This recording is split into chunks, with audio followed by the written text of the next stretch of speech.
before you stop.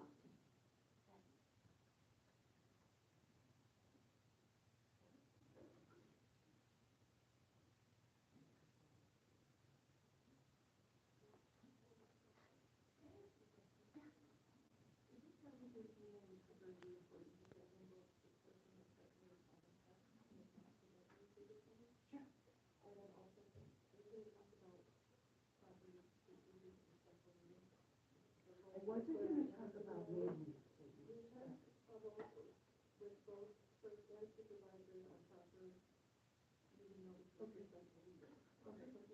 Yeah, for sure.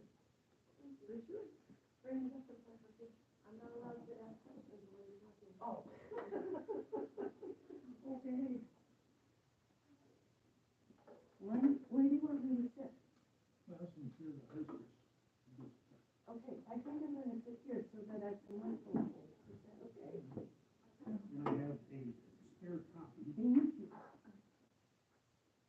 So you're going to hold the other thing? You might not be able to see. I'm sorry. You want me to be at that end? No, you're fine. You can be at that end.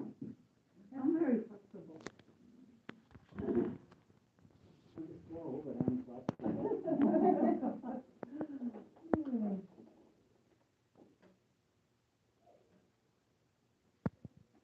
I feel like you're noticing.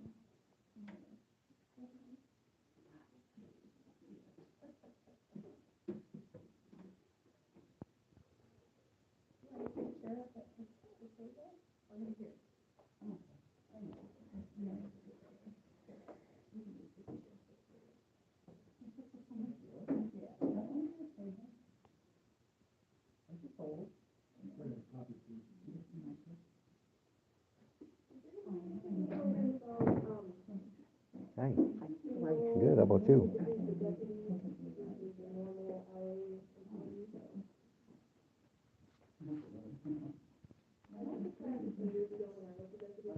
Oh, yeah.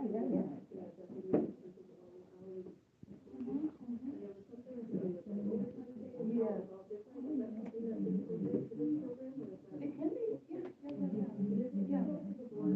I do have a slide called Entrusting Evidence to Your Duties, which deputies are part of the other. And so, talk about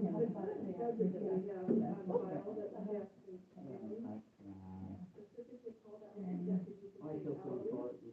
And so when you write that, it'll go 5, 4, 3, 2, 1, and then and then if it ever stops, then you read it, and it's something that comes up. Just walk away and set it down.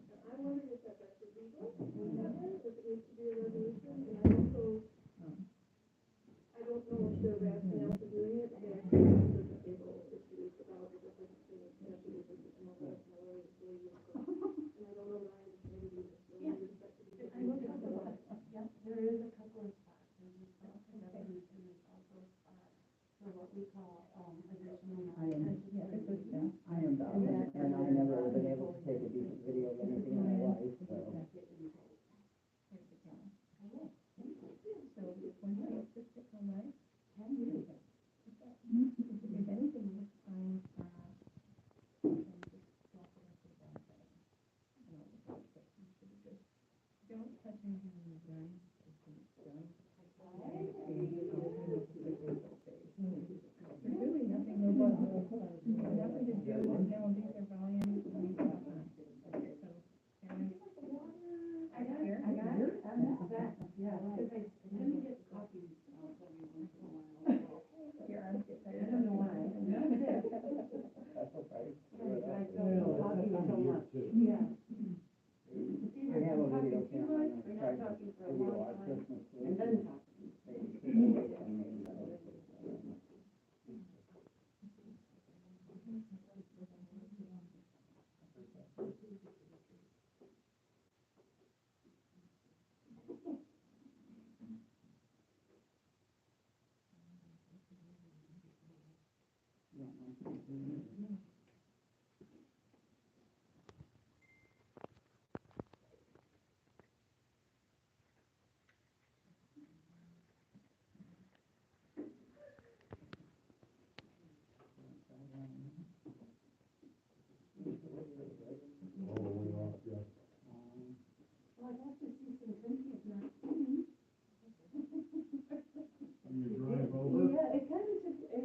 there's more major roads that having to get off on that state road, off of 27, so it kind of makes it easier here. Do those areas, yeah. I love seeing these places. You brought up 127? Yeah, at the state road exit. Mm-hmm. I think so, that's what I'm saying, I have to turn a lot to get there. Recording in progress. All right, guys. Get ready to get this meeting in order. I want to announce that this is being broadcast over Zoom and it's being recorded. So, with that, I would call us to order, please. And if we could all rise for the Pledge of Allegiance.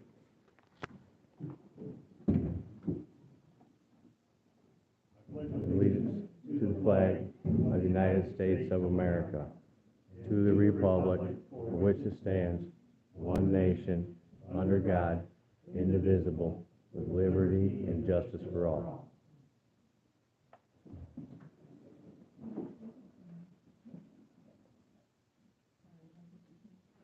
I would just say, folks, if we could bow our heads for a second and say, Heavenly Father, as we gather for this meeting,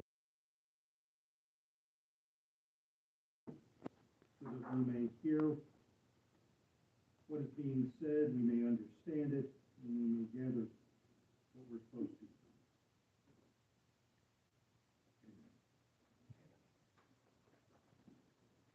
Okay, we do a roll call.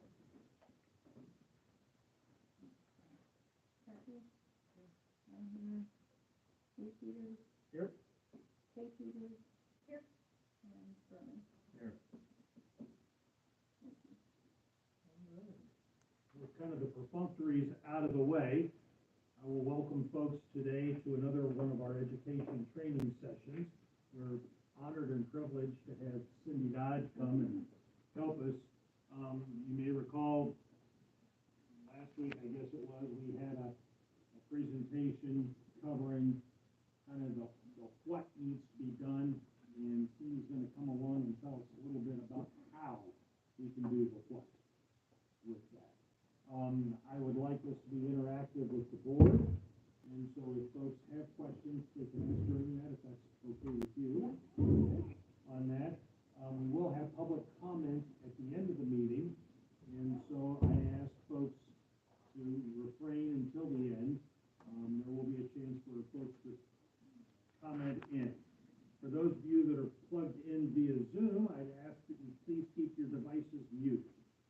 And with that, I'll turn it over to Cindy. Okay.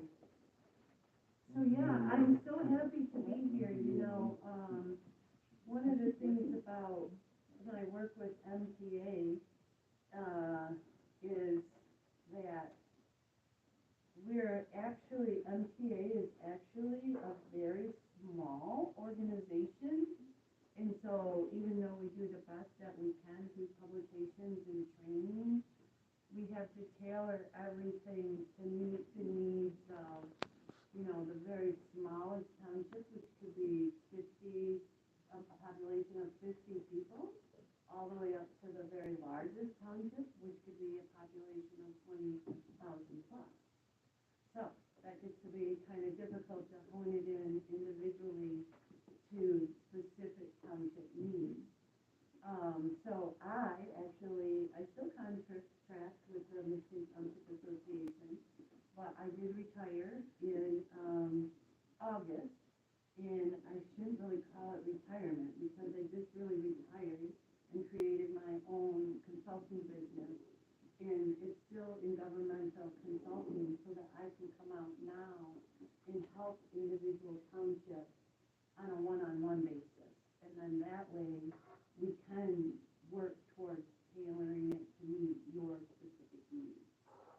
And so, you know, if we're just going to go through the slide presentation, the very first page just basically talks about who I am.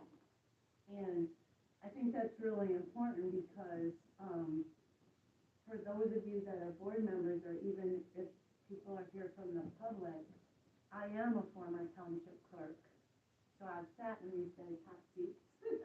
I know exactly what it's like to be on a township board. I've also been a planning commissioner, so again, that, you know, is a type of board position. And,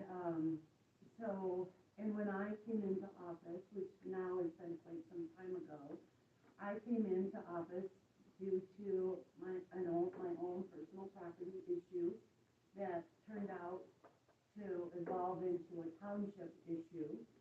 And so there was always a lot of contention on our board because of this township issue. And it was primarily regarding development.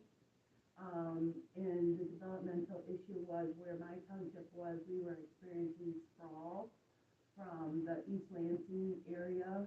And so we had a lot of mostly farmland, and so developers wanted to come in and build subdivisions in our township, but yet we considered ourselves a small rural community and wanted to maintain, you know, the farmland.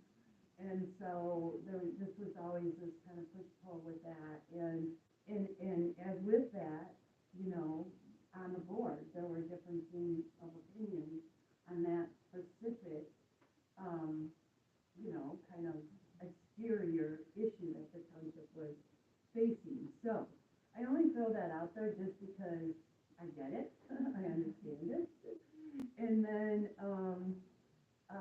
I went to work for MTA, and I was there for about 19 years. And in that, before I came to township government, I was the director of a large company that was multi-state, and so I had to deal with a lot of people and a lot of different things, policies and procedures and human resources in that company. And so then I went into MTA, and I honed a lot of my experience around human resources in terms of like payroll and personnel and evaluations and different things like that. And then I became an assessor, so I'm a certified assessor too. So I understand all the assessing issues in the township. And once my coworker left, then I was tasked with everything treasurer. Because at first I was tasked with everything clerk. And I knew everything clerk because I'd held that position. Didn't know so much about the treasurer's office. So in my learning to understand the treasurer's office, I actually went out and sat with treasurers. During tax collecting season, I sat with some really small townships, and sat with some really big townships, so I could kind of understand the scope of tax collecting. And then ever since then, I've been teaching treasurers how to do their job. And so I've learned even more about the whole financial and banking side of it. And then lastly, my most probably fun and passionate part of township government that I am an expert in is cemetery management. So my friends, yeah, they always say to me, what is it you like to do? You can't teach class for 4 hours about cemeteries. I'm like, oh, yes, you can. Oh, yes, you can. So anyways, that's who I am, and so I hope that helps you to relate to me a little bit better. I'm not here to, you know, kind of sway township government to one position or another, just to kind of go over the whole gamut of things and how it all works together. And so then if we move on, I do kind of want to talk about this slide, this very first page. And for those of you that can't see it, it really is just somebody taking the oath of office. Because in my mind, again, a lot of...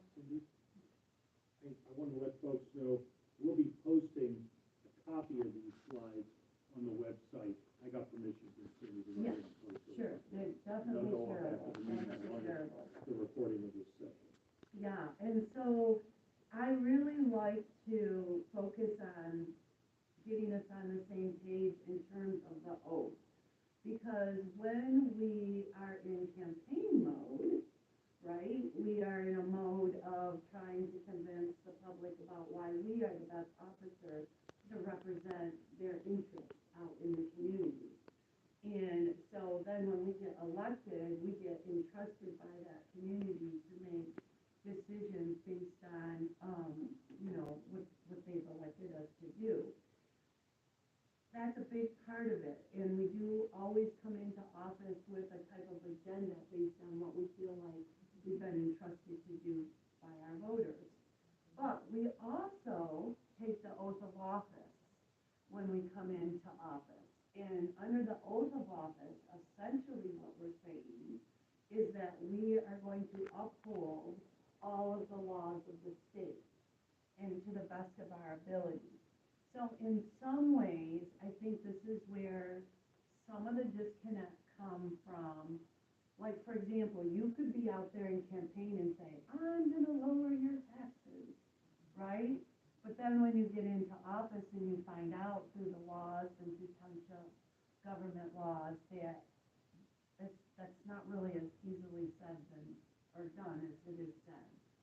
So we all have to then work within laws that we may not have realized were in place for why the board is doing the things that they're doing, because they've taken an oath now and they have to follow the laws regardless of whether their personal beliefs believe in those laws or not. And that's the same for me, because I'm telling you, there are a lot of township laws that are very archaic. And especially when we talk about like technology and those kinds of things, the laws just have not kept up with them. And so the laws tend to still be in that very manual, archaic mode. And so somehow we have to find a way to balance technology specifically with the standards that are set out by the law.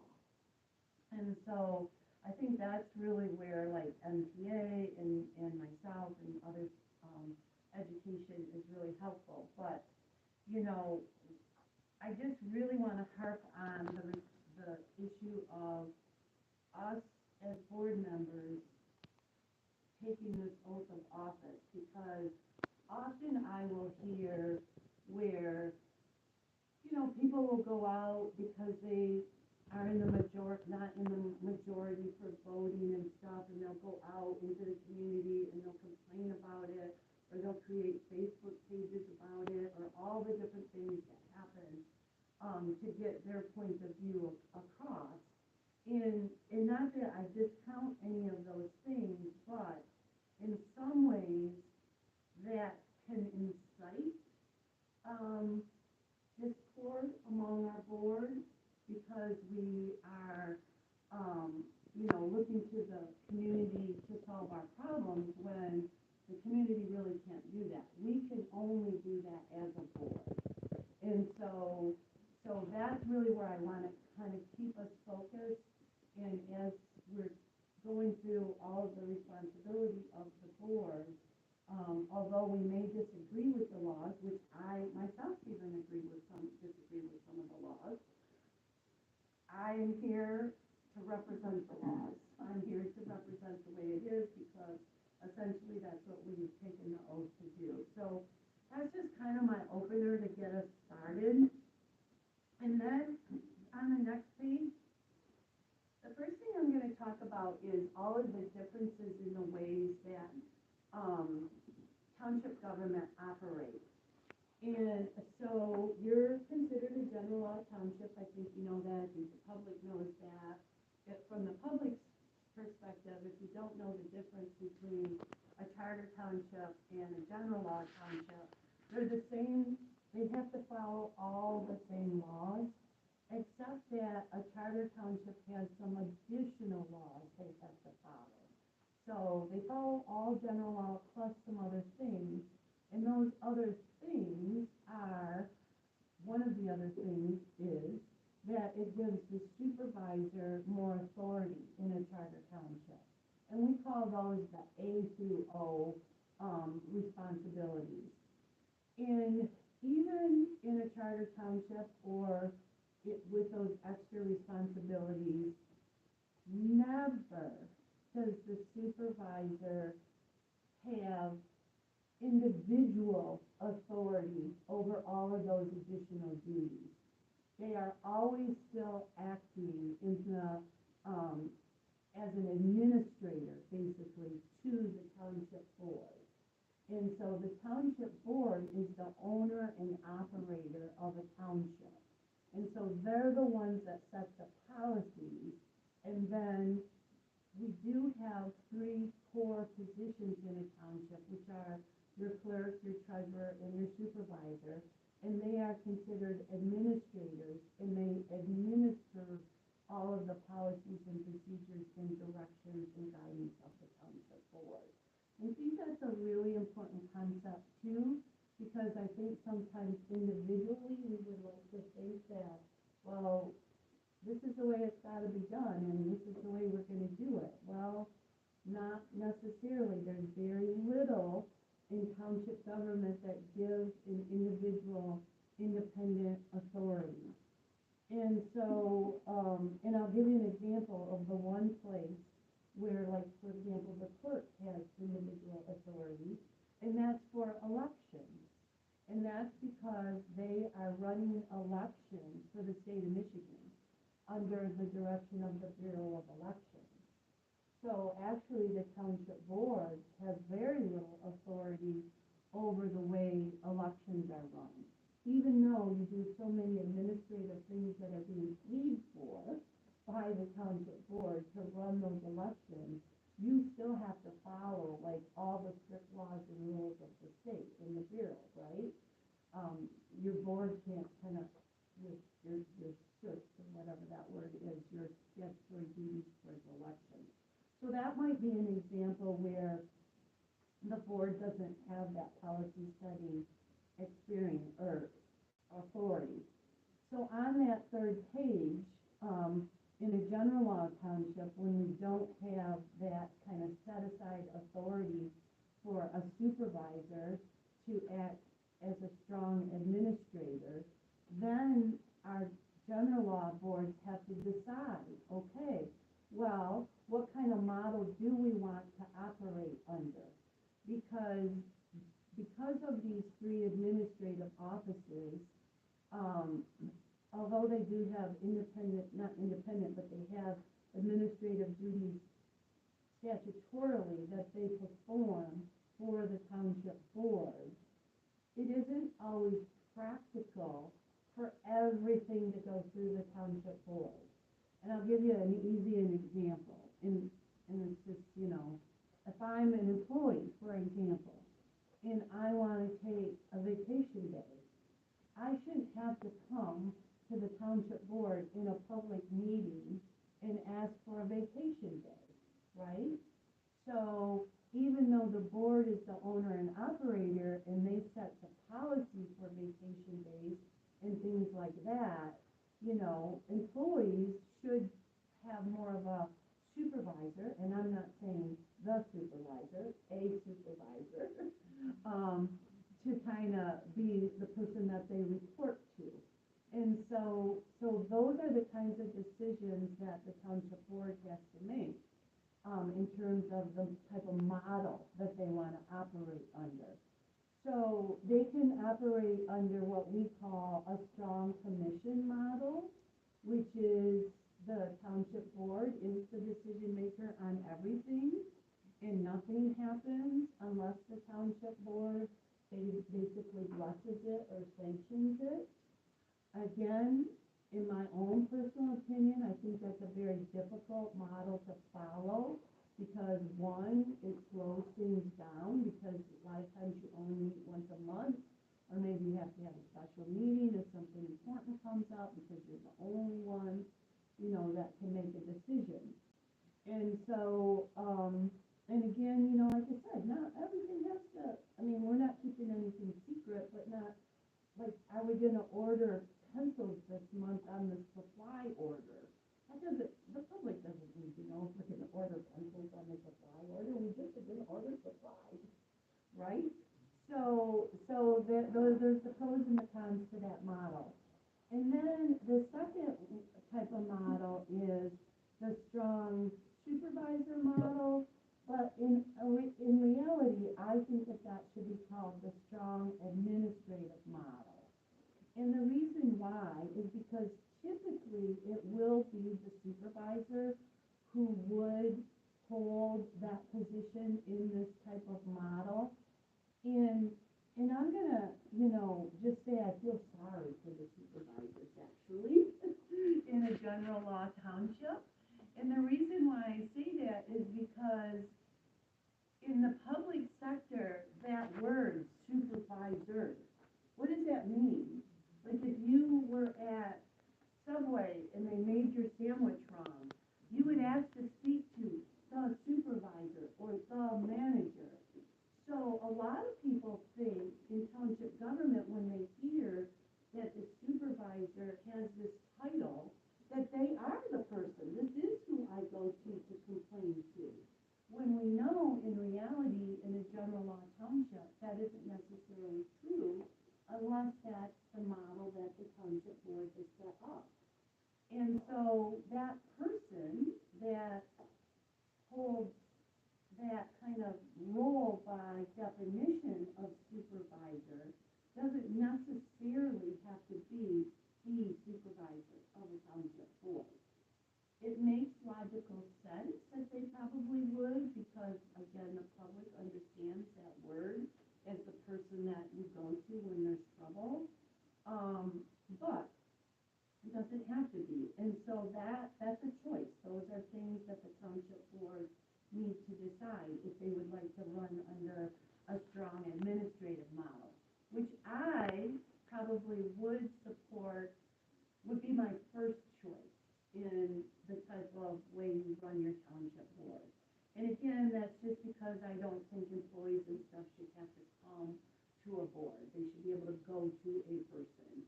And then again, there's just a lot of daily minutia that could just be decided by someone who you've allowed to make those decisions, that don't have to continuously come before the board. And we'll talk more about that as we get through the day and with more examples, so it becomes a little bit more clear. But then the third type of model is what we call a strong appointed administrator. Now, in a general law township, the only option for that model is a township manager. And this is where you hire another employee who acts as the liaison between the administrative staff or other employees within the township and the board. And so this manager, when they're hired, you could operate like a charter township and just give them all of those like extra A through O duties. Or you can pick and choose which one of those duties that you're going to give to them. So, for example, when we're talking about financial oversight, we know that the officers, the clerk and the treasurer and even the supervisor who sets the budget, have this financial responsibility for those administrative types of duties to the board. But there are also kind of bigger issues that need to be attended to, like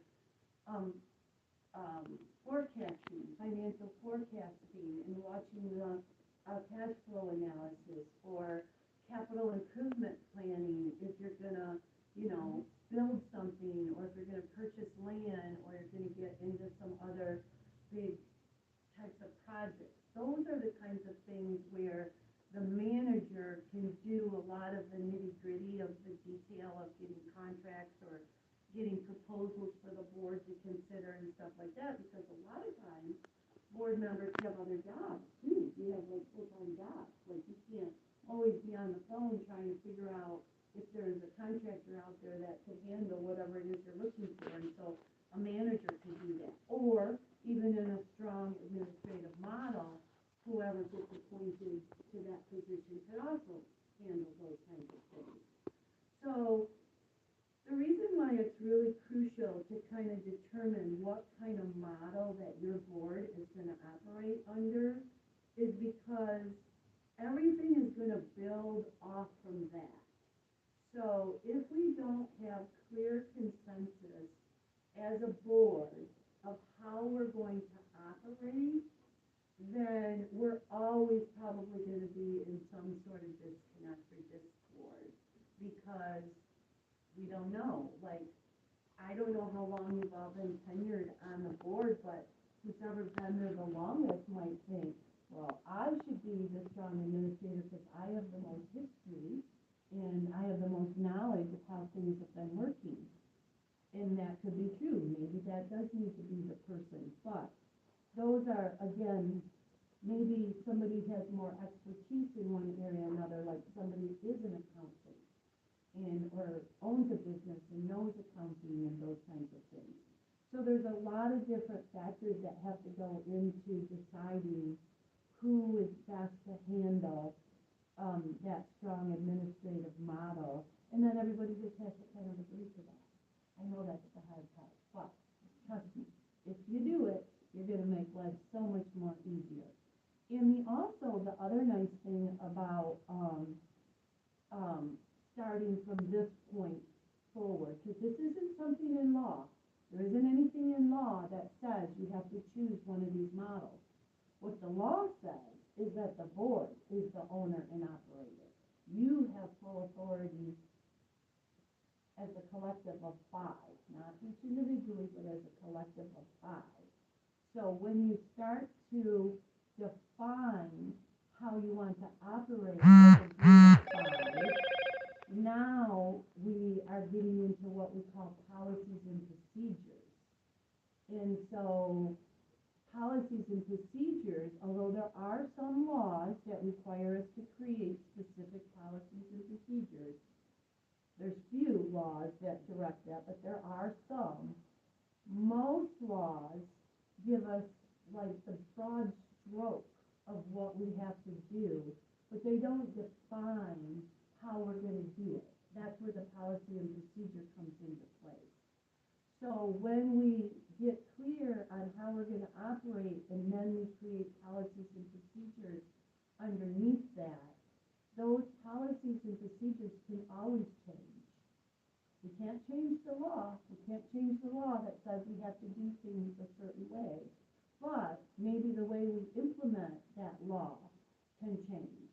So I like to think of it as, if you can get to a point where you agree to at least create a policy, or we could call them starter policies, and try them out for a bit. And if for some reason they're not working, or everybody's not, feeling comfortable with it, then they can be changed at any time. Policies are fluid. A good time to review policies, even if you've already got policies in place, is at the beginning of a new term, because you may have some new officers, and the old officers, are accustomed to the current policies and procedures. So it's basically like, let's pull them all out and let's dust them off, and let's just see if this is still working for us, right? So, with that said, and I don't know, I'm just speaking at this point. If you'd like to ask a question maybe about that idea. I would. Okay. I love all of your resources. And of course I brought this book. Yeah. And I've been through a lot of your online webinars and read all of your stuff. And one of the things, and I agree with what you're saying, but, and I'm just kind of sad to go further into the clerk, but that's okay. So when I read all of this, really what I'm seeing is that it's not so much that you have a specific person strong. I don't see that in these books. I see a lot of just the opposite, saying equal, we're all together. But what I do see is a lot of suggestion, and in this book, of course, a lot of modeling. And I have Tuckerero Township, who did a lot of work with MJ for their book. I see a lot of suggestions for things like department heads. So different officials or board members would act as department heads. And then the board would be the strong supervisor.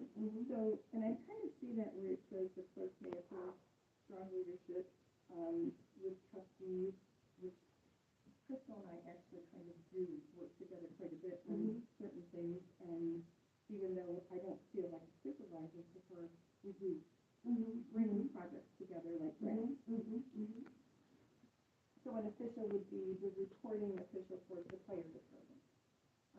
Somehow I've kind of moved into a position as the reporting person for this hall, because the fire chief, who is the manager, would come to me and say, can we get this or find that or fix this? So what I see in here is developing policy and procedure that's somewhere between these two models. Absolutely, and that's absolutely So an that's really option, where I yes. saw it, so that if you have a strong board, which we do, each person brings individual strengths that are good, then they can take those out and maybe work on assessments and be the person that does the work that's behind the scenes, because I don't think we have money to buy this administrator manager person. Hire, I won't say that. Right. So am I missing? No, That's no, what I'm I think reading you're all right, this. I think you're right on target, because what you're pulling out of what I'm saying, and that I think we're talking on the same language, is the decision-making to move to that model and then creating the policies and procedures within that model. So even if we move to a departmental type model that you just mentioned, then again, we have the policies and procedures that support that departmental model. So it's almost kind of like stay in your lane. Everybody Which knows is, who right, to go to. that's right, exactly. And for And the support. public too. Yeah, So right, it's right. something that you could even, then put on your website, so that if somebody from the public has a specific question about a specific area of the township, they'll see which department that falls under and who administratively is, watching over that department. So, yeah, I agree. Nothing different there. Okay, yep. Okay, but thank you for clarifying that. Yeah, you guys have any questions? No? Okay. I have a project management background. So it seems like what you're talking about is, initial kind of a meeting where you start laying out your project plan. And that seems to be where the fundamental things begin, is having this initial grouping, for what it's worth, of how, and you said the 5 members of the board, all get on the same page about roles and responsibilities, how things are workflows, and things like that. And again, it's almost like writing that initial project charter, and then laying out your work plan to begin building out this project charter. Absolutely. And I think, I see that as a very extremely valuable tool to do this. But it also gets everybody on the same page about which direction they're going. Absolutely. And the type of leadership you have chosen, whether it's a departmental head type of leadership, it's a strong single administrator, it's the board. Absolutely. And I think that's where, I just feel like that's an extremely important place to start before you even think about policy and procedure. Exactly. So hopefully after today, after we go through everything, then, the board will be able to, if that's not the way you're already operating, you can, kind of work that out. This is just laying out all of what's in the realm of the possibilities, so to speak. Would you call that document? You said a charter. Project charter. Yeah. And what you're talking about now is the word breakdown structure. Yeah. It's almost, what I call it is, because I don't like to use the word charter because we have charter towns. I know, that's. Yeah, in cities, you can be a charter city, even village can be, they're home rule versus general law. But anyways, so we don't want to confuse those words, but it's almost like an organizational chart of duties instead of an organizational chart of people. Like we normally think of an organizational chart, it's an organizational chart of duties. So yes, agreed, 100%. So once you decide what that structure is going to be, the next page is a sample policy, and that comes out of that book that you have there, that policies and procedures book. For those of you here in the public, it's this blue book there, yep. So essentially what MTA did with that book, because that's the other thing that's kind of hard about township government. People can go to school and get degrees in public policy, it's called, but typically people who have degrees in policy are your legislators or people who, want to create change at that level. We usually don't see that down at the township level. So the only place to really understand how townships operate is you could read through all the laws, which that's kind of a hunt and peck, because when you read a law, it might reference you to a law over here, and before you know it, you're down a rabbit hole. But, or you can look to, like, organizations like MTA. We created that book for you. It comes with a link to a website, and we're not saying you have to use this policy. We're saying we've developed this template for you, and we put it online, so you don't even have to type, because we know how long sometimes it takes just to put things in writing. You can just cut and paste it from that website and tweak it to fit your specific needs. So I just wanted to point out that there is a policy where you can actually set what structure you're going to operate under, and I think that's really important. So now let's just talk a little bit about moving into the next topic, if there's no more questions, is financial oversight. Because this is one of the areas where the administrative officers play a key role.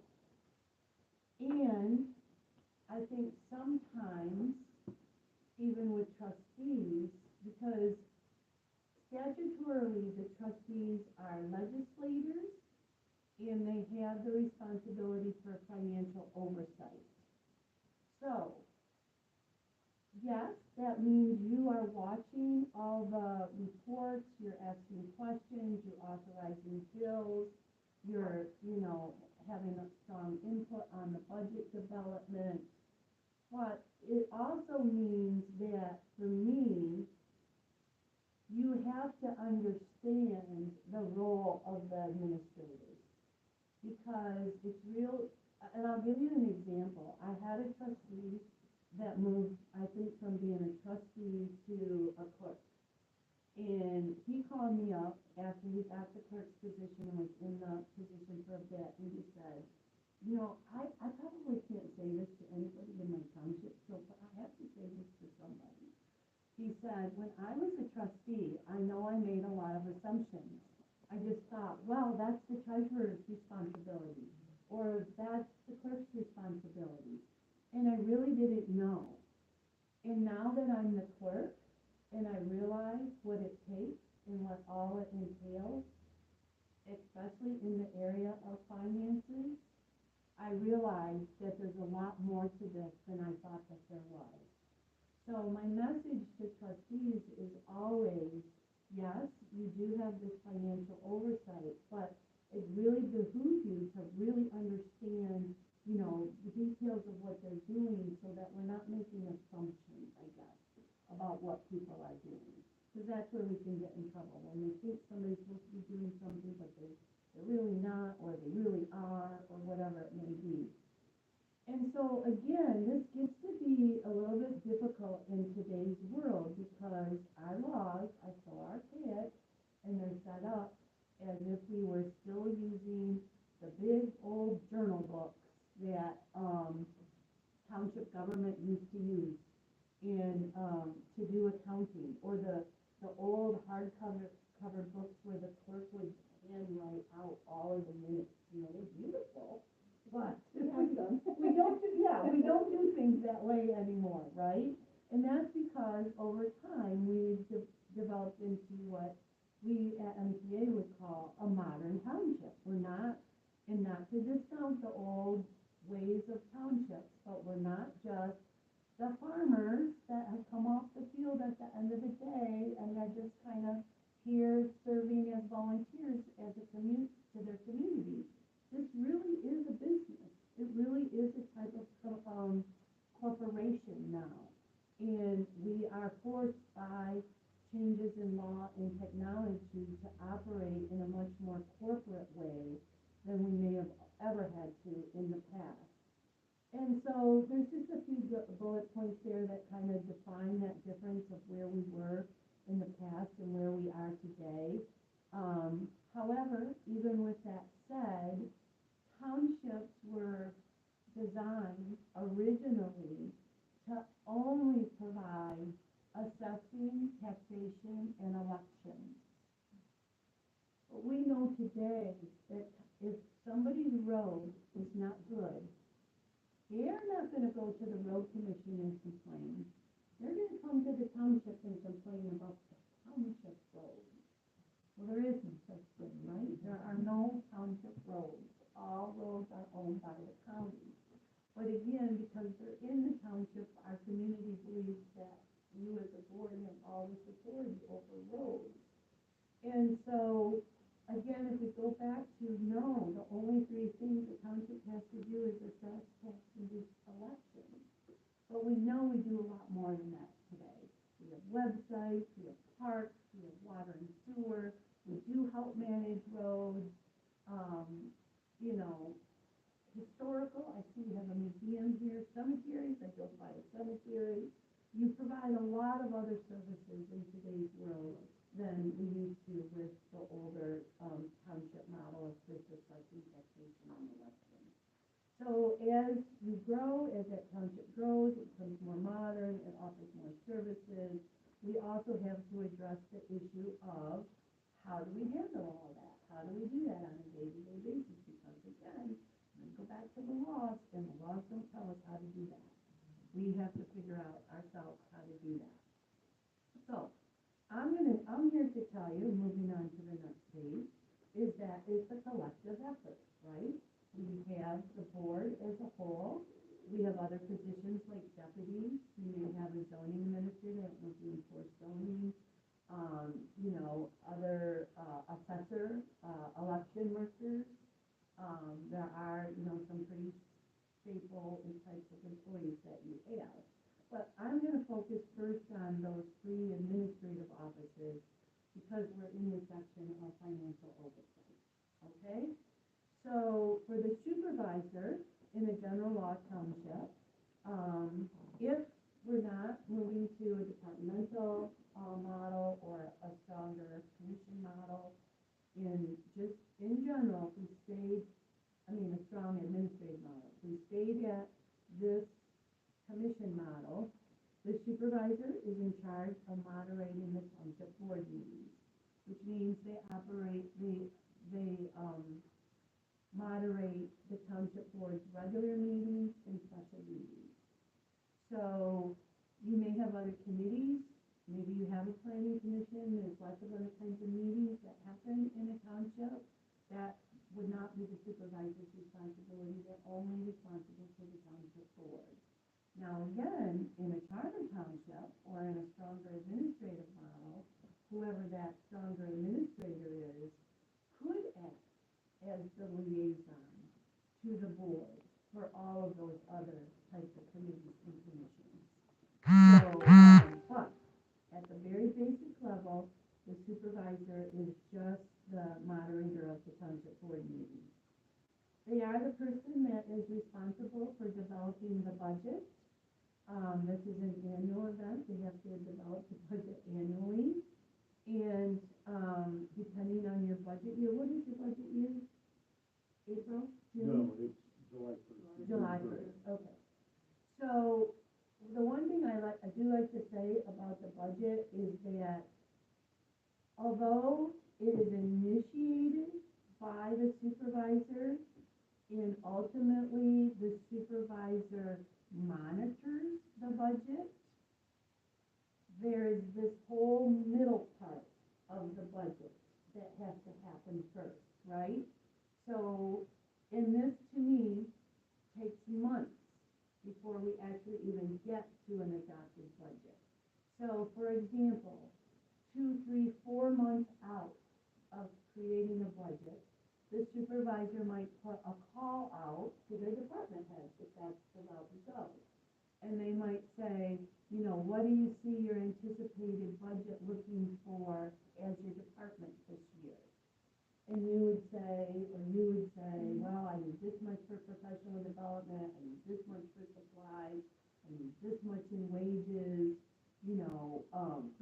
all of the different things that can go under what we call a cost center.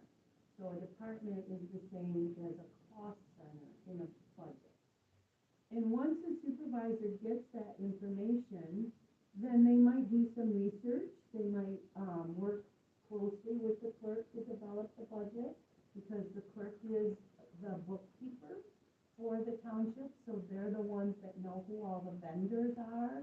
They know how much money has been spent in supplies for the last 5 years, you know, so at any time, the supervisor might have to say to the clerk, can you give me a vendor report, for Staples for the last 5 years? That would not be an unreasonable request, because the supervisor's trying to assess how much we've spent in the past and how much we might need to spend going forward in the future, because the supervisor is responsible for creating that draft budget. That draft budget, once they've done that research and put together those draft numbers based on what they got from their departments versus what they did in research, then it comes to the board as a draft budget. And typically the board will hold what are called budget workshop meetings. And in those budget workshop meetings, they'll debate and they'll deliberate and they'll say, well, you know, the inflation, or, you know, I'm really hoping to hire somebody else, or, you know, last year these FOIA requests took me like 100 hours. You know, I hadn't anticipated that in my budget before. Now I see that coming in the future. And you'll debate all that. That's the time to do that, during those workshop meetings. And once you do that, then you come to a conclusion and you all agree on that draft budget. Now, before you can adopt that budget, we need to let the public know. We need to tell the public about what we're thinking about our expenditures for the year. And this is in law, where you have to have a budget public hearing. At this budget public hearing, that's the time, maybe where the supervisor would give like a state of the state address about where they expect revenues to come from, and, you know, how we spend our money, and so on and so forth. And then the public can give their feedback about what they're seeing versus maybe what you said in the state of the state, because that may, you know, kind of clarify some of their public budget questions. And once you have the budget public hearing, and this is one area where I feel like township boards might not be giving your voice as the public. I'm assuming you guys are public, I don't know who you are, giving your voice a role in the budget, because remember, it's your tax dollars and you're the ones that voted them in, right? And so you get up and you give all your commentary, and then the board should come back. And this is where we're building in the timeline, to be able to come back and then deliberate again based on what we heard from the public, okay? Because now maybe we do need to make some more changes, because we heard something that is maybe something we didn't think about. And then, so after the budget public hearing, I suggest you have another meeting, you deliberate what you heard from the public, make any changes that are necessary to make, and then you adopt the budget, okay? When you adopt the budget, and this is not in here, just trying to make notes or anything, is you do have to adopt what's called a General Appropriations Act resolution. Basically, that resolution just says, this is the budget that we're adopting, and then it also gives some direction right away in terms of who has authority to spend. And when I say that, what I'm talking about is they can adopt their budget based on a line item budget or a cost center budget. It's highly recommended that they adopt their budget on a cost center budget, because after the budget is adopted for the remainder of the year, it is the supervisor's responsibility to watch the budget based on a report that they're going to be getting from the clerk called a revenue and expenditure report, and to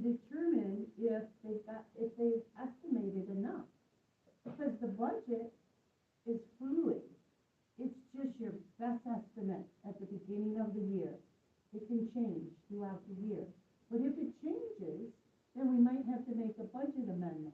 And that's what the revenue and expenditure report tells us. How are we coming along with our budget, and do we need to make any budget amendments? And so, back to that Appropriations Act and how we adopt our budget. If you adopt your budget by line item, then every single time a line item goes over in expenditure, we have to make an amendment to correct it. But if we adopt by cost center, and now let's say I'm the treasurer, and I have a line item for professional development, and I also have a line item for supplies. And I know that there's some workshop or something I wanna go to, but I didn't originally budget that in. So if I go to that workshop, I might overspend on my professional development, but in return, I'm not gonna buy as many supplies, right? So now we're only looking at the total of that cost center. If the whole cost center goes over, then we make a budget amendment, right? That's why I think that's the better practice, right? And then the other thing we do in that act resolution is we give authority to spend. So even though the township board is responsible for approving all of the expenditures monthly through a check report and such, that basically just means, depending on how they set their policy, is you can give board members the authority to spend within their budget. So if Tim wants to go to the Clerks Association conference, she does not have to come ask you to go to the Clerks Association conference. She just goes because it's within her budget, right? That's one way to set it in there. Other boards like to micromanage and say, no, even though we gave you this line item for professional development, we still want you to come back and get approval for every single type of professional development you want to go through.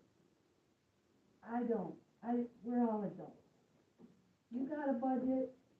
Now, again, this is where policies are fluid. This is where that General Appropriations Act could be fluid, because if that officer doesn't live within the parameters that we've set up, well, then maybe next time we're not going to be able to adopt our General Appropriations Act resolution that way. Or maybe we'll have to amend it halfway through the year to kind of curtail how spending is happening, because people aren't falling within the parameters that we've set up ahead of time, right? So you can see how it can be very important. Some other things that might go in there is like how you can spend money on emergencies. Like, what if a tornado came through here today and you had to hire somebody to board up that glass? Somebody should just be able to get the boards or call somebody to put the boards up. We shouldn't have to come back to the board because this is an emergency. So that might go into that resolution. You could also put in that resolution expenditures below certain dollar amounts can automatically be made, but expenditures above a certain dollar amount have to be approved by the board first. You could say certain types of expenditures, not based on dollar amount, but if we're gonna hire a consultant, obviously, that's gotta come before the board. You can't just independently go out and hire a consultant. So you can see how this resolution is very important. And so that is all. I was only on the second bullet point for the supervisors. I went off on a tangent, and I probably will start reiterating this as we go through this financial section. But I think it's just really important to go through that overview. That's what we mean by budget and how the supervisor is responsible for monitoring it. Then the supervisor is also what we call the chief assessing officer, which means that they act as the liaison between the assessor and the township board. They're the ones that are making sure the assessor is doing their work, that they're filing their reports timely. They're probably have created a performance evaluation to make sure you're assessor is staying up to minimum standards. That one, as with a lot of these things, can be delegated to someone else. An official can always delegate away their authority to someone else. The township board can never give away somebody's statutory duty to somebody else. But if they said to you, we would like to hire an elections administrator, but we would like to hire, I'm gonna go the other way, we'd like to hire a bookkeeper so that you can spend more time on elections or being a legislative decision maker. You could say, yes, please, hire that bookkeeper because that's gonna take a huge weight load off my workload, and now I can focus on the things I'm really interested in. Maybe you're interested in the historical or something. You can spend lots of time on that, and I can spend lots of time on elections. So we can always delegate away voluntarily, but the board can never take away from us. So if for some reason, and I bring this up now because this is a good spot with chief assessing officer, like maybe that would be a good thing for a trustee to do if your plate was too full. You can always delegate to someone else to do that. But again, these are all going to be set up at the board level. And then of course, the supervisor is the secretary to the board of review, which requires a lot of different administrative responsibilities to the board of review. They do maintain some supervisor records, and I'm just going to talk real quick about township records. So there is a statute, the clerk statute, in fact, that says that the township clerk is responsible for all township records. Unless, and this is the key, where people forget to read on, unless those records are delegated to another office. So in township government, probably 99% of the records are not delegated to another office. I'm going to give you an example of a record that is. So somebody's going to apply for a summer tax deferment, and it says they must apply for this application and give it to the treasurer by September 14th or whatever. That now becomes your record because the statute requires that it be filed with you. So that's something now the clerk doesn't have to worry about because it's your record. But unless there's a statute that puts that record directly into that office, then the clerk is responsible for all township records. Yeah. Yes, and that is a huge job. And when I teach clerks, again, this is my own personal opinion, and we may differ, is because it's such a huge job, I like to think of it more from that departmental model, where, yes, I know where all the township records are. I know that they're being kept safely, maybe under lock and key or however they're being kept. And I know that they're being purged on a regular basis. And I even have, policies and procedures for that. So I'm going to give you an example. I don't know if you have a fire department, but fire departments they're my records, they're my guys. I need to know about all the things about the fire department. Well, guess what, fire chief? Those really are not your records. Those are township board records. However, it does make sense probably that the fire chief hangs on to those records for all of the reasons that they say that they need them.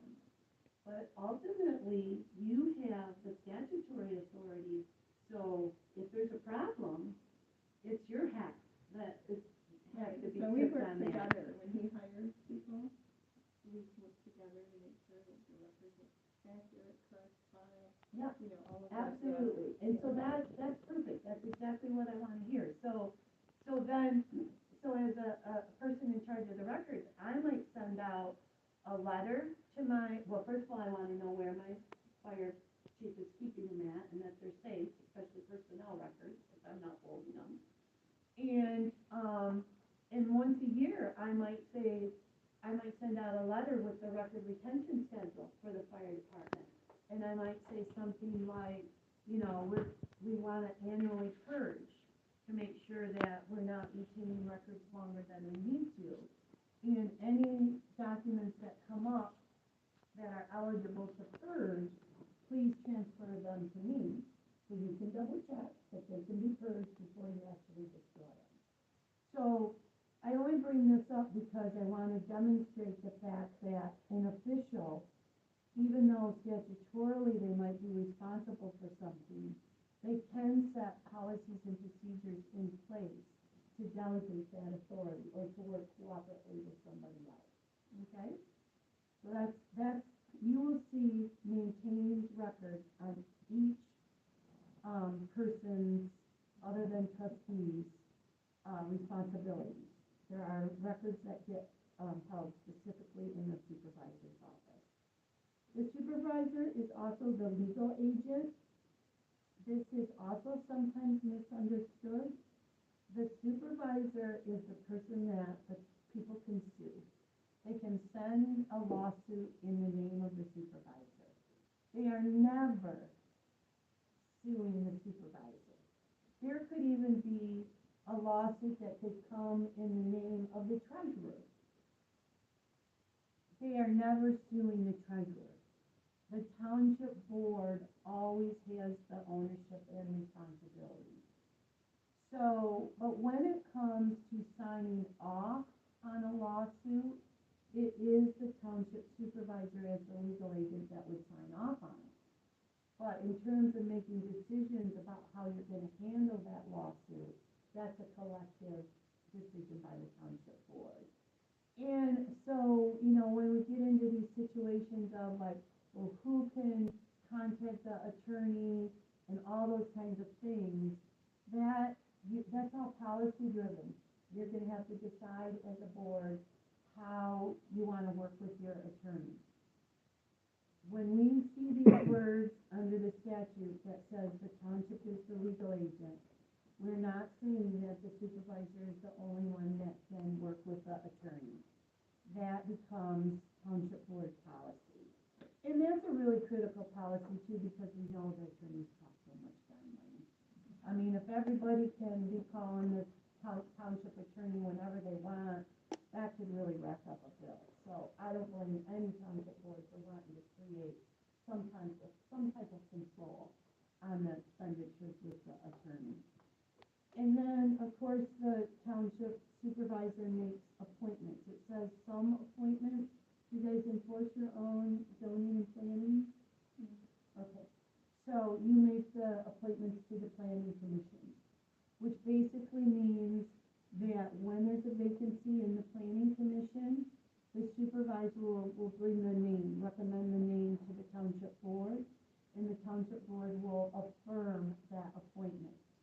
If the township board does not agree with the name that they bring forward, then the supervisor's got to go back and find somebody else. No one else on the township board gets to bring the name forward except for the supervisor. Just planning. If you had like a DBA, there are a couple of other obscure ones.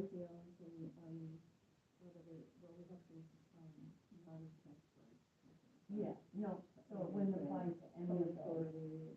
Yeah, just to, again, so I will go back to the point of, you know, having that title of supervisor. Like you may have like a running ad on your website or posted out here on the door looking for people to show interest in being on committees and commissions. So then, in that case, that's one of those areas where we have to find someone who's going to take in those interests and hold them till we have an opening on one of these committees or something. So that's something that you would probably delegate under one of those departments. It wouldn't automatically fall to the supervisor. Most of the cases, this is how it works all the time. You have statutes or by board assignments, so that kind of helps with that management. Yeah, except that I think that when you're advertising for it in a generic way, we're not really saying, would you like to be on the parks committee? We're saying,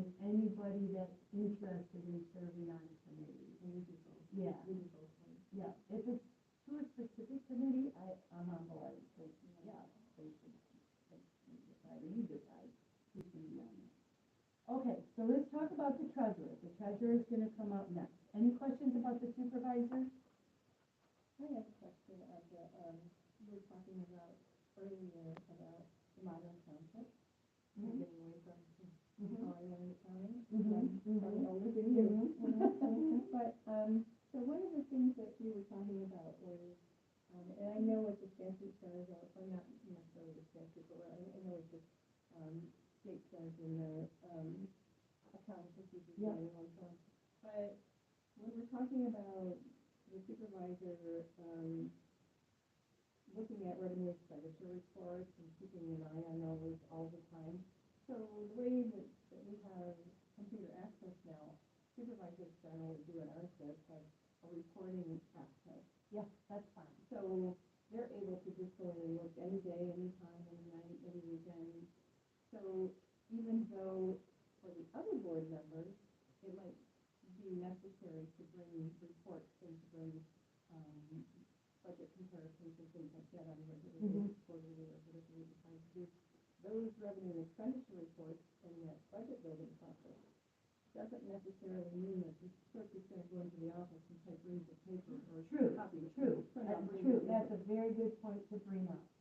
So my example would not have taken into account that the supervisor might have read-only. If they can go in and look at any vendor they want in a read-only capacity, or they can generate a revenue and expenditure report on any given day, no, there's no reason to. That's a very Yeah, efficient, much more yeah, efficient. much more efficient. Yeah, I okay. agree, 100%. 100%. Good point. Okay, so, treasurer, so let's go to the treasurer. So, the first one is collect taxes. And just like when I get to the clerk and I say, conduct elections, I can't talk to you about everything it takes to do tax collecting. That is a big job. It's, that's a whole class in itself, collecting taxes, right? But we do know that the, treasurer is responsible for collecting taxes. I'm gonna talk about, financial reports here in a minute, but before I get there, I do wanna say one thing about tax collecting, just to make sure you two are on board with this, is when we're talking about township money, tax collecting is not really township money. You are acting as a fiduciary for other taxing entities. So the way that we handle tax collecting money is very different than how we have to handle all other township money. Now, certainly, a portion of that tax that they're collecting is the township's money, but at the point where they're collecting it and putting it into a bank account and accounting for it and dispersing it, that is a whole separate accounting function than how we account for other money.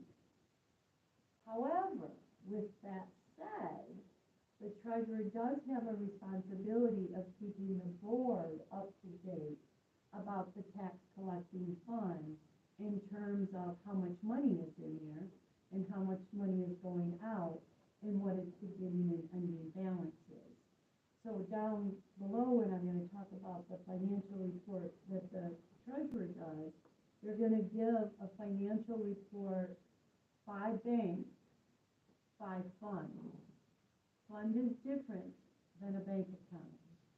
And we'll talk a little bit more about that too as we go through this.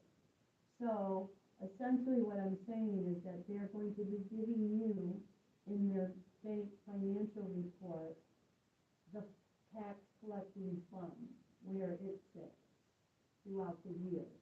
And this is very important because it's really easy to get off on the tax account, right? And I'm not gonna say that that's happening here or has happened in the past or not. I can just tell you it's extremely common. And then we try to do the blame game about how it all happened.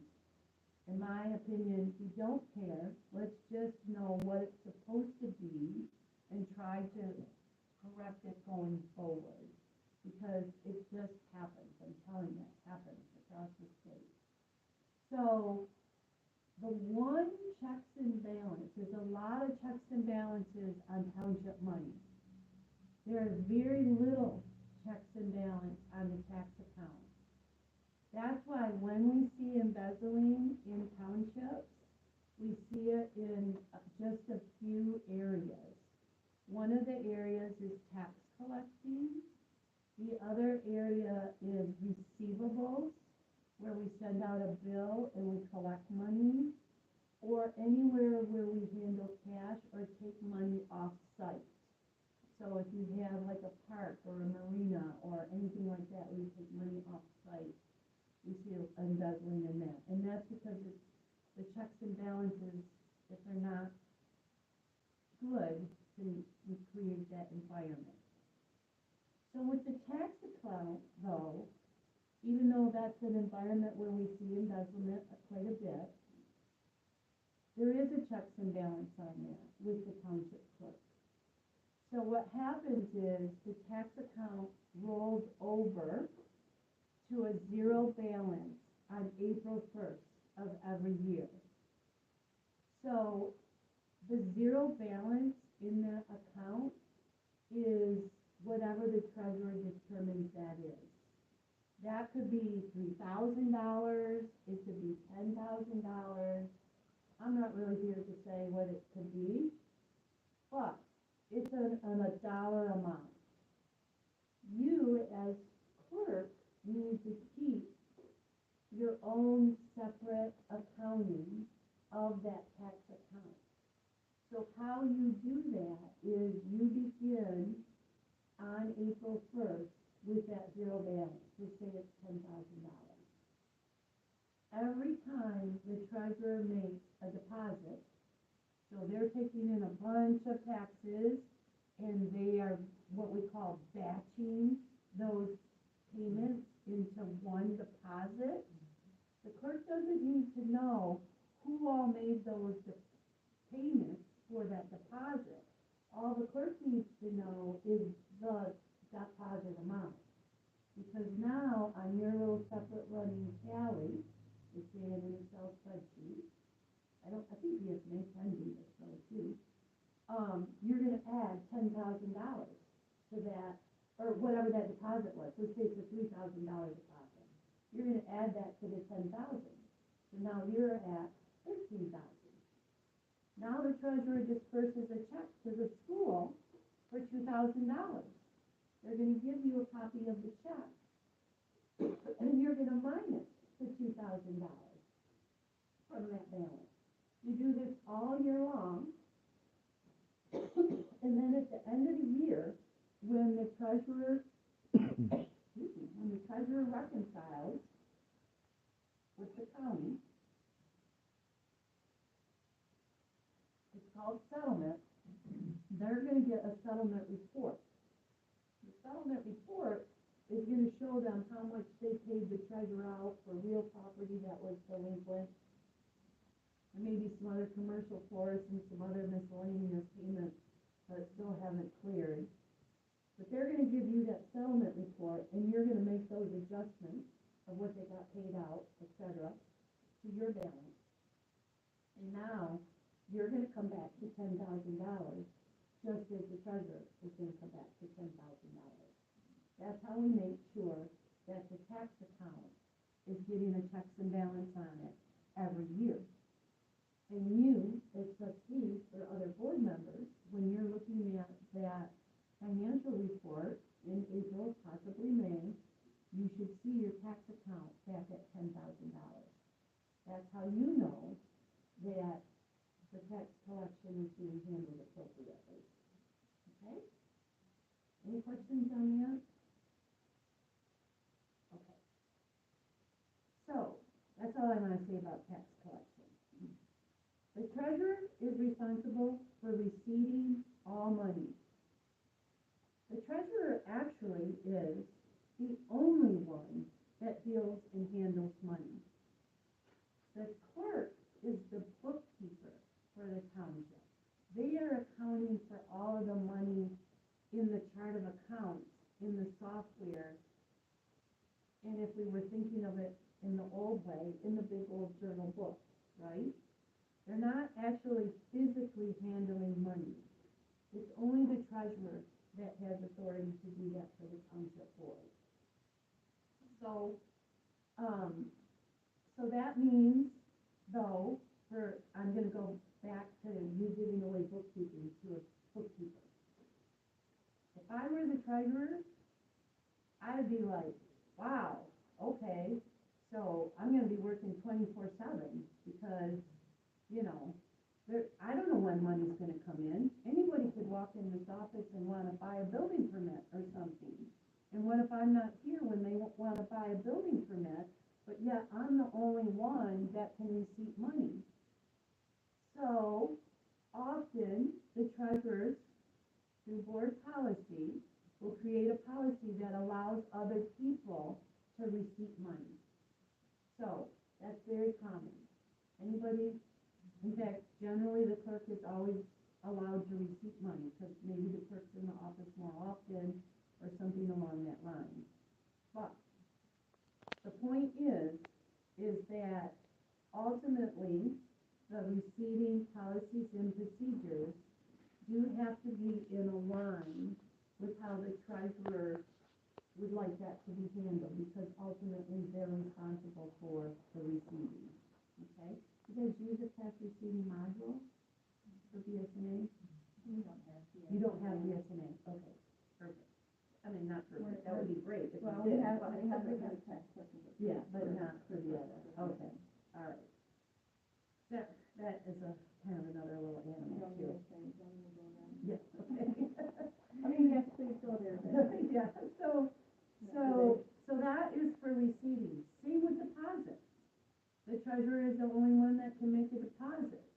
So all that money is coming in and maybe it's being receipted at the counter, then there's gotta be policies and procedures in place for like a cash drawer or a lockbox or something where this money goes into it with the receipt. Because regularly, the treasurer, you know, on a weekly basis, daily, monthly, I don't like monthly, I would say no lot more than weekly, gets into that cash drawer or closet or box or whatever it happens to be, and they create the deposit for that, all those cash that came in with the receipt, and they make the deposit. Now again, this is another area though where this could be delegated to someone else.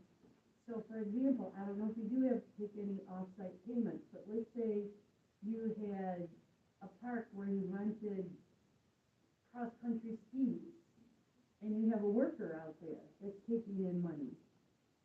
That person, they may take in that money, and at the end of the day, they may fill out a deposit slip, and they may put it in a bank bag, and they could go drop the bank bag at the bank. But they're also gonna give the treasurer what we call a transmittal form, which is basically like a copy of that deposit slip. So that the next morning, the treasurer can go into the bank and make sure that the form that they got is the same amount that was deposited. These are all checks and balances and internal controls that need to be put in place based on policy, and that book has all of those. So you're not really recreating. We do have some already from previous board policies on people accepting. Yeah, Yeah, and we do have a new policy for our zoning administrator to accept the permit. Yeah, But exactly. they don't drop off, so he can. Yeah. Yep. So we just gotta make sure if those are created under another board or under another treasurer, that we dust them off and make sure they still meet the needs of, you know, new officers, so yeah, agreed, perfect, at least you have something to start with. And so then the next thing is dispersing checks. So a check is a type of money, right? So technically, the treasurer is responsible for all the checks, which back in the day, before we had software, the treasurer actually held on to that kind of checkbook that we have in our purses, right? Well, not very many purse anymore, but you know what I mean. And so when a bill came in, the clerk would, either in their old journal books or whatever software you would use, you would, enter that payment that needed to be made. And then you would create what was called a town order, which was basically you signing off that I accounted for this bill in my records using the proper uniform chart of accounts. And then that would go to the board, and the board would approve that payment. And then that would come to the treasurer, and they would pull out that old checkbook, and they would actually write the check out, and they would send it on its way. Well, in today's world, we're electronic. We use electronic checks a lot. We use electronic transfers. We do all kinds of things with money.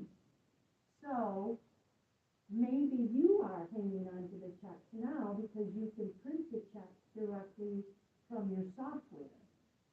However, in terms of the sequencing of those checks and whether some ever get voided or when they need to be reordered, that all falls under the treasurer's purview because they're the ones in charge of the money.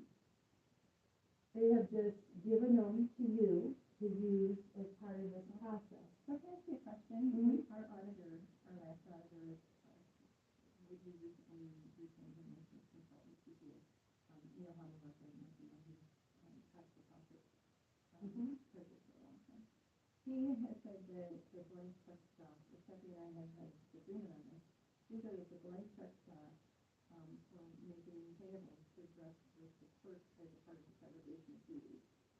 So, he's wrong? He is.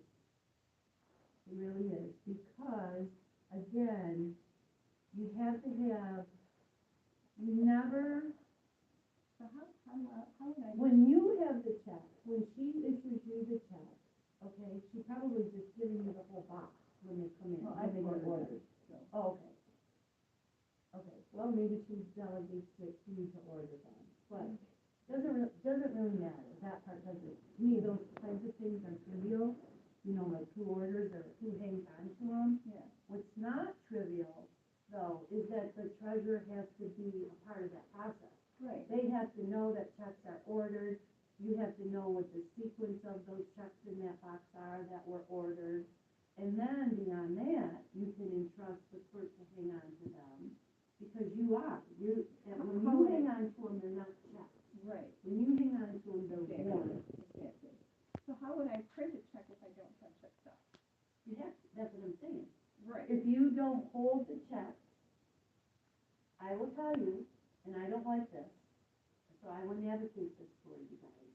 There are treasurers that hold the check, and when a clerk is ready to run a batch of checks, they have to go to their treasurer, and they have to ask for that number of checks to go back and run their batch of So checks. how does that segregate duties then?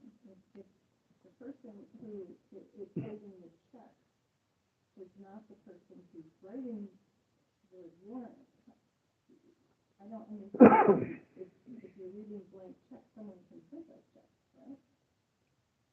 Exactly. It can go both ways, though. Right. It can go both but ways. the double When you're print- holding the blank check, you could write a check. I can, but Mhm. it doesn't get distributed by you. That's why she's got to keep the sequence. Yeah. Because if you were to write one of those checks out, that is the check for balance. Because if you were to write one of those checks out, then her sequence would be off, and you'd know that there's a problem. So we do, in the trustee audit, we do a check sequence also every month. But they don't know the sequence of ordering. They don't know, like when we ordered and a box came in, where it started and where it ended. Okay. That's, like I said, that's why it starts with the treasurer. They have to be like the keeper of that check sequence. So, like, this week, I'm paying 3 days I'm going to be writing checks. Like, last night I wrote, 10 or 15. Tomorrow, like, the rest of the invoices, Saturday or Sunday, I'll be paying. So, what would I You're do? going to do that. because the checks that you have are warrants, they're not checks. So you're gonna run those 3 batches that you just described, and that batch is gonna go on your check report. Yeah. Maybe they're post audited, maybe not, that's, another policy that could be out there.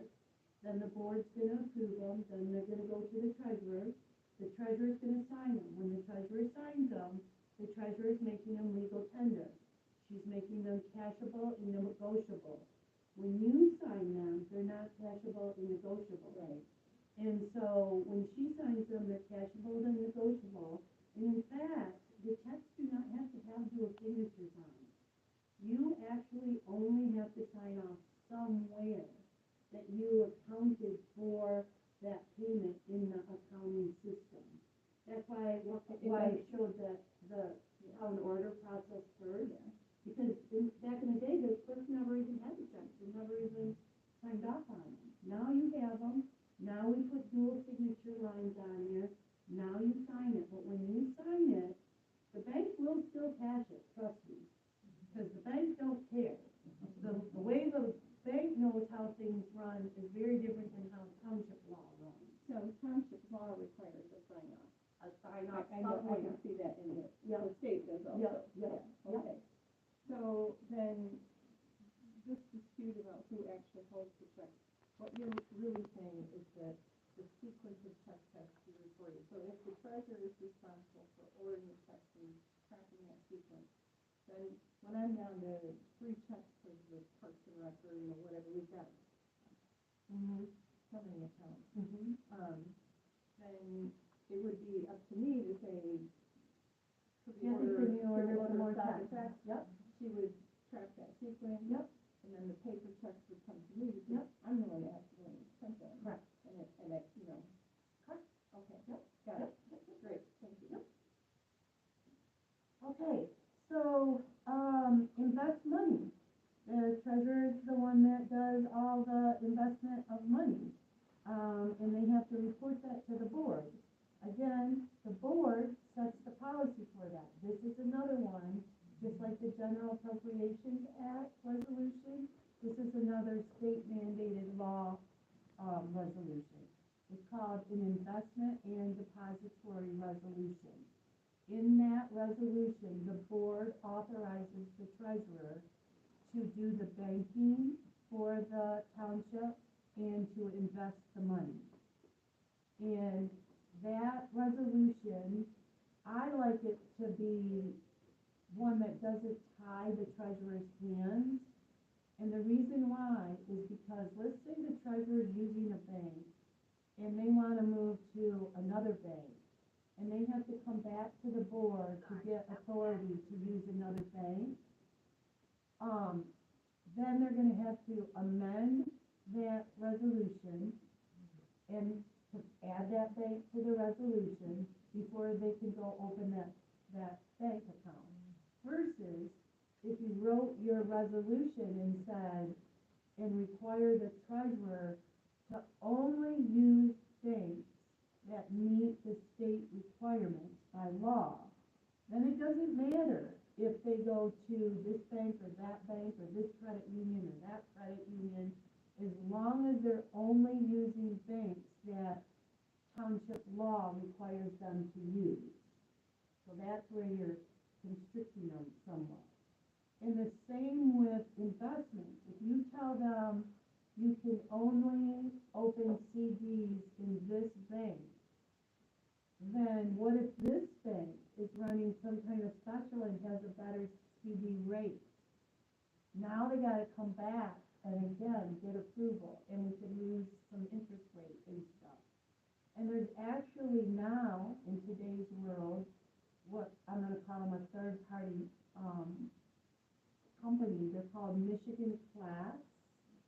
And every township should be putting some money out with Michigan Class, because they really can gain the interest way better than a CD or something.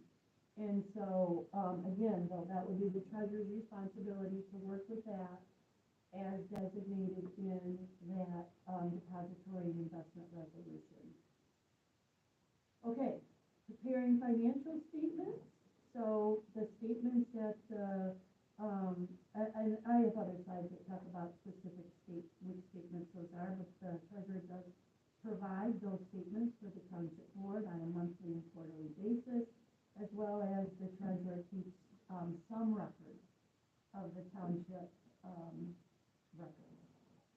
Okay, clerk.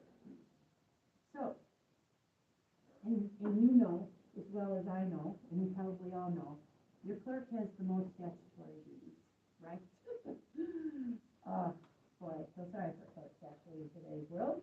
But, so the first one is that they maintain all those records. We've already talked about that. They retain all records that are not assigned to someone else. So we have to have good records and retention policies out there. Then you maintain the general ledger.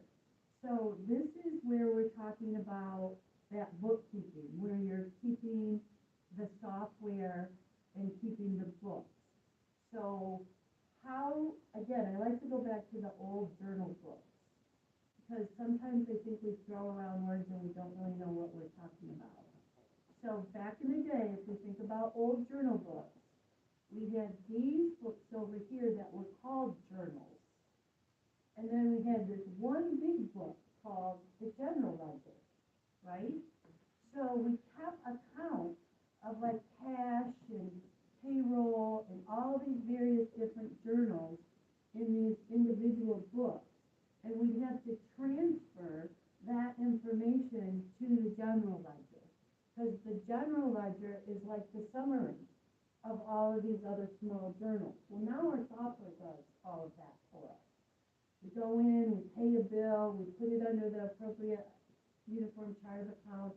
It automatically does what we call journalizes that payment, and then all those payments and deposits all transfer into the general ledger.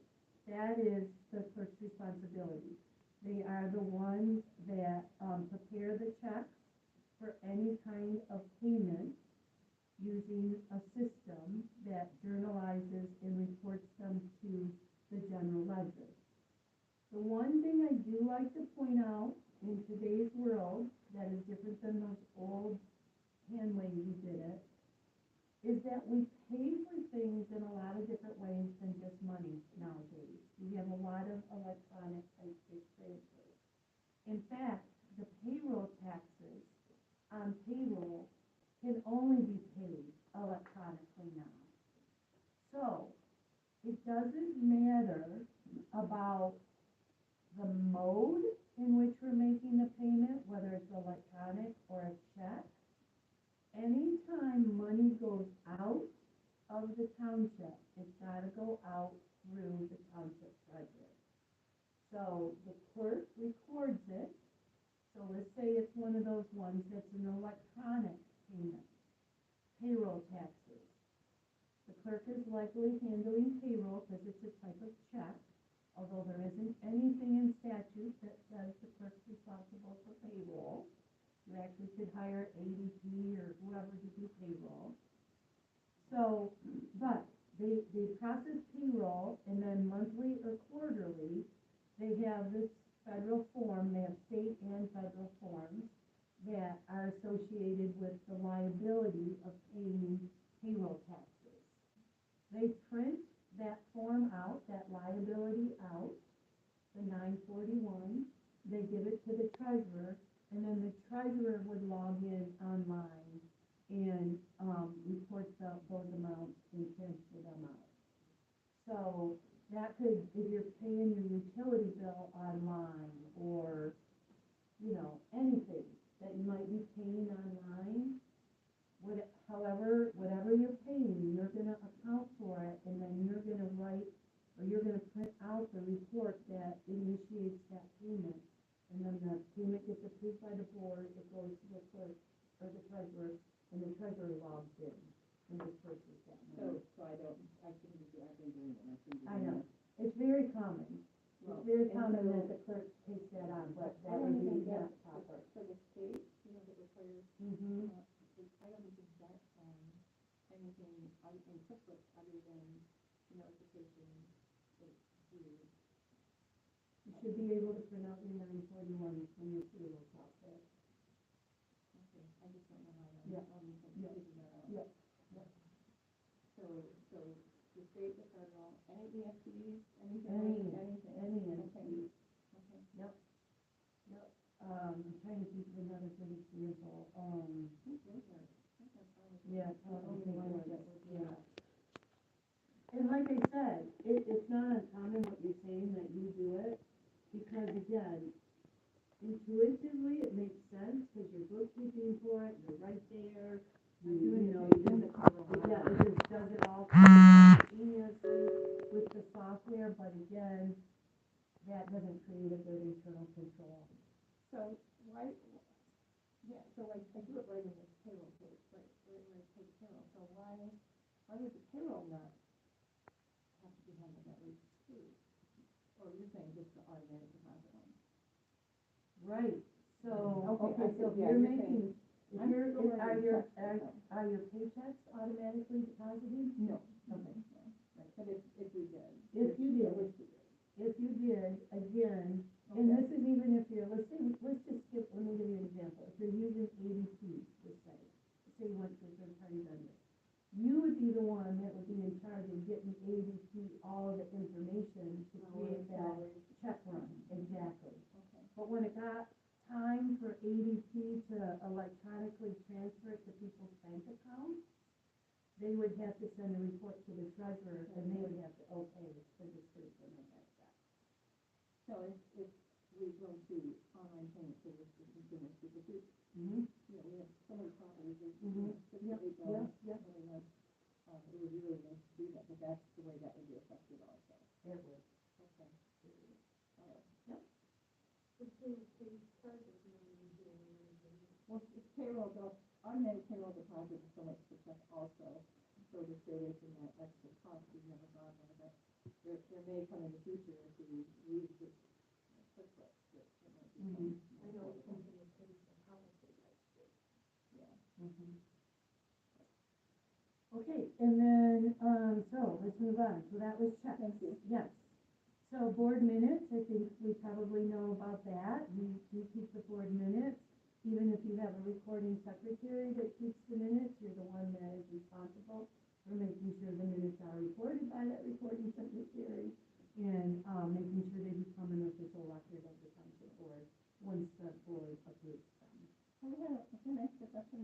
Yep. We had a little bit of a snag here recently, so in reading the MTA, information, minutes have to be corrected at the meeting following the meeting following the meeting that they refer to. And if they're not, then you move on. If you want to add or subtract, you incorporate it into the minutes of another meeting. Correct. Okay. I just want to make sure that I got that right. Yep. Okay. Yep, that's kind of hard to follow that rabbit trail when that happens, but that is how it would work. I like the consent agenda idea, which is, I don't want to get too far off of it. Yeah. Because that kind of keeps you regular with what you're putting in there and just kind of a reminder. Yep, of everything. yep. The only, I'll give you a con about consent agenda, if you guys are still needing to decide whether you're gonna go to consent agenda or not, is that when you have a consent agenda, you're making a motion to approve everything in that consent agenda.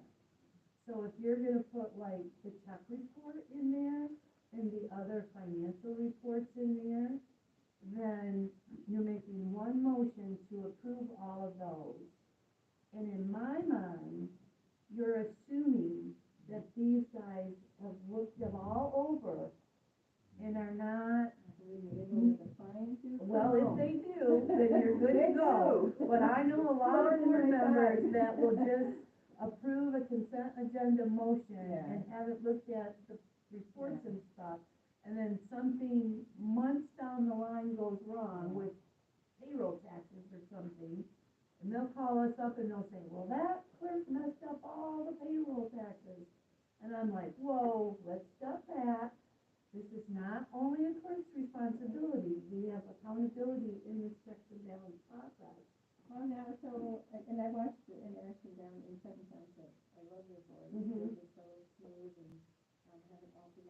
thought it was really cool, but one of the things that I read in the literature here, was about not putting the treasurer's report in the consent agenda because you don't approve that, you only accept that. Mhm. And is that true? Yeah, but That can go that either is, way?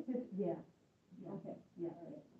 Accepting, approving all implies that there's some kind of, Well, what they're saying is you can't, the literature says you can't approve it because you didn't you know, create you it. can't change it in any Yeah, way, because right, all you exactly, do is accept it. right, right.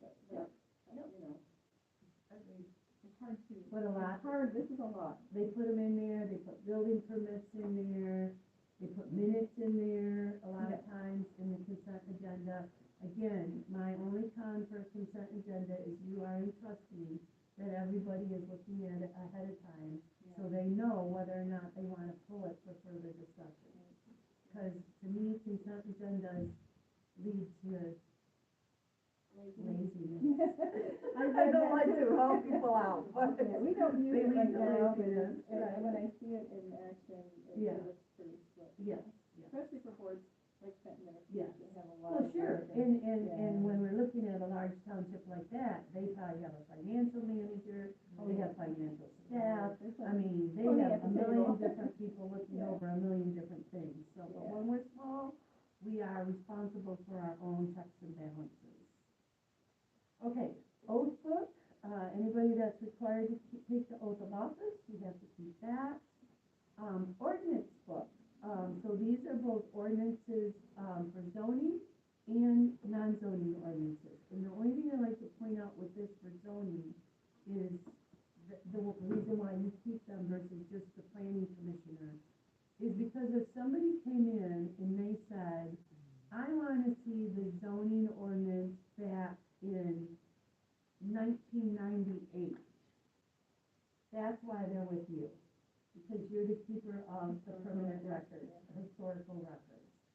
Because, yeah, maybe the current zoning ordinance is up online or with the planning commission in a book or something, but if they wanna go back and look at past language, it's gotta be central to some place in that CPU's book. Perfect. Okay, post special meeting notices. So, this might be a hot topic.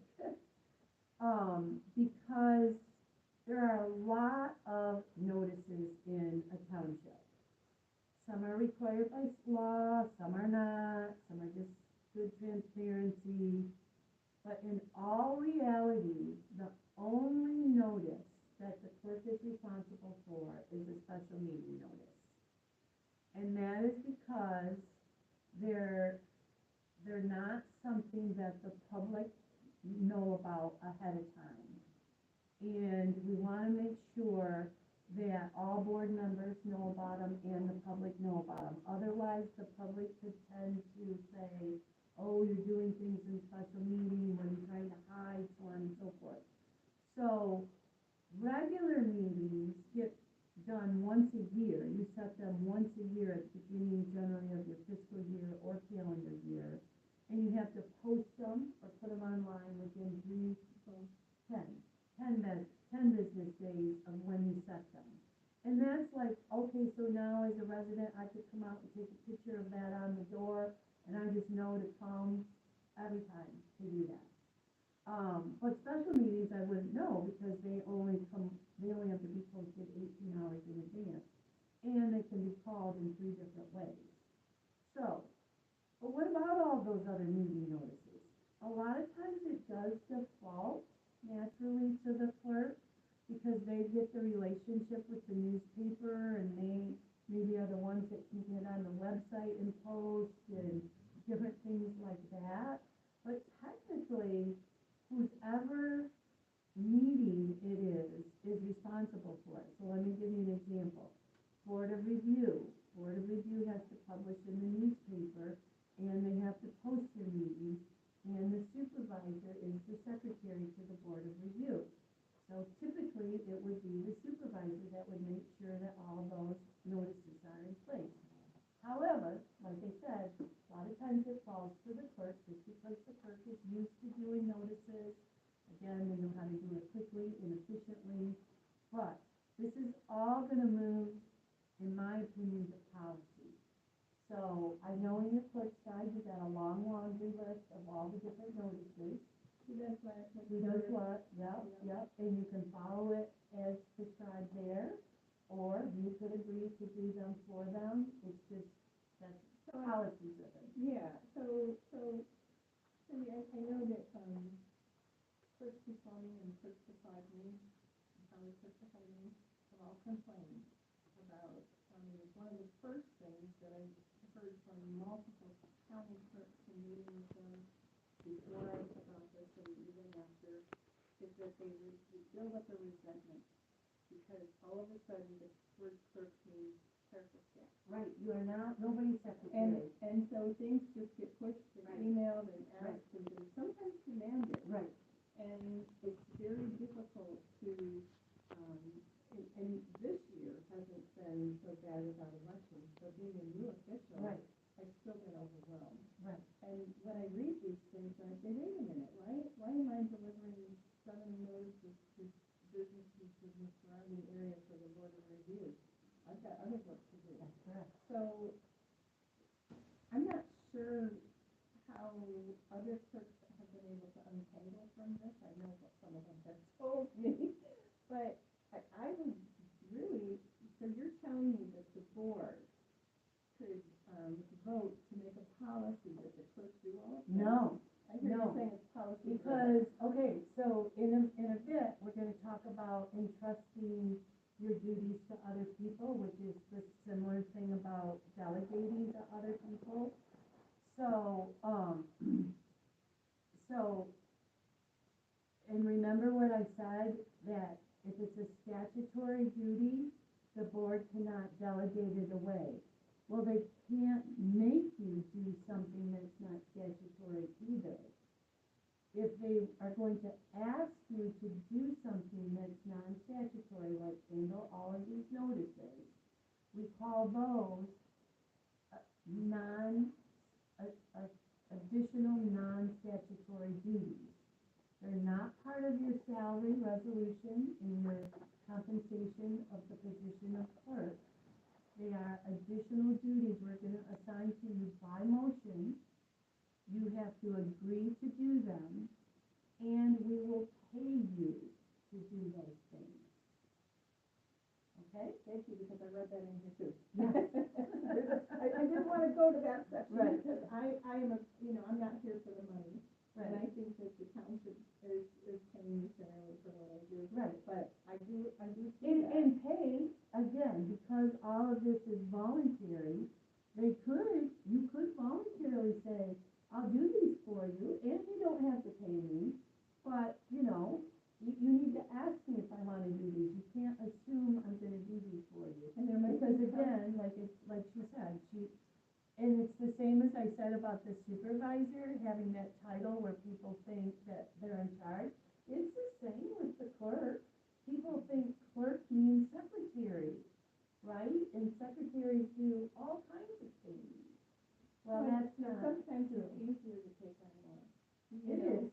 We're That's why I said sometimes Yeah. it kind of falls to the clerk or the board as an expectation that the clerk will do it because it is easier. It might be because of records, it might be because, like you said, you know which newspapers to use, you know what their schedules are for publishing. But they're really not hard to learn. No, they're not.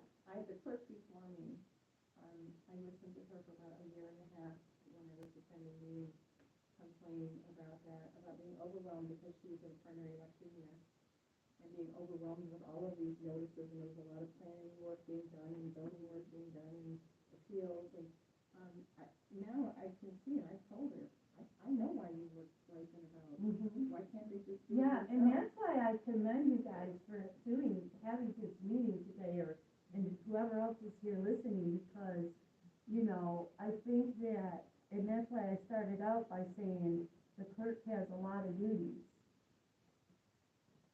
It's a fact that statutorily, the clerk has a lot more duties than anybody else. So if we're also kind of putting non-statutory duties on the clerk, now we're just really, we're really overloading, yes. I remember when I was first appointed or became a township clerk, I thought to myself, I looked at the office hours, that the office was open, and then I knew they had one meeting a month, and I thought, oh, that's easy, I can do that. I saw the salary, and I thought, oh, that's a pretty good salary for just that $3 month. And then I found myself going in on Saturday and stuff and doing payroll, because it was the only time I could get something done. So it turns out to be a lot more, so we do have to take that into consideration, for sure. Agreed. Okay, so that was meeting notices, and then, of course, the next two are on elections, and I cannot go into great detail about elections, but the one thing I do want to say about elections that, again, I want everybody to understand is when we're talking about salary and stuff for the clerk, people think about elections in terms of how many we have per year. In some years we have more than in other years, right? But that is not the only thing that happens with elections. Elections are actually all year round. And so they have this thing called the QVF, and it's called their inbox. And they don't even have control over their inbox, because when people go to the Secretary of State and they make any change on their driver's license at the Secretary of State, that automatically gets put into the inbox, and then it's the clerk's responsibility to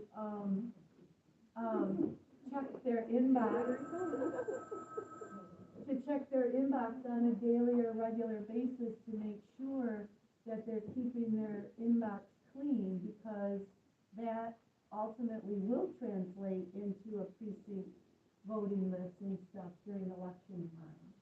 So election responsibilities are all year round, not just when we're having elections. Yeah, and we were looking at the schedules, and so on an election year, a primary election year, you start work in January and it goes to December. Right. The schedule now, this the first day of state. Yeah, oh yeah, I know, it's crazy. All those new laws last year. Okay, so then the next one is the trustees. Again, we know that the trustees are our legislators. They're the ones that are here to help us watch everything that happens in the township and to vote on things, like any legislator does, including that financial oversight. So, and I'm going to talk more about the financial oversight as we go, because this is a really important thing. The only other thing I do want to say about being the trustee is when we get to talking about entrusting duties to other people, even though the trustees may have other jobs outside of you, it doesn't mean that you can't do things for the township. It doesn't mean that you can't take on additional duties. There isn't anything that prohibits that. Trustees can be as involved as they'd like to be. Again, we can't make trustees take on additional duties, but certainly trustees can volunteer to take on additional duties, and they can be compensated in addition to their trustee pay for those duties. You mentioned voting. Is there something else in here about board meeting? No. So then I'll ask my question. So, we've had some issues come to the board where board members abstain from voting. So, I'm not picking on you because you're not the only one. and Chris and I actually had a conversation about what does that mean and when can I do it, because we both were looking for resources. So maybe you can help us. So there are really only 3 ways to vote, correct? Well, 4. Yes, no, abstain, or refuse. 4. No other ones. Abstaining is kind of like refusing. It is. Right. So can you tell us? Yes. About Also vote present. What does that mean? It means I'm here, but I'm not casting the vote. To me, that's like abstaining. I understand that that is one option. Maybe in parliamentary procedure, but not in township government. So let me start there, because that's one of the misconceptions, I think, is there is this thing called parliamentary procedure, like you've heard of it, Robert's Rules, Mason's Rules of Order. There's a lot of different parliamentary procedures out there. Townships are not required to use parliamentary procedure.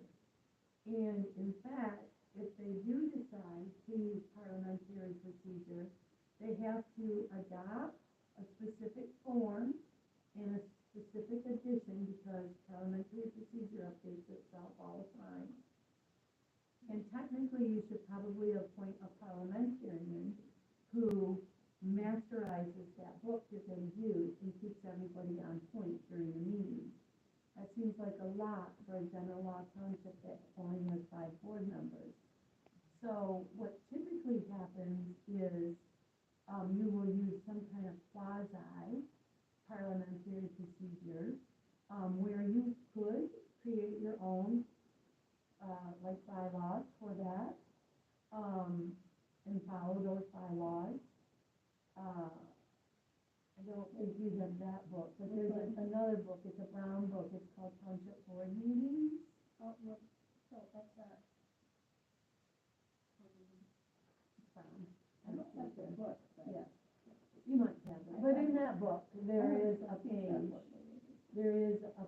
in there that outlines 7 steps to, township board meetings that are not parliamentary, but similar to them.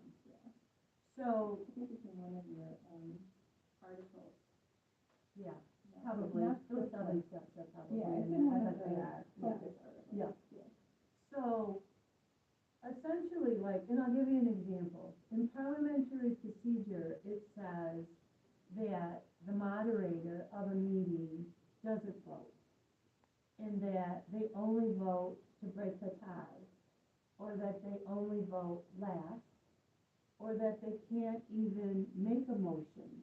They can't even put a motion on the table. All of that would be contrary to township law and non-lawful. Because in township law, you are all equal, you are all a trustee, you all have to vote, you can all put up a motion, and in fact, this idea of seconding a motion is again parliamentary procedure. You don't even have to use the second if you don't want to. Most township boards will.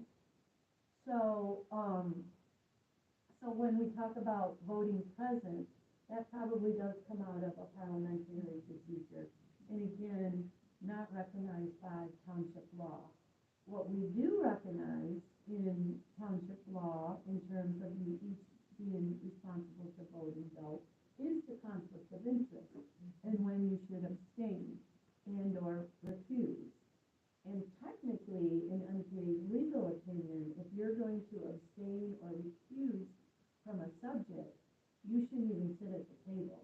You shouldn't deliberate in the motion at all, because you're essentially saying I have a conflict of interest. So, During the discussion. during the discussion, right.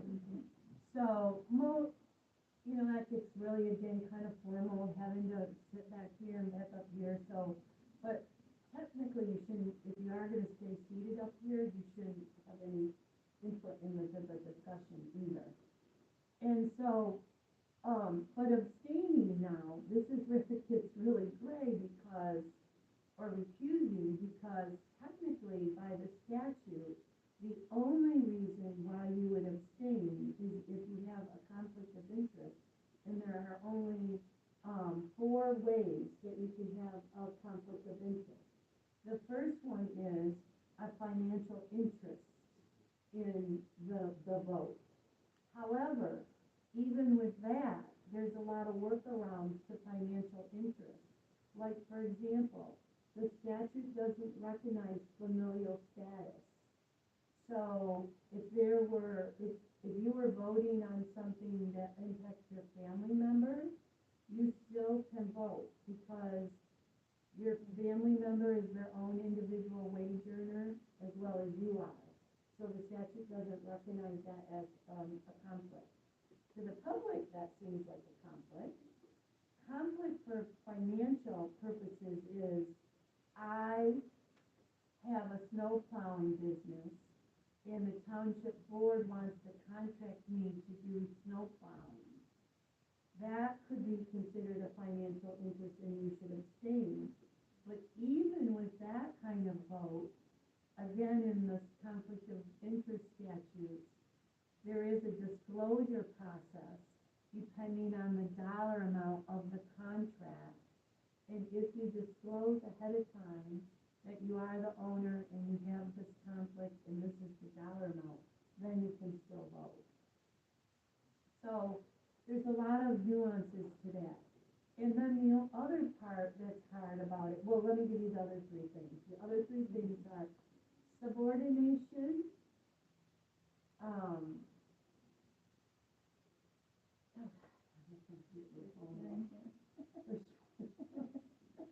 basically they mean, one, supervision, subordination, supervision, and breach of duty.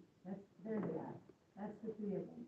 So subordination means that whatever the vote is, you are subordinate to that vote or that person. So whatever the decision, if that decision impacts your boss, then it also impacts you because you are subordinate to them, so you should not vote. So if you're an employee of a company. That's correct.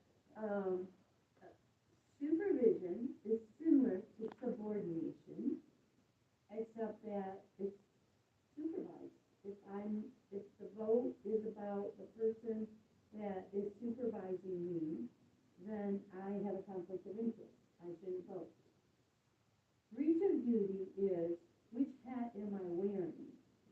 So if I'm on the Parks Commission, and I'm on, or Parks Committee, and I'm on the Township Board, even though the Township Board is the owner and operator, if I also have a voting, vote on the Parks Commission, and I have it on the Township Board, which hat am I wearing when I vote, right? When I vote at the board level, am I voting because I'm thinking of myself as the owner and operator of the whole township, or am I thinking of myself because of my passion for the Parks Committee?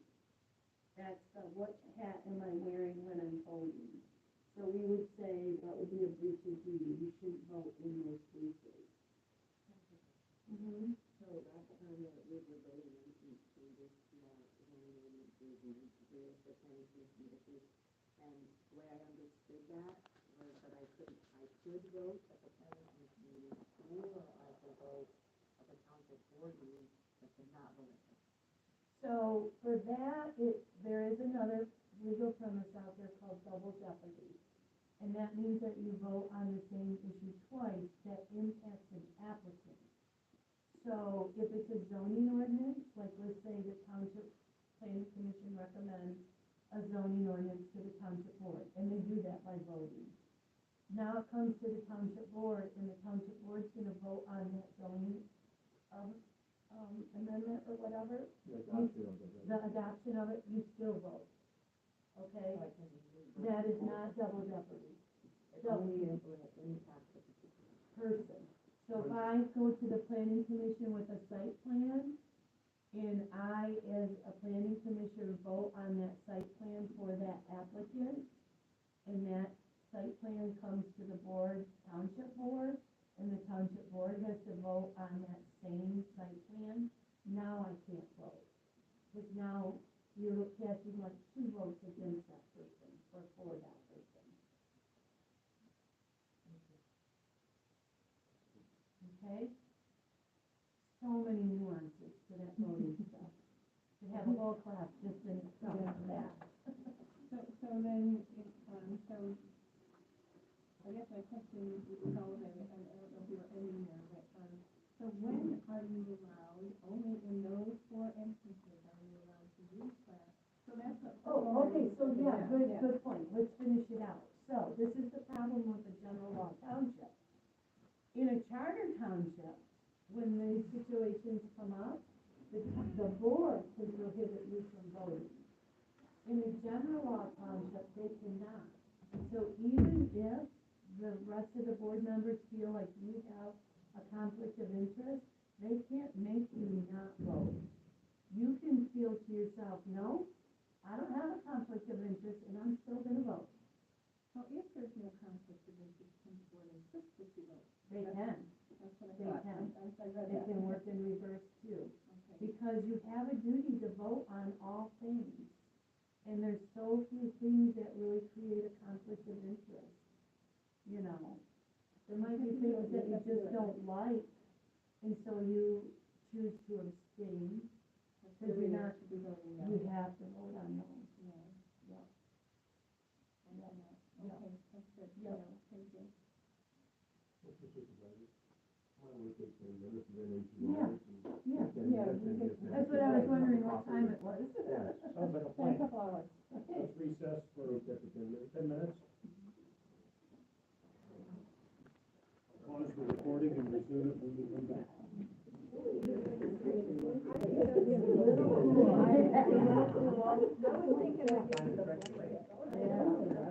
I'm not sure.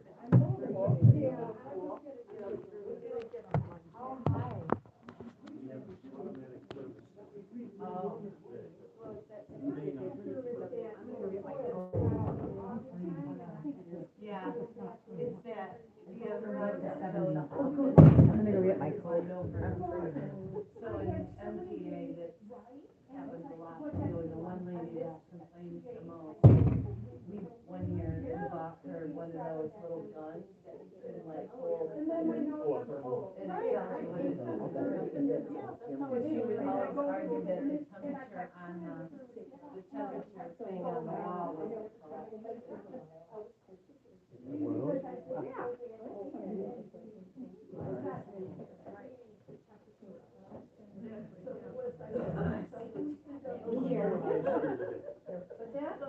Oh, I'm so thankful for that. I was really worried about it. That conference, everybody was Well, it's just normal here. top of the top, is right. Still. Yeah. So, And like some of our Yeah, yeah. I never went to the.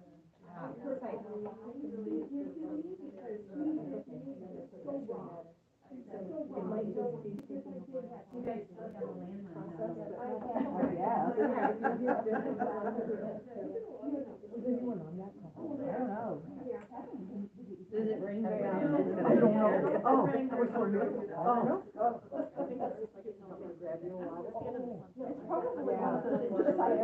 And I got my long johns on too, and I got an extra, I got two shirts on. I was gonna say, I cold in more here. spring, and I'm like, okay, whatever. It is. Oh, she just turned it up here, so. I had a banana today, that was it. Everybody kept calling me and It's like. nobody ever calls me. Today Of was course, it. Murphy Song, right? Yeah, my name used to be Murphy. Oh, she's. Seriously. That's where, I was surprised this morning when I went out that it was warm air after yesterday, because I didn't travel yesterday, it's like and then with the rain and everything was hitting the side of the house, it's like, oh, I'm not even adventuring out.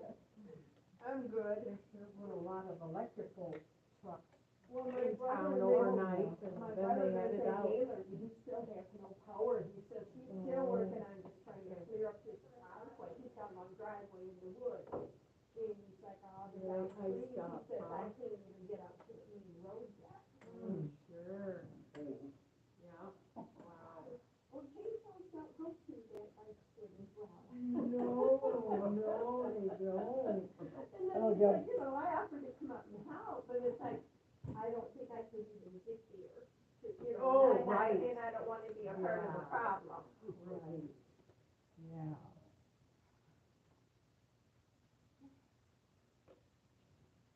And you said your name was Kim? Cause I'm a Kim, that's where.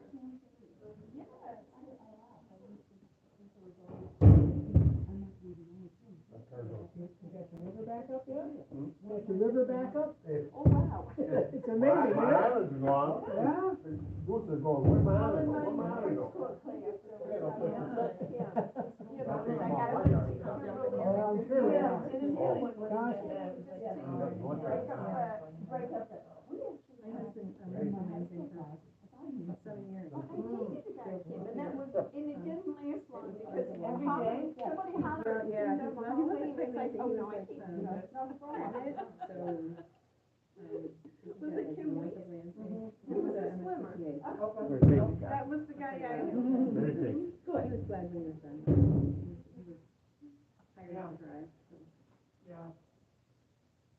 I don't know how people do the Detroit one either. Right. Every day.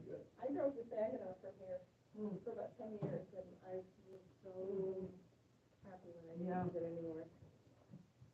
I used to drive in winter. That freeway, driving in the winter, was awful early in the morning. Everybody racing, no trucks, no plows.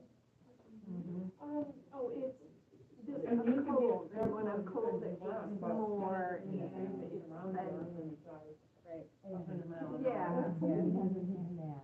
Otherwise, yeah, I went to a meeting last week at the Y about bone, that they had a bone class on knees.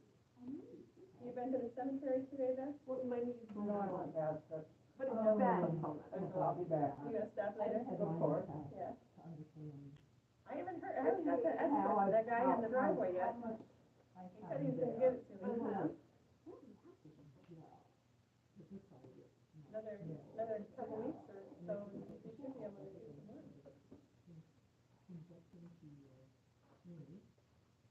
Should I get the synthetic chicken So you did, or? the injection? Yeah. Finally got a little soft ground there? My wife keeps So following me, all I'm good because for a year with it's it, really you odd. know, so I Yeah, don't it mind, wasn't rough, even Yeah. if it takes me 2 Like, you know, my sister lives in Sheboygan, days, the one I'm that lives down up where there. I'm baby And again. she was crying over the weekend. She said it was awful because I guess, I mean, I just never thought about this. I go to, When that water goes into the trees and the but his poles, dad did one of my other that's what surgeries, makes me so. snap like that.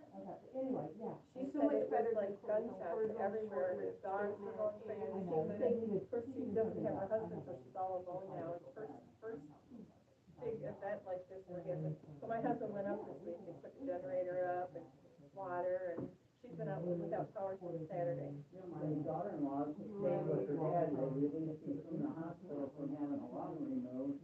And I mean, he wasn't a smoker, it was some infection Up north? in the area. Oh, And she yes, got well, I got up that. to the people and the bridge was ice. Did they open it today? Oh, I don't know. It was closed. Off and on, all day yesterday and the day before. Yeah. And my nephew, my sister's son lives in my Jeep, and he said, Mom, I can't come and help you because they're gonna close the bridge, I won't be able to get back home to work.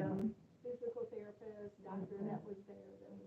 It's pretty bad. She's got probably 23. You know, anytime I get hurt, I'm the first one to go, you know, in for therapy and.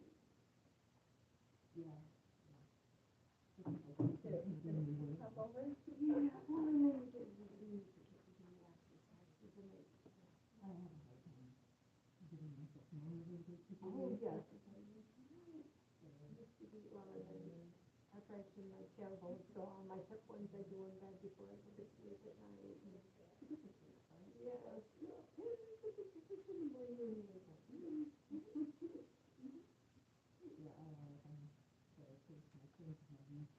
Oh, yeah. I know you. Oh, Stedler. No, I live in his way, just as I'm not sure.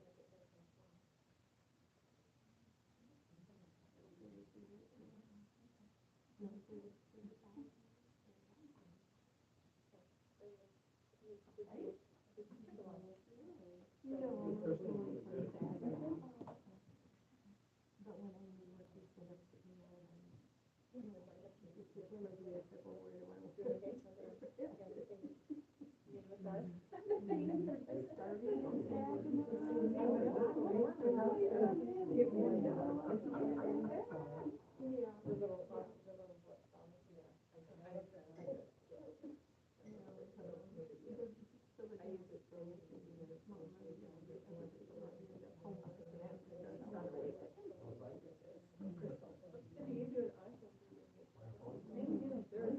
Starting on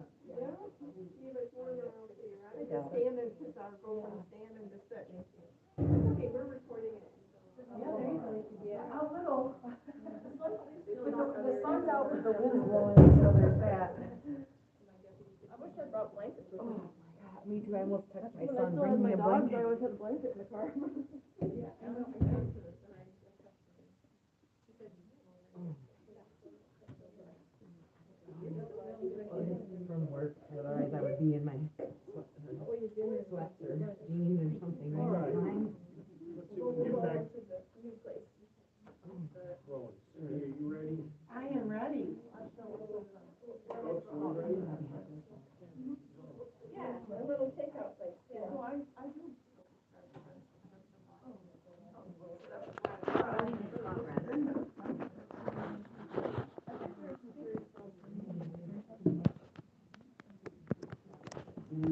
Okay.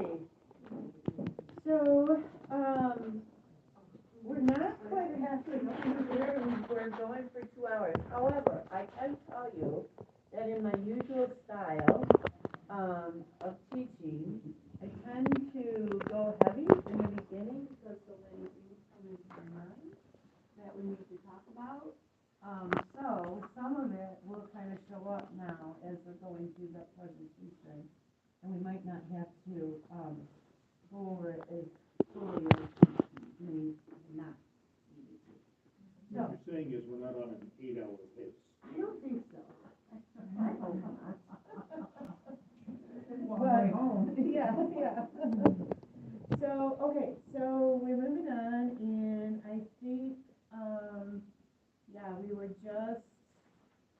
talking about, we were trying to outline how it was a collective effort by going over each of the statutory responsibilities of the offices. So now let's move on and talk about, the legislative versus the administrative. And this is where we're going to start to focus a little bit more about setting policies versus the day-to-day operations, right? So the board obviously sets the policies that impact the day-to-day operations. So the next slide there is, this is like one of my most favorite slides I use in a lot of my presentations, because we've kind of talked about it even when we first started, and talking about the different types of models, regardless of what model you land on and you choose, that it really is a team effort. So the one I really like to use the most is, you want to practice fire prevention, not firefighting. So it's kind of like, I like to tell my kids, like an accident, they'll be like, well, Mom, it'll be okay, nothing's gonna happen. When I ask them to follow something, like about driving or something along that lines.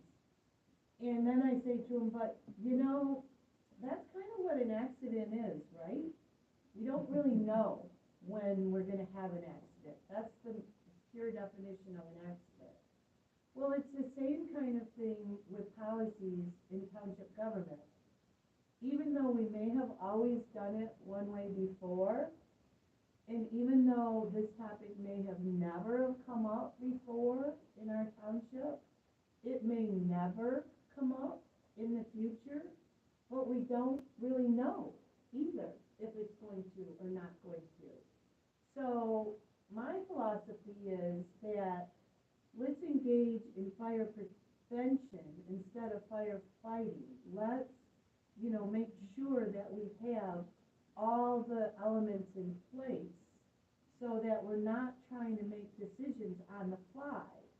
Because one of the things that happens a lot in my office at MTA is we'll get a call, and it's usually about something that's happened at a board meeting, and we'll ask, we'll say, well, how did you vote? Or what was the outcome? Well, I voted yes.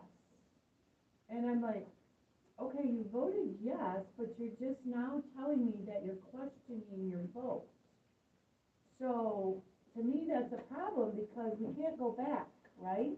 We can bring things back to the table for sure, but it would be better if before we vote, we make sure that we're voting correctly. And then Catherine will say this all the time, I hear her say this all the time to people when they call in, is really nothing is an emergency. There are very few decisions that come before the board that have to be made that night. I'm not saying that there's not gonna be some, but there are very few. Most things can be tabled. Most things can be, I just don't know the answer to that. Maybe we wanna look in the manual, maybe we wanna look at the law, maybe we wanna make a phone call. Maybe we need a little bit more time to read the documentation that was given up to us, in preparation for that topic. There's lots of different reasons why we shouldn't rush always into a vote. And again, to me, that's the fire prevention side of this equation. Because if we rush and we make a vote and then we're second guessing our vote, or we're trying to figure out if we voted correctly or not, now we're engaging in firefighting, right? Or fighting of some other kind, right? which is, right, which we don't want to do that. So we can alleviate a lot of that if we just have, more patience. Maybe we table things, maybe we look into it a little bit more, maybe we get some questions answered. To me, those things are ways that we can cooperate together instead of in these other two options here. Teamwork is cooperation, not competition, or teamwork is not individualism. So if we agree to take some time, or we agree to make sure we have all the facts before we vote, then we are more cooperating as a team. We're not like trying to prove ourselves right.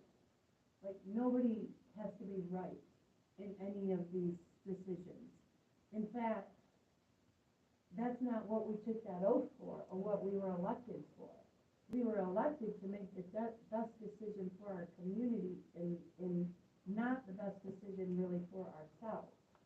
And so obviously when it comes down to our administrative work, we do want to make sure that, we are getting our own individual needs met, so that we have good boundaries, because otherwise you get overloaded with work that may not even be within your area of work. So I just like to kind of keep each four of these principles in place, because I think that when we get in disagreement, we can kind of refocus ourselves back to those kind of core ideas. So the next page is, and we talked a little bit about this already, and I just would kind of like you to keep this as a resource. We give this out a lot at a lot of different types of presentations, and we call it Follow the Money. And it's really just an overview of how money comes into the township and how money goes out. And it also lists the exact statute that requires each one of those areas of financial control. And it also lists the source where we're getting that information from. So again, to me, this isn't Cindy telling you how this works, or MTA telling you how this works. We truly do have governmental resources that we have to follow in order to follow the money in and out of a township. So I'm not going to go over each one of those. I just wanted to give you that as a resource. And then the next one is similar, except a little bit more abbreviated, that in order to have good financial controls, we do have to follow these three core manuals that the state has set out for us in terms of guidance.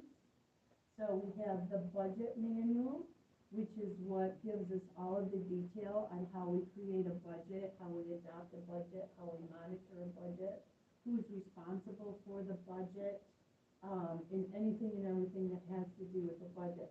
And like I like to say too is, like, I know we do everything electronically now, but just like we have, like like, you're speaking my language with these books and these post-it notes and these highlights. You probably wrote most of Yeah, it. well, I have written some, including that policy, and you know what? This is only a small Yeah, portion of exactly. what there is. I like to have it in front of me, like, I like to, like, I don't wanna have to try to find it online and all these different things, so I would suggest that at least with these three items, the budget manual, the accounting procedures manual, and the uniform chart of accounts, that everybody, prints those out and takes the time to read them.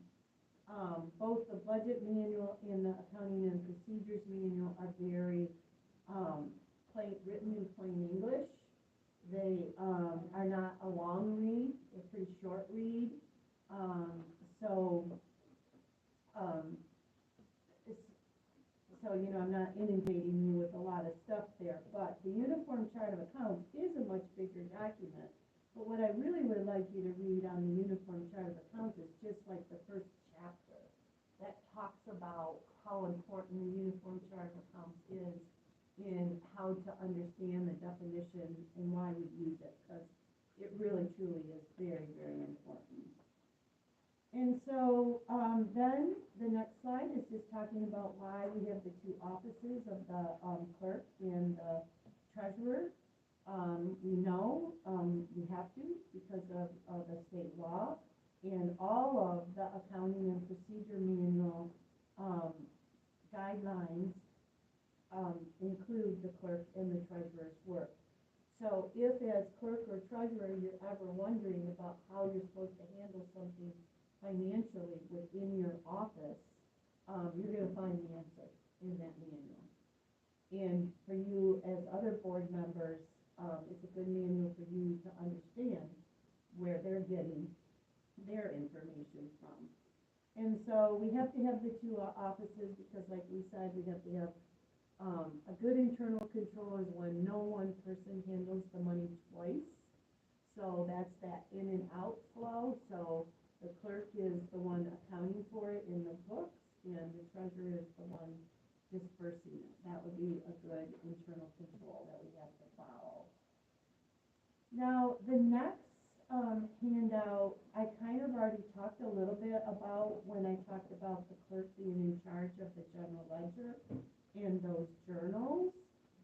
And the only thing that I do kind of want to talk about on this page is we have those bank statements there at the end. So I want to talk about the difference between the accounting and the bank.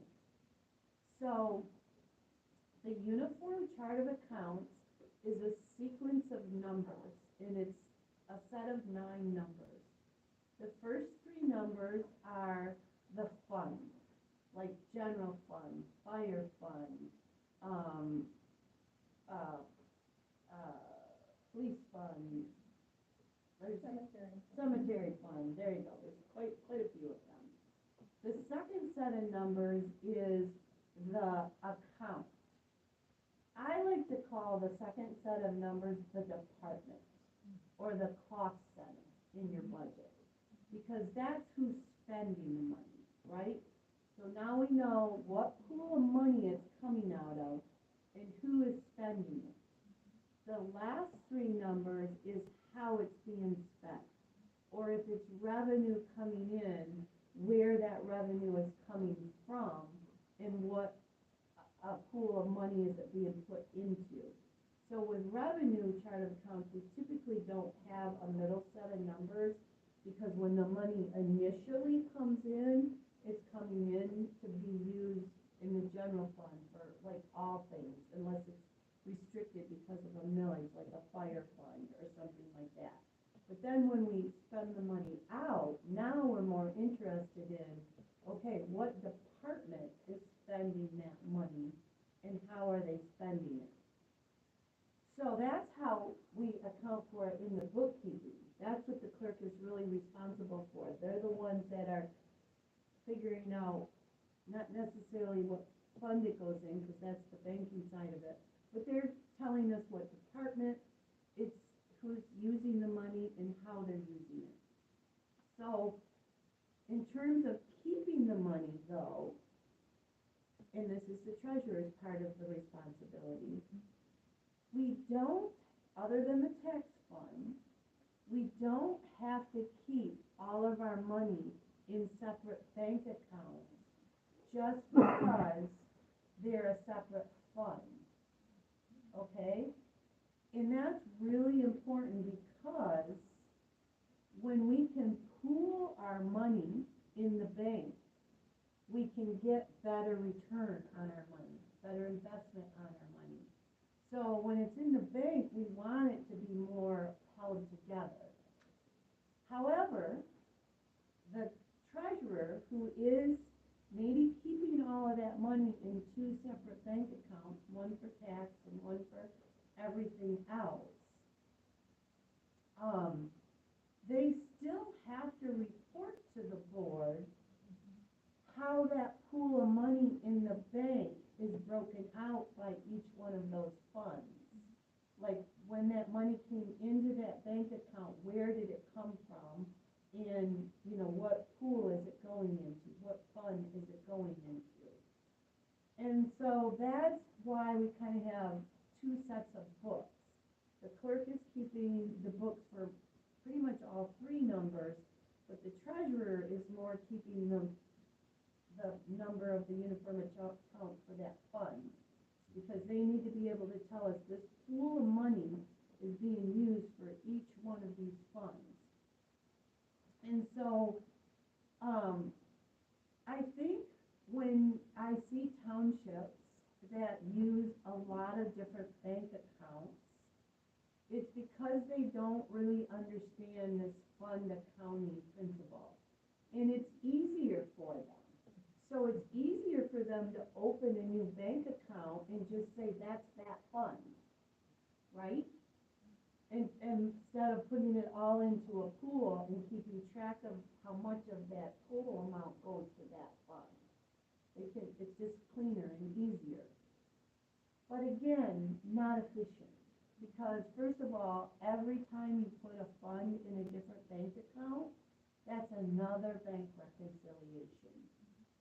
And when people think about that in terms of job, duty, and responsibility and how much of their time it takes, you can imagine if you're doing a bank reconciliation for one or two bank accounts versus if you're doing a bank reconciliation for 10 bank accounts.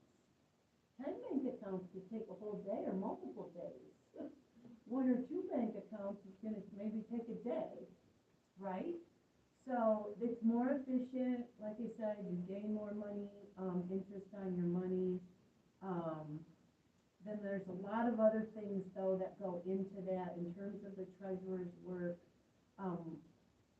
that we didn't address in those statutory duties. But some of those things are, like when I said in the investment in depository resolution, and it tells them that they can use these banks within state law or state parameters.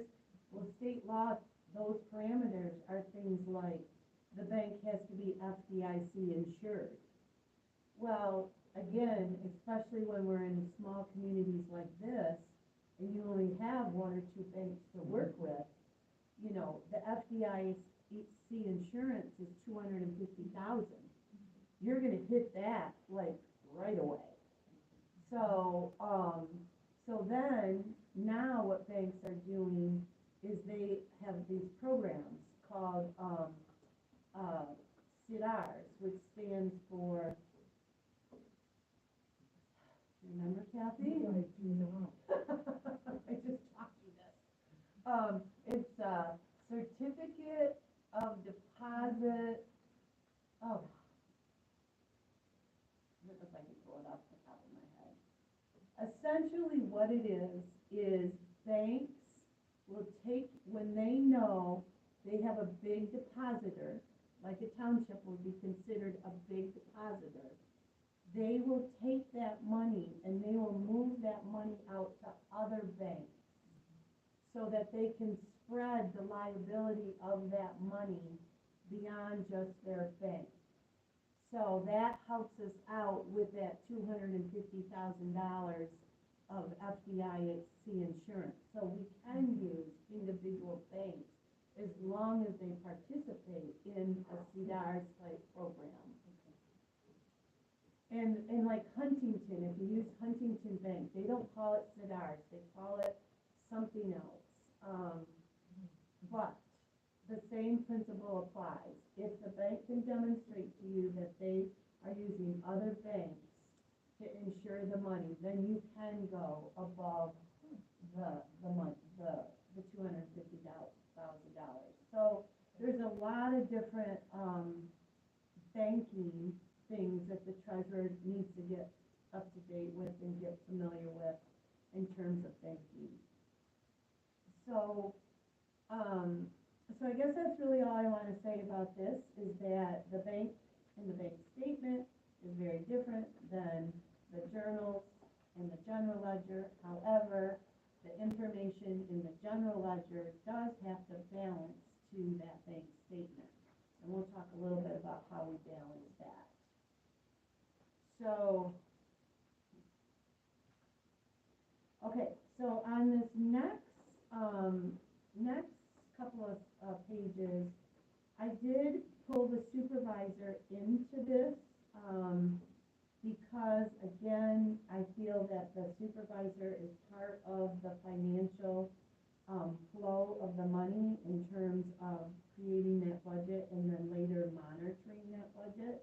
I kind of put them up there as the beginning source of how we're going to spend our money.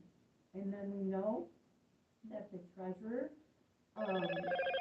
is the one that will take all that money, and they will account for the receiving, the depositing, the reconciling, and the investing of that township money. And then the clerk will account for all of those revenues and expenditures in the general ledger. And then off to the side there, you're going to be able to see when you get your copy that monthly the treasurer and the clerk need to reconcile those books to the bank. And so we're going to talk a little bit more how they do that reconciling. But first, let's go to this next slide. These are the monthly reports that the officers need to provide to the board in order to have that financial oversight as part of your responsibility. So monthly, the clerk is going to present that accounts payable report. You might call it a check report, trustee audit report, whatever you want to call it. It's the money that we're approving to be paid or dispersed. And there are a lot of things about that, nuances about that too. I think probably the biggest one is this idea of post-auditing versus approving. So the Accounting and Procedures manual allows a township board to create what is called a post-audit policy. You did good. So a post-audit policy is where the clerk and treasurer are allowed to make payments in between township board meetings. This policy is meant to be limited in nature, but it's for reoccurring payments, like payroll, like credit cards that might get an interest if you don't pay them on time, like utilities. We know we're going to have to pay our utilities every month. Maybe even a contract that is the same dollar amount every month. You could pay that. What does not go on a post-audit policy is something like if a plumber comes in and fixes the toilet, we don't just write a check to pay the plumber's bill. People who do business with the government or with the township need to understand that there is a process for paying bills. And they pay their bills generally just once a month. So we're going to pay your bill, but it's got to go through our process and then you'll get your payment, right? because it's not urgent that they get paid right away. And can I ask you a question? So we did have some confusion on this recently. So, but if, an estimate for work or bid for work comes before the board and is approved by the board for a specific job or specific dollar amount, once that's approved by the board, that's treated differently though. I know it goes to a check sequence audit, but we can pay that when we're No. No, that's back to the, so how do I differentiate that? Remember, in the General Appropriations Act, we give you individually authority to spend money within the budget without having to get approval first. But that is different than paying an expense or a bill from some other outside source. So even if you've already approved the work. Right. So if it's approved in the budget, like we're going to blacktop the parking lot, and our budget says we're gonna spend $10,000 on that blacktop. Now they come in and they blacktop, and now they might say, we won't start blacktopping until you pay half up front, something like that. That you could put through the board and get paid up front before they blacktop. So let's say, But typically, they would send the bill after they blacktop. but you didn't approve it. That's right, you haven't approved it yet. So let's say that you have some trees in the cemetery that need to be taken down. They obviously look dead. So you have some plan and they evaluate, they say, yes, these trees are dead. And they said, we will give you a bid for the work. So they said, well, if you pay us $500, we'll take these 2 trees down. So you bring that bid to the board, and the board looks at it, says, this is the work they want to do, this is the amount of money, and they say, yes, let's do this. Okay. So then the trees get taken down. Can you write the check to that person? No, that Okay. person would send the bill in, and you So would you- put the check it's really through the going same check through the board processing. twice. Yep. Okay. Yeah, because approval of the expenditure for budget purposes is different than the approval of the check, the actual check that pays for it. Even if it's not work that, I'm asking for a different reason Mhm. than she was, but even if it's not work that we necessarily, like, for example, for grant writing, we budgeted, I forget now, what they say, $5,000, let's just say, so we did budget, but the former board did budget for that, we have that, and I am not a so line item, cost center, department, whatever word we're gonna use there, okay, we have that section, okay, that's fine too. We have that amount, okay, that X dollar amount there. And so that's our budget, that's how I understand that. And then we receive a bid for whatever work, so that falls within that cost center department appropriation, whatever it is. And then we approve that. So let's say if the budget's $5,000, we approve, the board approves $1,000 to be paid to this vendor. Then when that work is done, we have to again approve. That is new, that is not how the That's former not, board did it. Yeah. board never done it. So again, when we go back I didn't know to, that, thank you. when we go back to the, Appropriations Act, we're giving individuals the authority to spend through that act. Now, you could expand that, and you could say, like, let's say grants falls under Parks and Rec. You could say that the Parks and Rec committee can also expend within their budget, but that just means they can obligate the expense. It doesn't mean that the check is actually getting approved. It's just giving you permission to obligate the expense. Very different than how we. It is, Well, because we. so my understanding, if the grant group was a department, it kind of set up is, you could contract for a piece of work. They can obligate. Obligate for a piece of work. However, that piece of work, once completed, And you're can't be gonna, paid right, until the board approves Correct. the payment. correct. So you could, They really approved the payment twice, right? Well, in that case, no, because the GAA has created a department called grant. It has funded that department with a pool of money, $5,000. Whoever's managing that department, Crystal, and I'm being specific, but in the general, but I mean. Because we know she does all the grants. But you could say, hey, there is this firm that will help develop the grant, and they want $1,000 retainer. You can obligate and retain it. However, you can't pay the retainer until it Till they goes send the through. bill, They and send the the bill. check goes through the process of getting paid. So it's not a post-audit. That would not be a situation. post-audit Okay. situation. Okay. Post-audit situation is only for those reoccurring Yeah. regular bills. That's all we have in the policy, but, okay, no, we've been taught differently then. You did mention you started the township pays once a month. Some of these contractors want, now, I got done. And we know we shouldn't do that. Well, no, we were doing that. Yeah. We were doing that. The old board was this, Now, that's, your clerk was. But that's okay. We, You might now, want to I'm check, glad but Cindy's we here to know clarify how that. it Yeah, and I mean, it's tough.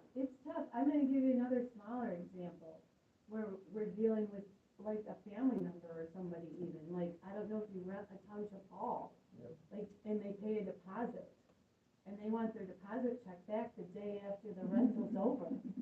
Well, no, that deposit went into our bank account, and we're holding it, and we have to put it through the process of getting it back out and writing it into a check and approving it to send out to you. We don't do that either. I think we're going to change that. Yeah? Yes. We're gonna have to. Yes, absolutely. Well, it sounds like it's what you just said. Right, because, You know, and the we're reason not why I asking use- too many and questions. the reason why I use that one as an example is because nobody wants to say to their family member, well, I can't give you the check, you gotta wait a month.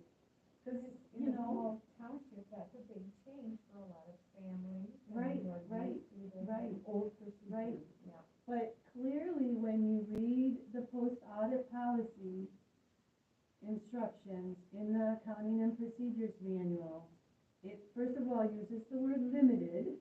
So if we started adding all of these exceptions to the rule, then why do we even have a post-audit policy? Why don't we just pay everything when it is? Well, then we could run into a problem because, I'll use the township hall. What if, you said that the hall was cleaned just fine?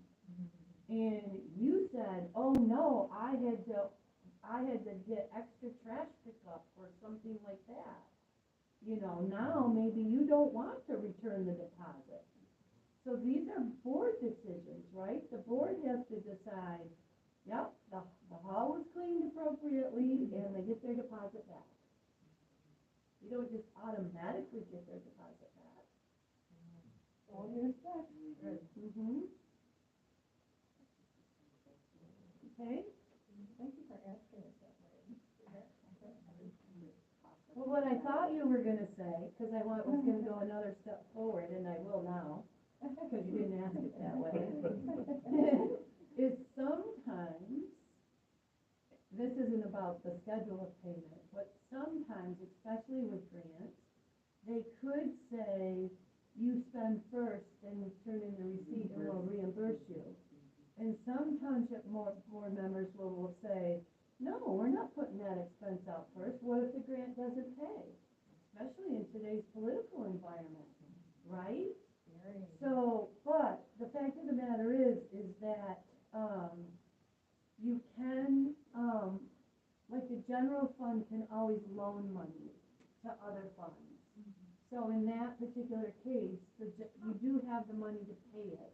And if for some reason the grant doesn't pay, then general fund will have covered it and there's money there to cover it. But again, those are township board decisions of whether or not they wanna obligate, general funds, you know, to. What could happen. Right. And so at that point, it really becomes a board decision whether they want to participate in that kind of a grant. Yeah. And oftentimes there is no guarantee. Mhm. There are Right. examples that we could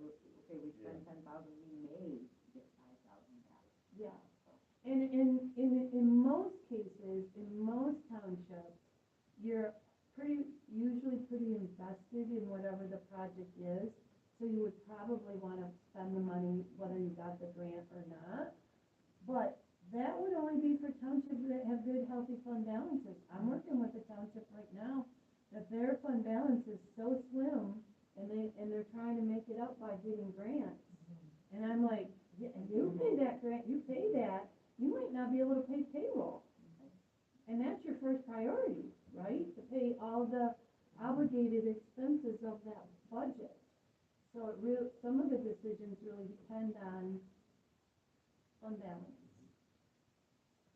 So, I have just one question, and this is maybe getting too much of the weeds, but, when something is done, like a contract is written, it's accepted, so you do the bid proposal, you have the bids come out. I am not sure what's the best approach, you have the obligating the money. I'm talking from this is where you encumber the money. And when the money is encumbered, it's on for your budget. It's like, okay, the solid waste contract is gonna cost $200,000. You automatically, $200,000 is now out of your budget. As you pay it, that $200,000 is goes Yeah. down a little. What is, looking at, for example, contracts, things like that, what, is it better to keep like a separate, spreadsheet or something that keeps track of those obligations? So when Or they, yeah. try to incorporate it as an account payable in QuickBooks? Well, or- some townships will technical. use a PO process, Okay. but usually just larger townships Yeah, that's good. will get more involved with that. And it also has to do with the way that, government accounts on a cash basis and not an accrual basis. Yeah, right. But Yeah. still, just knowing that you have this obligation already set aside, that, so you don't spend money fast. That's what I always get, just in general, how is how you try to make sure that you are not spending money. Yeah, they can do that. It's really, the technical words are you can deficit spend, you can't just deficit budget. So, But so accounts payable, keeping track of that is, Yep. yet another facet. yep, and that's that revenue and expenditure report where they're keeping track of how much they're spending and how much is still yet to need to be spent. That's what yeah. Yep. This obligated that I'm. Yep, yep, Okay. yep, absolutely. Okay. Any more questions? Those are all really great questions. Yeah, okay. So you're getting, we were on the post audit policy. So let me talk about that check report, or whatever you call it, that you're gonna give them. When I was a township clerk, I'm just gonna throw this out there. I didn't feel like my board understood what they could pull and debate versus what's already gone out the door. And I never wanted to be called out in a meeting. So what I did is I did two separate reports. I did what was called a post-audit policy report, and I did like the check report. Because what I was really saying to my board was, you're approving this because you've already approved it. It's on our post-audit policy. So you're just basically rubber stamping it. Now, this report over here, if you have any questions, debate all you want, because these checks have not gone out the door yet. Okay?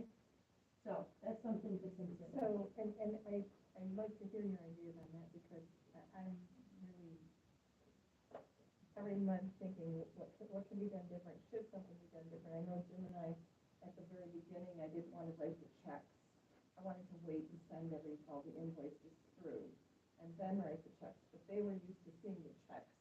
And so I went back to putting the checks on, but now, of course, with the post audit, some of them are check stubs. And so and some are checks that have not been distributed. So do you have suggestions in that process? What seems to work best? Well, again, I mean, I'm gonna ask you, Jim and Crystal, or others, if you saw those two things separated on two separate reports, would that be helpful to you? I mean, why did it matter if you just saw the invoice versus you saw the check? I think looking at both of them at the same time is okay. Because you've got, okay, this is already paid, and we approved it, okay, and I'm just making sure that money went where it was supposed to go. And then now this other one over here, can it be paid as soon as we approve it at the board meeting? If they can gel together, I don't have any problem with that. I think we looked at it a couple different ways. So that's no problem. I don't think, Crystal and I have both gone through it several times. This is her third term and my fifth term, okay? So we've been through a couple of, and each clerk has their own way of doing things. Right. As you well know. And it's a learning procedure for new people. We've been going on 5 months now. And we need to look at that area of spending money as trustees extensively. And whatever flows, we've gone, Crystal and I have gone through different ways to look at it. If we don't understand something, we talk to each other first, then we go to you, okay? I think that system worked in the past, and I think it's worked when we started out. And then whichever way it comes into play, if we have the preset paid in front of us, fine. And if we want to, if it's going to be a paid, I don't care if that's separated. So how do you account for the check sequencing, and you have two check reports, or you do one check report and they just have to go back and forth because the checks won't sequence together necessarily? They will not. You know, I Right, don't think that they will not. So Right, again, different accounts. this is the reason why I don't like those reports to be in the consent agenda, because of that post-audit policy. Because it will throw that check sequence off. Yeah. Right. So how do you account for that if you're doing outside policy audit and you're doing, Well, when you pass your motion, to approve the checks, your motion should state the total dollar amount and the check sequence, the beginning and end for that month. So between those two reports, if you're separating them, they will be within that check sequence. so what you're doing is the trustees are going to be doing more work to. They would. Yeah, so I can see what you're saying. Right. But I think that's kind of what threw us off, right? It's really When they three changed a little reports, bit. right? There's a list of all the transactions, all the checks, The if you will, that are transactions, yeah. done. And some of those will be flagged as post-audit, and that's when we will be another group. It'll be kind of, I'll say the discretionary, but you need to approve to send out. Correct. On that. And those together form all the transactions that could have occurred. And it seems to me that it would make sense of what I've done in the past, is you've had this list of all transactions, and then they're separated, kind of your notion of, guys, this is money that's already spent, you know, this is the consumer's bill, this is the telephone bill, this is all the stuff that we agree we pay regularly, and then here's the stuff we review individually. But then you have that master checklist transaction. I guess I'm willing to do either way. It's really, I want it to be more understandable and for you guys, I don't want to create a situation where you're having to say, well, these, okay, but I see you started checking them off. I always have. So I saw a couple that weren't, but, and you probably, yeah. So that's a good, when you do that, but it just seems like it would be confusing if I split them, but then again, like Cindy said, then that's kind of you'll know, okay, so these are, post-audit, the reoccurring bills, the utilities, these are the ones I really need to look at to see if there's something I want to pull out, what you're saying. It'll make that more kind of in your face. Yeah. I'm with Jim, I don't have a preference, I've never done it this way, so I couldn't say, I couldn't speak to whether it would be more work, more efficient, better, I don't know. I know you're trying it, but I'm also okay with the way that we've been doing it. You do pull things out. She pulls a lot of stuff out, not necessarily to go to the board sometimes, but she pulls them out, comes to me and says, well, hey, explain this to me a little bit more, or what, did you prove this, what, where did this come from? And so that's a good thing for me too, because when she does that, it brings mistakes up, or it helps her learn ahead of time, so we're not the board. Agreed. Anytime we can do that. I always feel like, you know, because trustees are the most removed from that check writing process. And so anytime they can come in ahead of time and look at the report where they can ask questions individually has always been both better for when you're actually trying to approve the whole report. In case there is something that was wrong or something.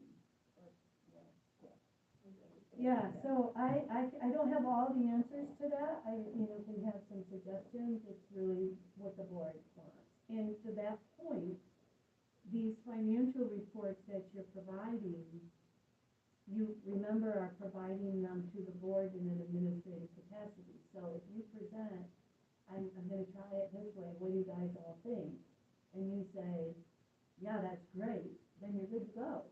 But if you guys say, well, I don't know, I don't really understand this, so we try it a different way, then you would have to try it this different way, because they really aren't the township board's reports. You're just trying to present them in a way that everybody understands them. And that goes the same for the treasurer's report too, any reports that you're doing. Well, it's good to hear your to be able to speak with you about it and hear your input and your suggestions or ideas. Yep. With your experience. Good. Yeah. Good, that's what we're here for. Yes. Okay, so then that quarterly revenue and expenditure report, some townships do that monthly, but by the accounting and procedures manual, it's only required quarterly. And for those of you that may not know, it looks like the budget. It's really just the budget, but there's an extra line item that has percentage. And it's the percentage spent to date at whatever quarter we're at or the month that we're at. So for example, if there's a line item for insurance and you're at 100% budget, that's probably okay, because maybe you only pay your insurance once a year, right? But if we're in the third month of the fiscal year and we're looking at supplies and we're at 90% already, we might have a problem. Or we're gonna go over our supply budget before the end of the year. So that's a really important, and according to the budget manual, you're supposed to make budget amendments when they're recognized. So a lot of townships will wait and do that at the end of the fiscal year, which technically by the manual isn't correct. You're supposed to be watching it quarterly and making amendments as you see them come forward. Consider that a board action. That's a board action, Okay. to make budget amendments. And so in your budget, so when we're making a budget amendment, there's multiple different ways that we can cover those costs. I kind of like this idea, I don't know if your budget has this, but I like this idea called a contingency line item. And it's where you put some extra money, I don't know, $10,000, $20,000, $30,000. And then if one of your cost centers goes over, you can just pull it out of contingency and put it there. Otherwise, you either gotta move it from another cost center into a cost center, or you gotta transfer it in from fund balance. Okay? So, and a lot of people don't understand fund balance being like your savings account versus what we're budgeting. They're two different numbers. They relate the budget as, oh my gosh, they're going over budget, they're gonna go broke. No, not necessarily, because we have $1.5 million in the fund balance. Right? So we always generally have money. I don't know what your fund balance is, I just want to exaggerate. Yeah, pretty close. Okay. So that's why I like contingency line item, because the public can see, you know, we've already thought that in the event that we go over, this is where we're gonna pull the money from, and it's already budgeted out of fund balance.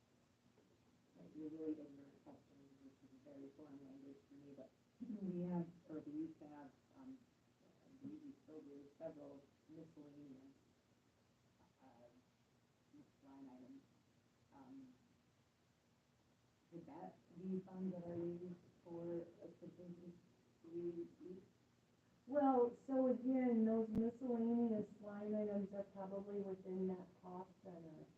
Right. So they're helping Agreed. balance out those over expenditures maybe in some of those other line items. But yes, you could move money from a miscellaneous line item out of, let's say, the clerk's cost center to the treasurer. Right, so let's say we're looking at the clerk's cost center and there's supplies, professional development, all these things, and then there's a miscellaneous line item. I've just always understood that to be, A, if there's something that he needs to purchase that doesn't fall under these specific things, or, and then also, let's use a little around supplies, we have 3,000 sitting there that we could use. I don't know that there is. No, I just, yeah, I agree, no, I'm just trying to wrap my brain. You could do that line item, because it is just what it is, miscellaneous, you could use it and Not move just it. that's the county practices is what you. I don't like it, it's always, I like contingency, but. I know. Your budget, budgets are usually, should be pretty accurate unless there's some oddball thing. Yeah, usually budgets go off when, you know, there's some kind of legal issue that comes up, and you didn't expect to spend that much money on a lawyer, or, you know, cost overrun on a project, maybe some revenue money didn't come in, you know, that we're anticipating to come in. Yeah. Dams break. Dams break, Oh, yeah. accidents happen. Yes, okay. And then, the monthly, balance sheet also comes from the clerk. The balance sheet is the fund balance. Balance sheet is, these are all of our assets minus our liabilities equals our fund balance. So your budget is within there plus your savings account.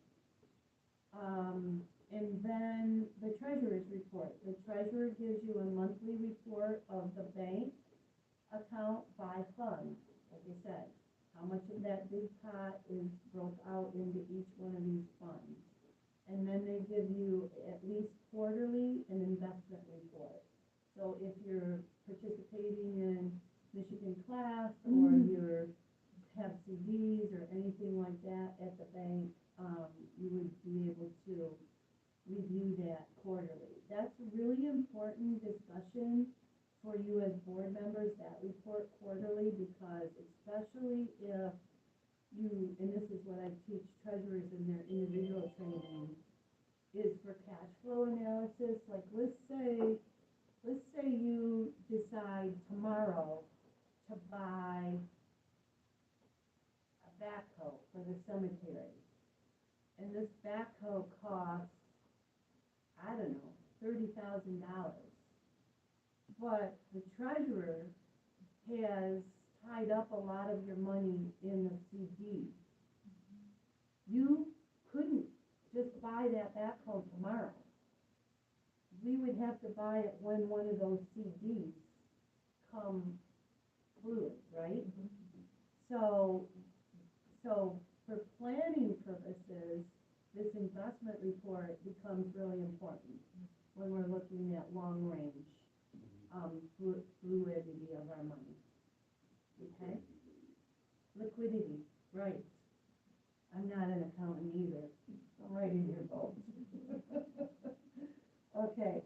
And then of course we know about the supervisor. They are the ones that will propose the budget amendment, even though everybody's watching it.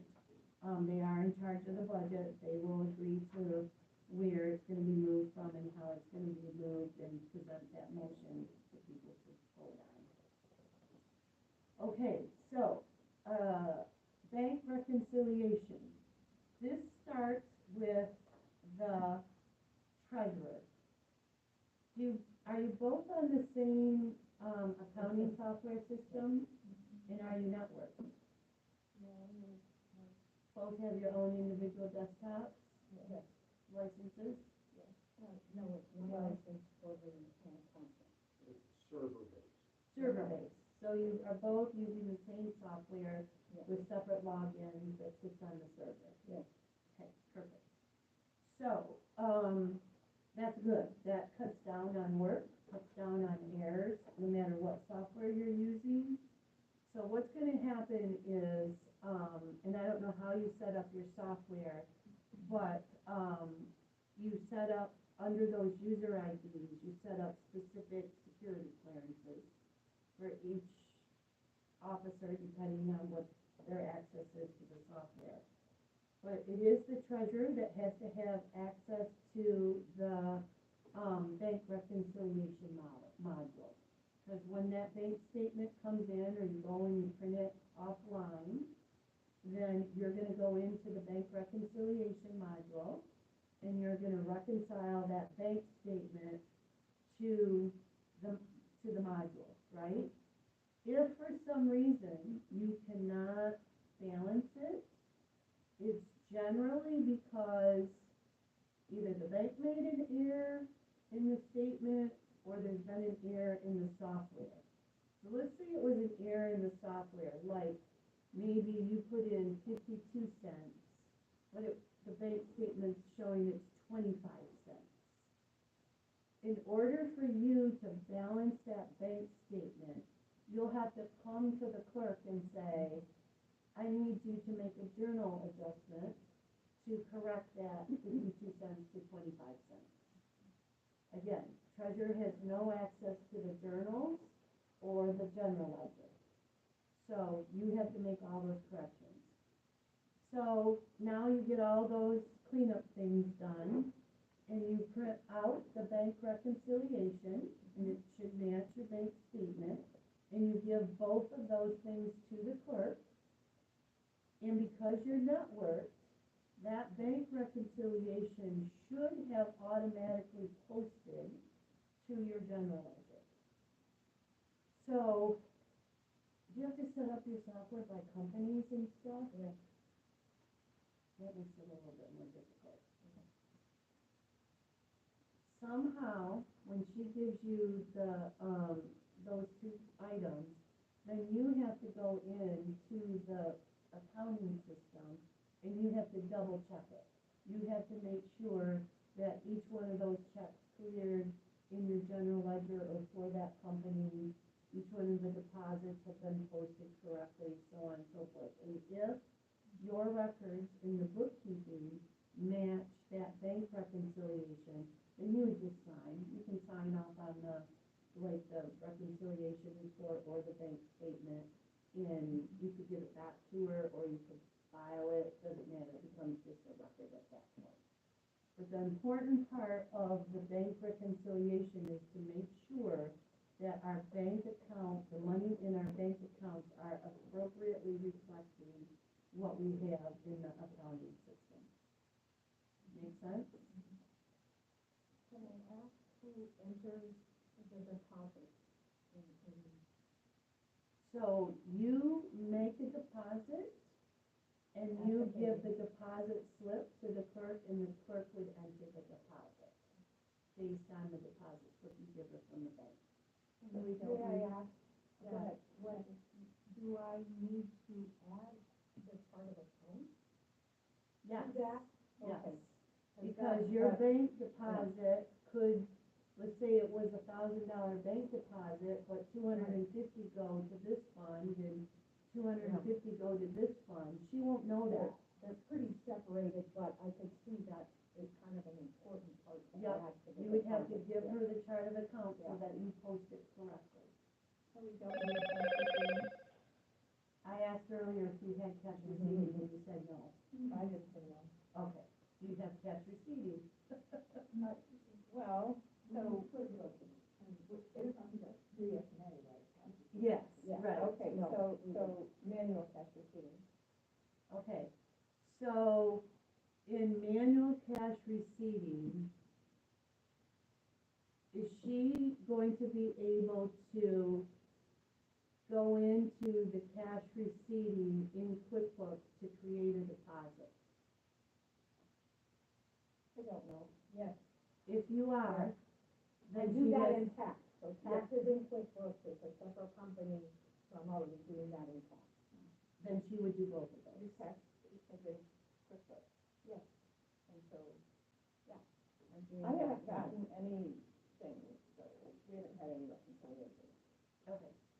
So if you have access, which you would need to have access to cash receiving in QuickBooks, and if you use that QuickBooks cash receiving to create your deposit, you would have access to that and you would do that.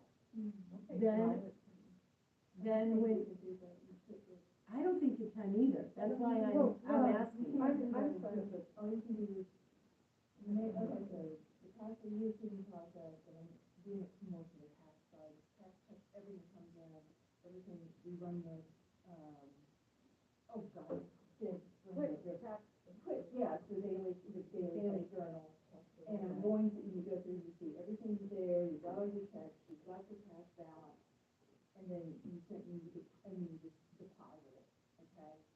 That is what we're talking about putting into QuickBooks. There is no, like, check off, receiving type. Yeah, and it's not integrating and posting to each other. No, So you would have to give Tammy the journal or the deposit Yep. information for her to then enter the deposit into QuickBooks. in the QuickBooks. But Correct. she would need to know, and unfortunately, we have 19 bank accounts, I believe.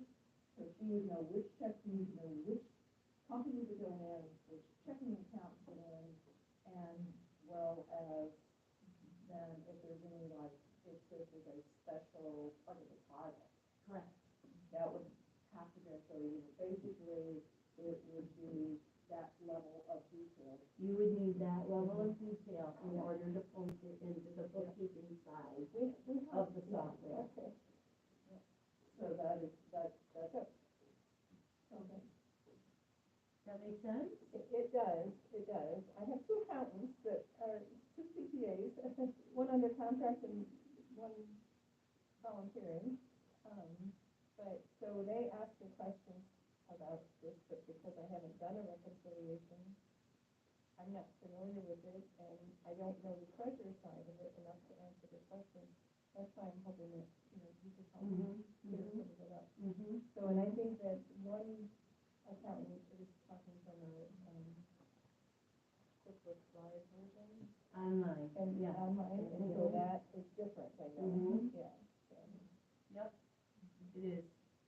Less flexibility on commissioning Yep, on the desktop side than it is on the online. correct. So we, and initially, we had talked last summer and taken a meeting, a couple of meetings, I think Debbie had a couple, and I had one, and CFNA, account representative. Yeah, I'm telling you, if you got that big fund balance, you guys gotta go with the SMA. You will get rid of all of this, All the sticky stuff. all the sticky stuff. Yeah. And they're offering things like, payment plans and things like, Yeah. fiscal years and things like Yeah. that. So, and Yeah. hopefully grants. Yeah. Well, then you also have a real journal ledger, right, and real journal. Exactly. And you also have the Exactly. workflow, it's not a manual workflow, it's an automatic workflow. Exactly. So it's much more transparent It is. and, I it's can't- summarizing, pulling information and not trying to figure it out using 13, 14 QuickBooks accounts. Right, but I was hearing both sides of my ears, but I do want to encourage you too, because I think a lot of townships forget to do this too, with grants, special assessments, even PTAF, if you're collecting the property tax administration fee. You always forget to hold back money for yourself, for administrative costs. So, like in a grant, start holding back some money, because that money, yeah, exactly, 10%, because then that money can start being, built up and used for getting new into this governmental software accounting process. Yeah. Yep, yep, special assessment, yep. Administrative overhead. I think you need to do this. Administrative overhead. I'm sorry. I didn't understand. I'm sorry to take up the time. I probably don't need to know that. But you said to pay yourself first. Can you Right. explain it in a minute? So, My understanding is so that like you're putting in for a grant and you're saying, well, we want this grant money, I don't know, let's say you're putting in a trail system or whatever. You're saying how much all of the things are gonna cost to put in that trail system, but you don't think about, well, in order to write that check or to keep that accounting for that grant, I have to turn the lights on here in this office, and I have to use this software to, I have to use this software to manage all the financials and everything. That's what we're saying about kind of Right, like paying I mean, yourself no, first. right, there is, okay, so for the township, just, we're buying a piece of property for a park. We did not yet include a line item of the township cost to go through that whole process. We could set a fee that goes into the total project cost of 10%. That would get put into a general fund or a administrative fund to cover all of these other things, because we're going to have additional meetings, we're going to need you up with the special assessment. My understanding is those are very specific dollars that can only be used. but you can include in the cost of the special assessment, the cost to run and administer Right. the assessment.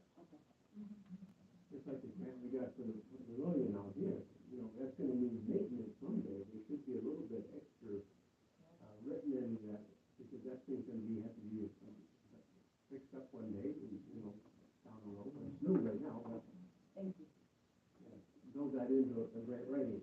Right, yeah, I just bring it up because I know a lot of townships that don't do that, and then, you know, they're depleting their general funds because they're using their general fund money for all these special things.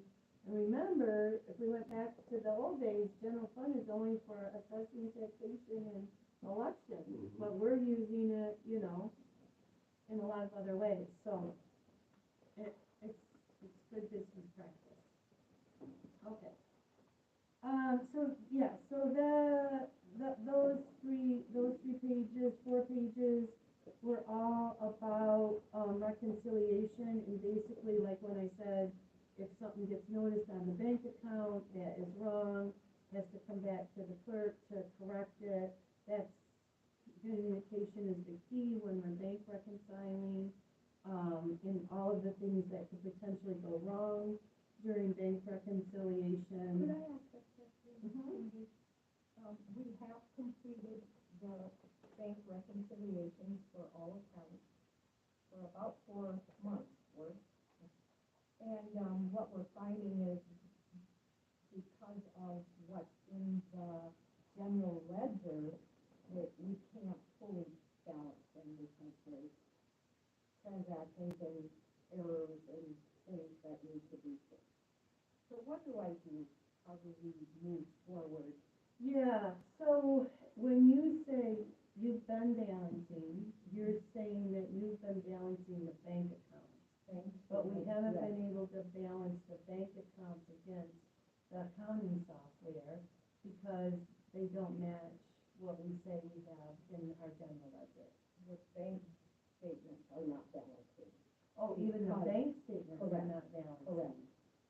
For what's in QuickBooks accounting. Okay. Yeah.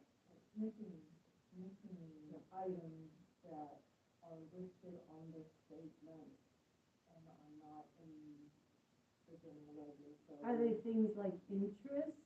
those are things- accounted, no, those are accounted. Those are all for. accounted Those for? are actually part of the QuickBooks reconciliation. Are there other charges like,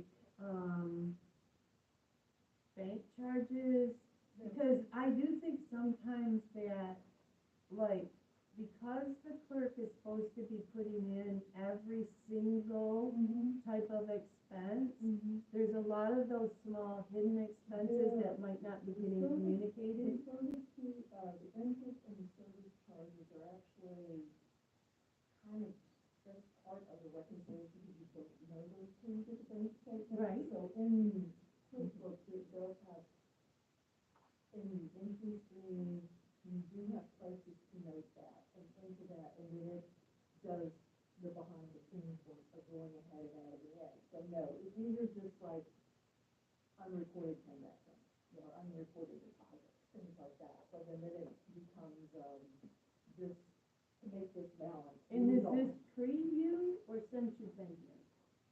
Since I've been here. I will say this, I didn't get any tax receipts until the middle of February. I was not given any. Well, So I didn't enter any because I wasn't given any.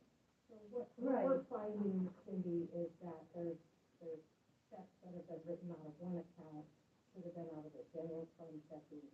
So some coding Those problems. are some things like that. Some And coding also- problems, yeah. okay. And so all of these things are not insurmountable issues. It just sounds like there's a lot of cleanup. Absolutely. And that's why I asked if it predated you, because maybe the previous person wasn't giving you a deposit or something, and you never added it, and, We're new. okay. So all I can say is, since December and have been asking, let's get together and do some reconciliation. Now there's been 4 months, you're gonna dump on me, now what?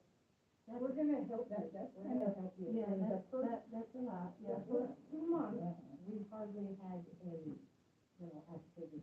right. Tax picked up in December. So what we do notice in the company listings is that it's really difficult with the naming conventions. They're very different than what our funds are called, or at the bank, the bank account. Yeah. So we're trying, it's been a battle, finding all the bank accounts.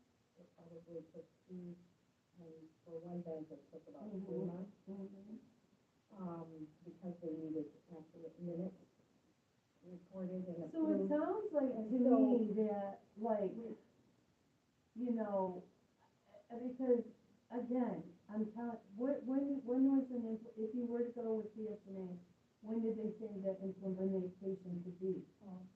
Oh, Well, I was gonna that say, was 'cause they're September, so behind. about Right, a month ago, but I'm sure right, it's further along than right, that. because, Yeah. the things that you're talking about, are all of the things that are really difficult when you're not using governmental software. So the problems that you're stating are not uncommon. So I'm not saying, I don't wanna put fault on either office.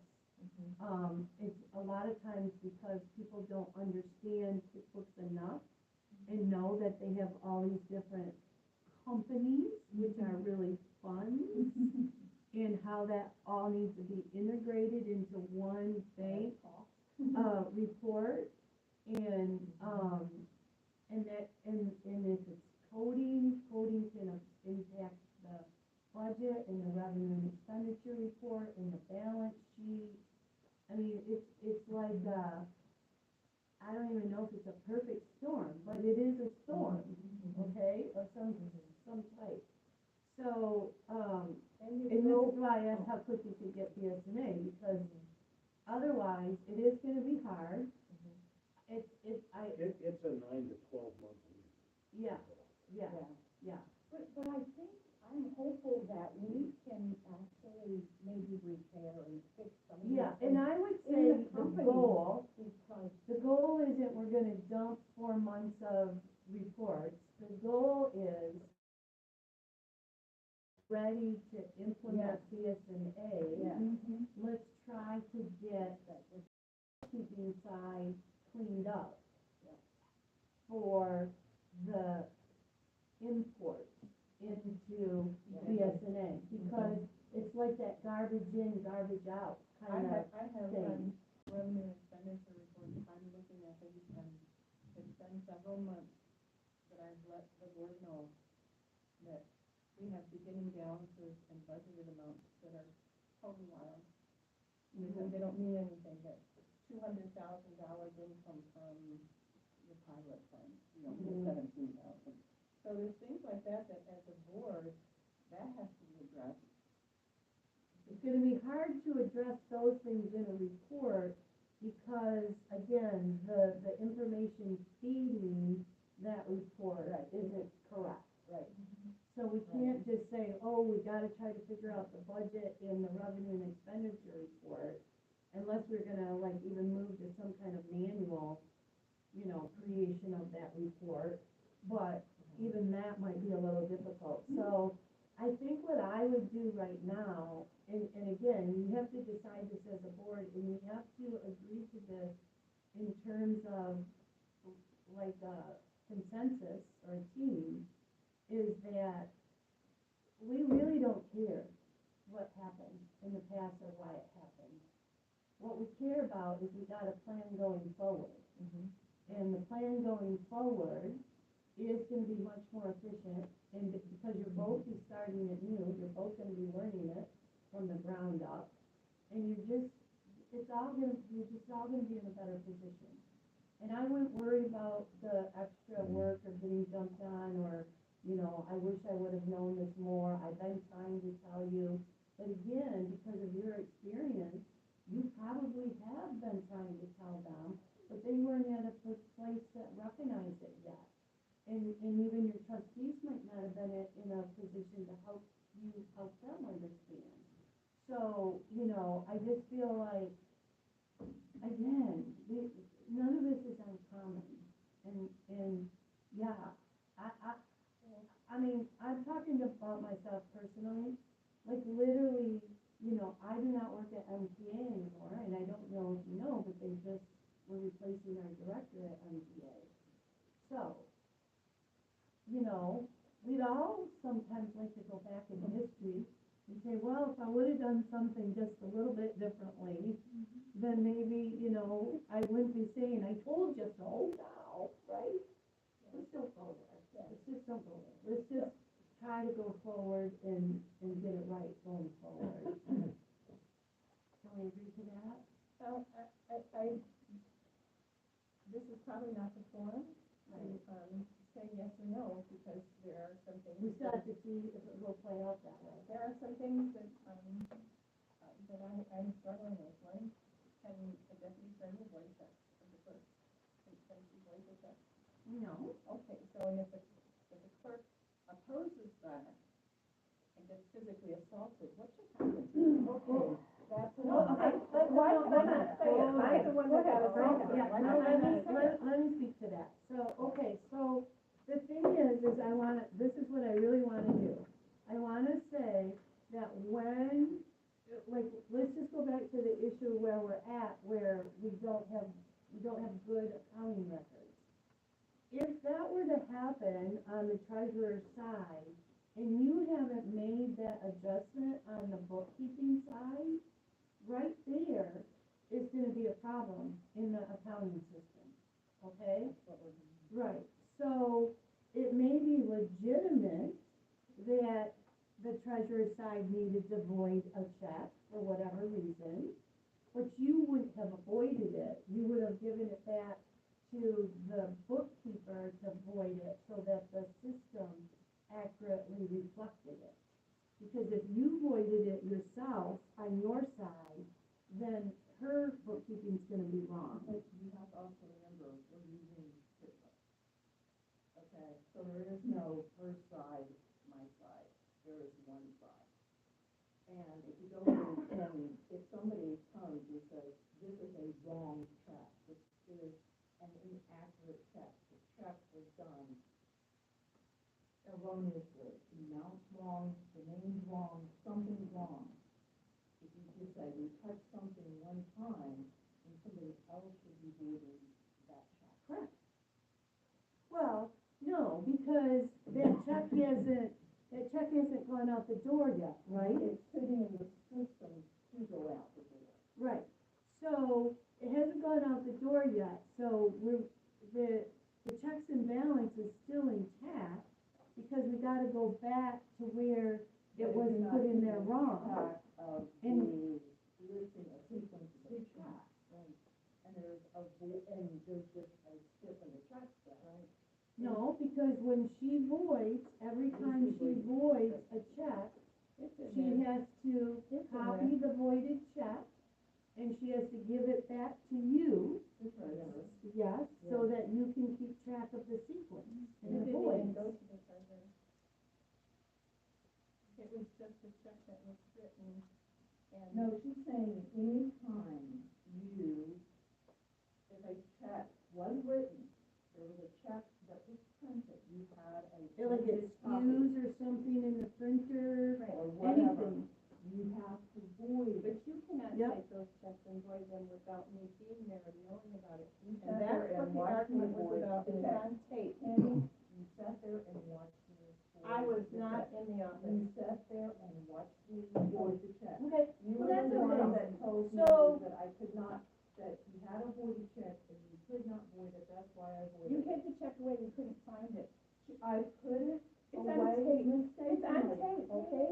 So stop. No, it's Okay. recorded. Okay, You're in my other room. right, so what we wanna do, what we wanna do, right, No, I you did not understand get this, assaulted. I understand You this. did not get That's not assaulted, acceptable. I'm sorry. Right. I cannot, this is, Okay, so what we need to do, though, is if this is a problem that has come up in the past, let's find a solution going forward in the future.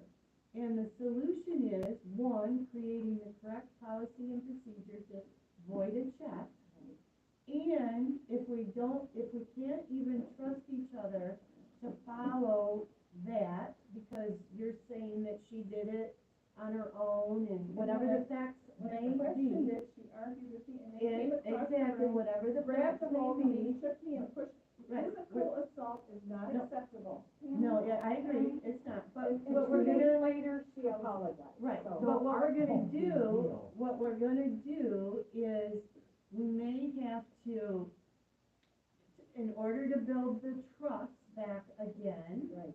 is in part of this policy and procedure, maybe it's gonna take some kind of dual signature or dual approval to void a check, because then there'll be no question about, who did it or who did or the things, right?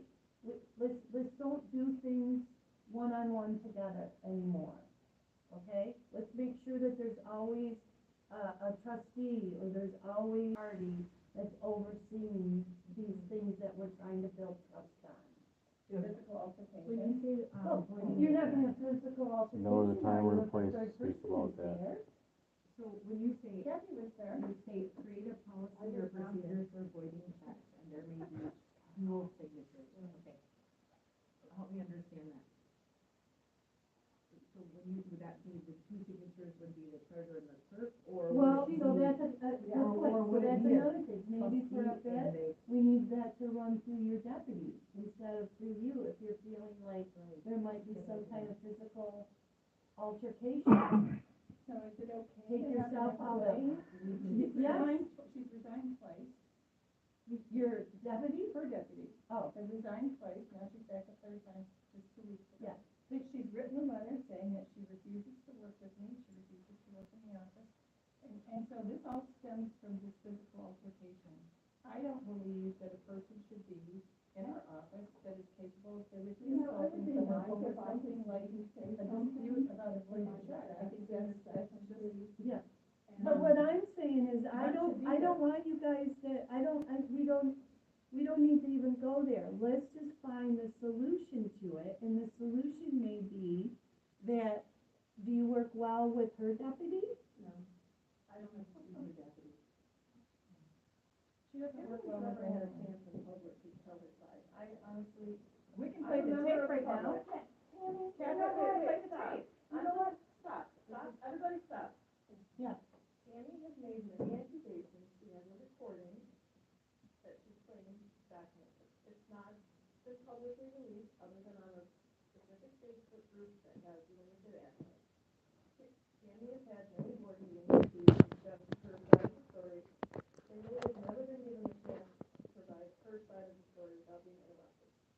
That's the bare fact. I have no idea So- what's correct, I have So no idea if, if recording is because I accurate. don't wanna do that in this meeting, you guys need to address that in a township board meeting.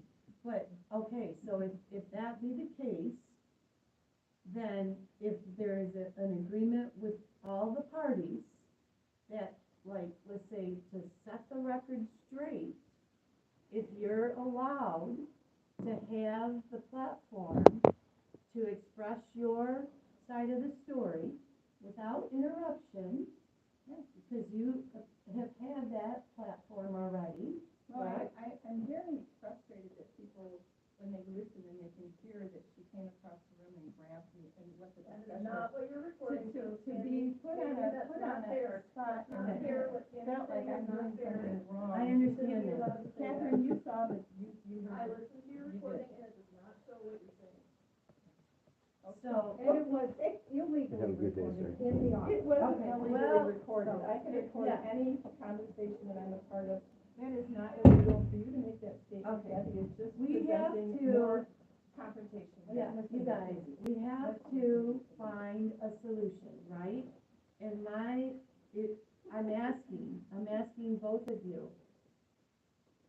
If you had the platform to correct the story from your perspective without any interruption, would you feel like that's what you need to move forward?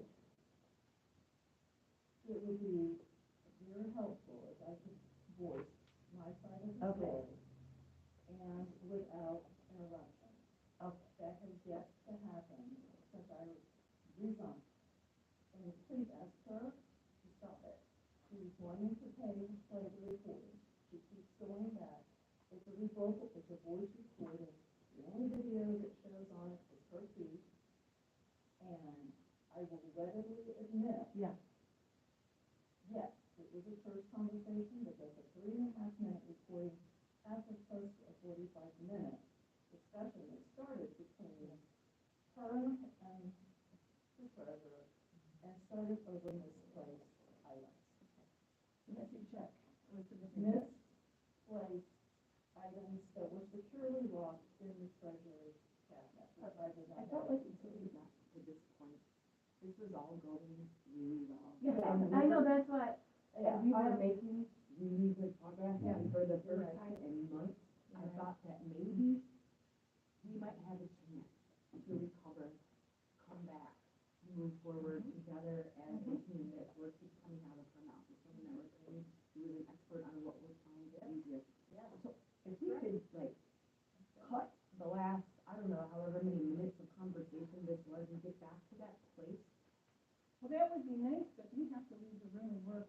And when I have the supervisor posting editorials on the webpage, accusing me of things and criticizing me, and then his wife is going to bring a proposal to tell me on Tuesday that I can't post my opinions on a Facebook page. These are both social media. So that, she's going to specifically name a Facebook page that I put that recording on. Kim says she didn't tell her place, and I wasn't picking up to play the recording, I was picking up to find her post. She did a big, long social media post in response. So for her to say that she didn't have her say is just not accurate. It wasn't an illegal recording, and for you to shout that out at me, just adds to the conversation. It doesn't matter. You don't know that. what are we solving? What are we solving? nothing. Exactly. And it's a rebuttal, and I would like my one shot of a rebuttal. What I published on Facebook is a letter I wrote to Mr. Sterling and Ms. Darby, asking for why due process was not followed and an investigation was not done because of accusations that were made. That was my Facebook post. If Ms. Levy has a problem with that, then, and I did not, and I posted it, that's the only thing I have posted. Regardless. to the left. It has only, the only thing I have posted on Facebook regarding anything about why I resigned from the township. You your husband posted a My lot. husband Called is for a my good first girl. person. All sorts, told me I was a liar. Cindy, let me ask you a This is question. deteriorated. We're talking about a bad check. Let's go back where we were for a second. If the check is passed over to the Treasury Department, they feel, that should automatically go back to the clerk, say this is something wrong. I knew it was wrong. Absolutely. I'm just saying, if we find something that's wrong, Yep, absolutely. without doing anything further in the computer, Correct, and he needed to take another look at this, correct, and just make sure we're doing that properly. correct. So that will keep us That's less correct. hassle. The treasurer's office does not have the authority to void a check. And in the argument, The- you can clearly you hear that have she's the telling me authority. I can't and she is, and I was an Okay, explanation. well, I'm here to tell you today, treasurer's office, you guys do not have the authority to void a check. If you notice that there's something wrong on the check, then you have to bring it back to the accounting side of the equation and have it reprinted and voided. I have a question. And Does that then- go the other way too? No, Does she no. always write the check, or No. signs it? Okay. And then the void check goes away. The voided check comes back to the treasurer's office, Yep. because you should be keeping a folder, whatever, of all the voided Well, checks. excuse me though, but before it goes back, it has to go to the trustee audit. Sure, And so it has to be on come the to me. check And that report. was the whole Yep, situation. all I'm voided looking for checks the need check. to be on the check And that's report. how I found out she voided it, is I couldn't find it for the trustee audit. I was looking for the trustee audit. Okay, And so I regret not driving right over to the state police post to make an assault complaint, and that's not on the picture.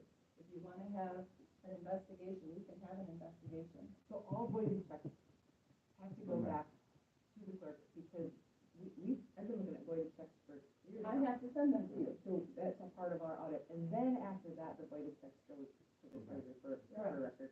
Yep. Okay. Yep, they have to be noted in the check report, because they're keeping sequence. And then the actual checks go, they should be written void on them, and they go back to the treasurer's office to retain. Mhm. Yeah, so, yeah, I feel both of your pain, because nobody likes to be in these situations. However, I think, and I'm not just saying this, I agree with you 100%. I thought we were good up until then. This is obviously the sensitive hot button, and trust me, again, I'm gonna tell you guys, you're not in a small boat. Every township I work with, we always generally come to the hot button, and this is the hot button. And maybe airing it out is what we need, but in order to move forward in all the good progress we're making so far in understanding everybody's role, we do have to let it go. Cindy, I hear what you're saying, but it's deeper than that one incident. That one incident was the buildup of things that have happened prior to that, and it has to do with this married couple. Because they came to me at the beginning of our term and asked me to change the pay.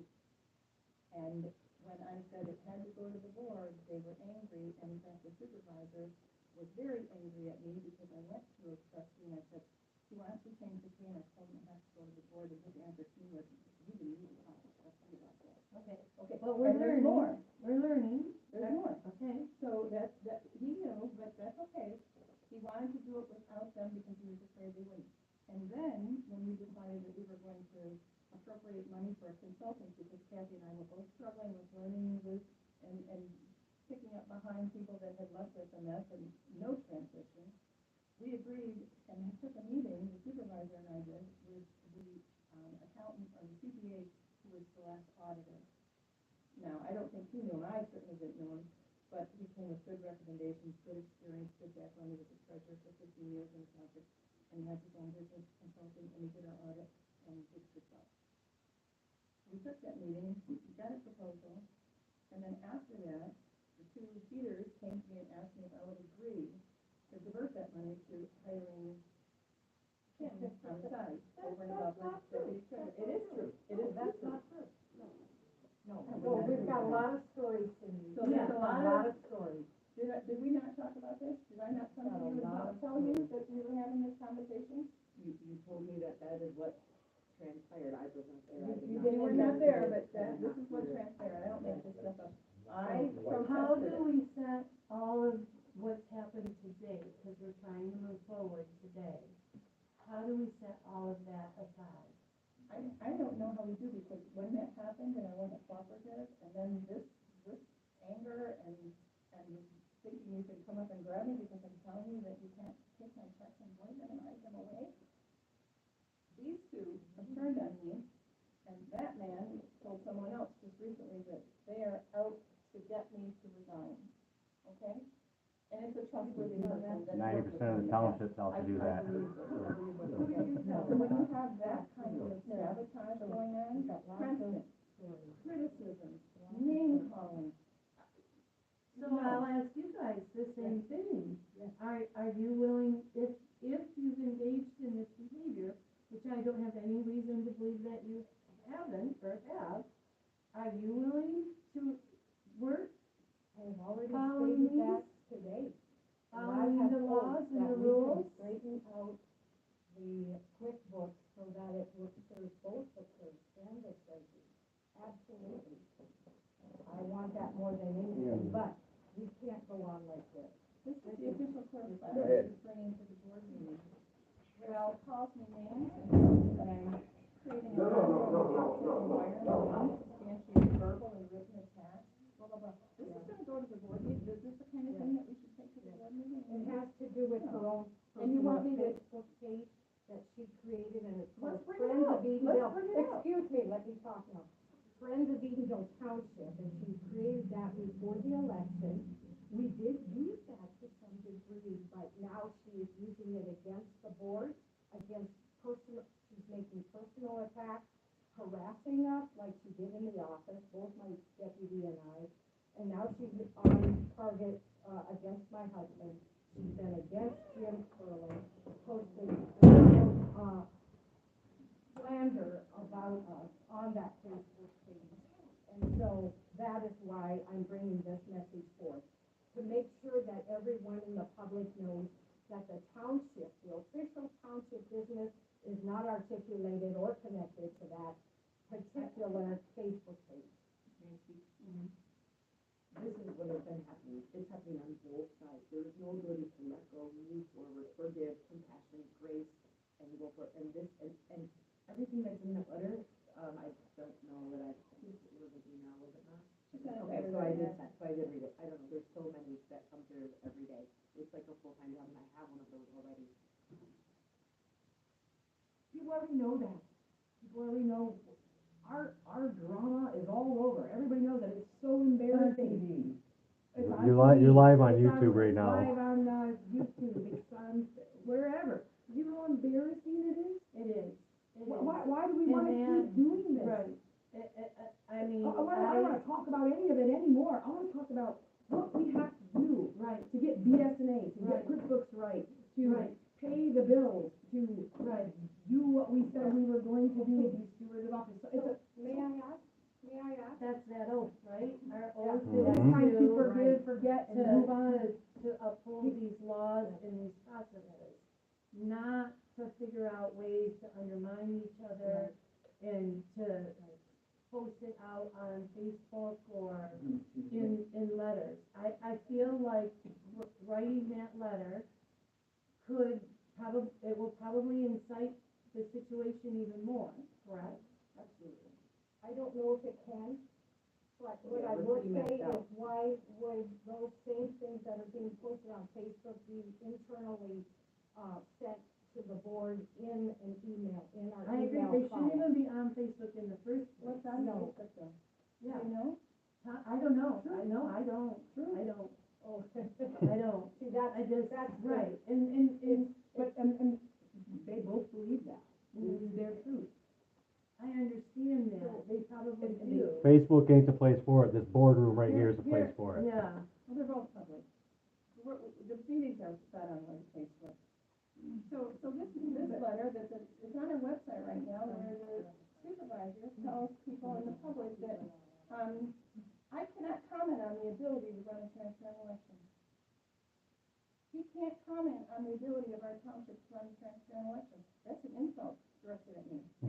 anything I would say to the public. No, and there's more, and these are on our website, these are his editorials, he Right. posts them on there.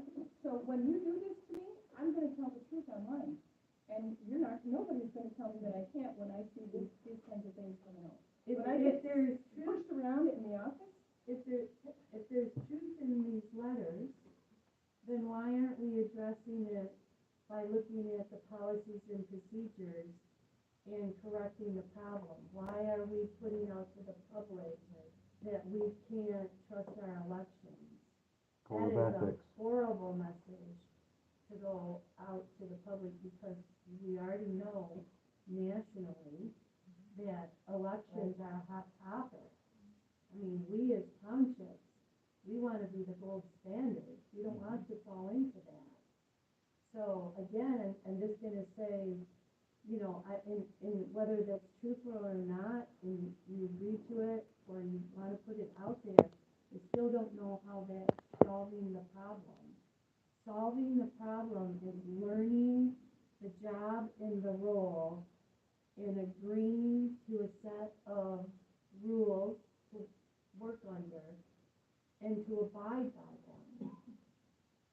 And if everybody is not willing to do that, I don't know how you would solve the problem, because you're just gonna continue to incite each other. And there, if in fact, and I always say this too, if in fact there's legitimacy to either side of the claim, the time to bring that up is later, when there's elections and things like that, and we're trying to change board members. But once we get on the board and we make an oath to run our office efficiently for our community, then we have to figure out how to work together in the same sandbox. These people resigned though, Yeah, and then they came back and voted themselves back in. Give me a break. well, I sat here and watched it. you know, I deserve the I- ability to work in an would environment. you agree that if they resigned and they decided to try it again or to come back again, You just said everybody on the board had to vote for something to go through though. They There were do. 3 of them that voted, period. They came back. And all they've and done announced to the is public. nobody tried to help a new person. They just tried to put her down and run her out of here. We spent Check 'em about out. 3 weeks elbow to elbow with the clerk, the deputy and I. Day, evening, weekend, the first 3 weeks. And so when we noticed the first change was when I had to address that we can no longer spend most of our days assisting her, that we do have to focus on tasks, because by then it was December 10th. So I tasks are will, coming I up. will tell you from So- my perspective as the consultant, is I do know that Kathy had resigned. But then I also know, at least I thought I understood, that the reason why you decided to ask for your resignation to be rescinded was because you were willing to move forward with this process and try to get all on the same page. But then she asked me not to be in the office. So they evicted me, so to speak, from the office. And so I can't go into my office and work except nights and weekends. This lady says she won't work for them, but she says she needs her every day. I wanted to Listen, work out when they came, I'm days that speaking, we can, when they came back, Kathy sat at the board and told the public that they had formed a consensus, the 3 of them. And they've since and said that it was again. to come back and Art make said it it in work. his writing, that they've formed a consensus, and that is what they've done. They voted against and denied me. Art has denied me, even, so he called a special meeting the night that they agreed to this, to spend the money on this, they called a special meeting, right? He sent me an email and said to post this meeting with this agenda. I posted it the following day, said it on Wednesday, I posted it on Thursday. On Friday morning, he wanted to change the agenda, so he removed my posting, took all of the meeting agenda items off the notice and left it up from noon until 6 o'clock. Is the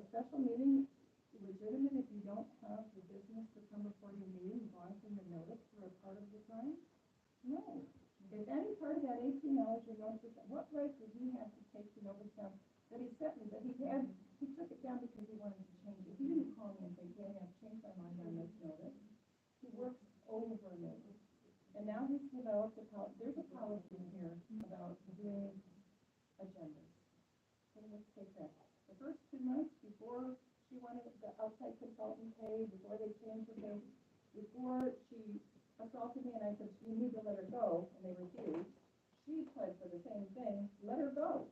There's lots of competent people. When they resigned, we had a list this long of competent people that came to the office and gave me all kinds of professionals. But now all of a sudden, he's controlling the agenda. He put it online that he has statutory control over the agenda. He put it on our website. Okay, because, and you'll notice that agendas, well, first of all, agendas aren't required by statute. I don't know how you could have a meeting without an agenda. So, because we do use agendas, again, we have to have a board policy for how the agendas get created. Yes. And I don't know if you have that, but. Well, we didn't pass it, we haven't talked about it. He wants to create a resolution that just says the board, the supervisor is responsible for the agenda, but the clerk has to do the packet. So if you're gonna take over the agenda, you take the packet and everything, right? I mean, it all goes together, distribution. I'm not. Agendas and packets are not statutorily in anybody's office. They're not, and So, correct, you do but not have to do usually, those. the person who does the agenda, and it's typically been historical, but immediately they put the agenda together and put the supporting material together and distribute it. The supervisor would like saying, only the agenda, so he can email it to me to order me to put it out. Well, he knows Well, that he can't do actually, that. no, that's not what. What does the it says. resolution say? Resolution says, I think I have it here. I will send out a draft, I will solicit input, I will get the input, I will incorporate all the input, that becomes the final agenda, and I'll send it forward. And you So send it it's to the not, clerk. so it's not unilateral, it's with input from everyone. I don't think that's. Okay, It's but then we have It's to, control. okay, so, and if everybody agrees to do that, that's fine. And then, the board packet, have you decided who's gonna do the board packet yet? She wanted to do the board packet, but I have I the actually clerk. provide with the agenda, at least the reference material that I have. If I don't have it, I leave it blank for it. Mm-hmm. I mean, it's a word And he document. sent it to me for next week to distribute it, so I'm the Well, clerk. of staff. probably because that's been how it's always happened. in the Historically, past. it, Well, it can change, Yeah, it can change. You It don't will have change to, because. yeah, you don't have to do the, agenda or the packet. Ken can do that. Art, sorry. I took this policy right on this book. Mm-hmm. And, you know, there's a fill in the blanks on everyone. And it covers not just the agenda, which is only one tiny, I want to say almost inconsequential, but it's not, part of the meeting, it sets the meeting. But there's a lot of stuff about the meeting that we should be doing that we're not doing, that is in this policy. So instead of one tiny piece of control, I would like to manage the meeting, have everyone agree, read through this, say, do we want to do it? We know this is attorney vetted, we know that it's tested, so there's some level of trust there, but I deserve to be able to go to work in an office where I don't have to worry about someone who is capable of physically assaulting me, and I have asked her to let this person go. She doesn't have to, I know that. By law, she can have whoever she wants in there.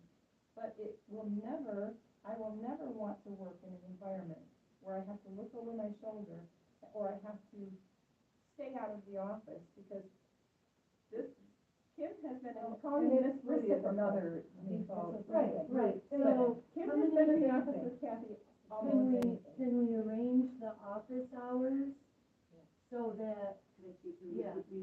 We've been trying to do that. That the treasurer would be there certain days and times, the clerk would be there certain days and times. We even went so far as to use one of the supervisor's laptops to have it set up, however that is, so that the deputy treasurer could work from home. We're trying to work towards that. I think this is a good goal. Yes, absolutely. That's all I'm asking is, I think we know, and I can hear in your passion what the issues are, But again, we have to find a solution to it. And we can't just kind of keep going back to, I was assaulted. Okay, I hear that, and it was wrong, and if you have to take whatever personal measures you have to take to do that, you do. But if your board is trying to help with the situation by arranging the schedule, then, and maybe over time this can change after things, dissipate and processes start working, in more flow. But right now, it sounds like they have tried to make some accommodations So to she this. said that she is coming back for the third time from a residence. She said that she resigned twice because she doesn't want to work around me, and I'm good with that because I don't want to work around her. Right. So I'm on board with Right. that. But coming back a third time because the treasurer says she can't find anyone within driving distance of his office that will be her. Well, and Deputy I treasurer. don't know you personally, but I can tell you, just by the questions that she has asked, She's intelligent. yes, she Yeah. has a lot of value to add. But we have a And system. so, They all are. yes, I can tell. We have the Everybody potential to have does. them I as the think you main guys- board people who in the offered. history of I But think you I'm guys telling are doing great. I really do. I don't Thank you, accept Cindy. this letter. You just, This letter that says that she will only come back if she promises that she doesn't have to work with me. okay, and so we've made arrangements of changing the schedule. So today is a big step because Kim As is long as here she today. doesn't have to put Yeah, up with that's a Sandy's really big toxic step. behavior. Yeah, yeah, What? What's a big step?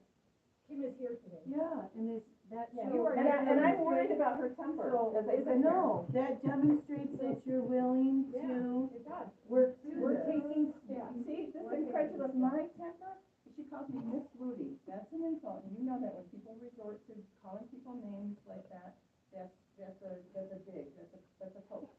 And that's what they do, they poke and poke and poke. Mhm. I don't think I should have, any place else an employee would have been fired. And a private business, not a government I was establishment. just gonna say, we are working within a different, environment here, but, yeah, Well, employers are responsible for the workplace, whether they're in government or private. and they're business. taking actions to do that because they've arranged the schedule. They've arranged the schedule, the work schedule, so I think that's a good start. It was a I good would- start, the big I thing went is as still. far as saying, even if we had to separate offices. And that's a possibility. We have room to separate clerk and treasurer's office. We just need to realize that little office is little. And if we can get working hours adopted and watch our tongues and our posts for no reason to be doing some of And them. emails, all of it. Everybody, I mean, everybody's all of gotta it. I shut up agree. Agreed. and realize that you're human, and realize that when you post something or say something, it doesn't get taken back.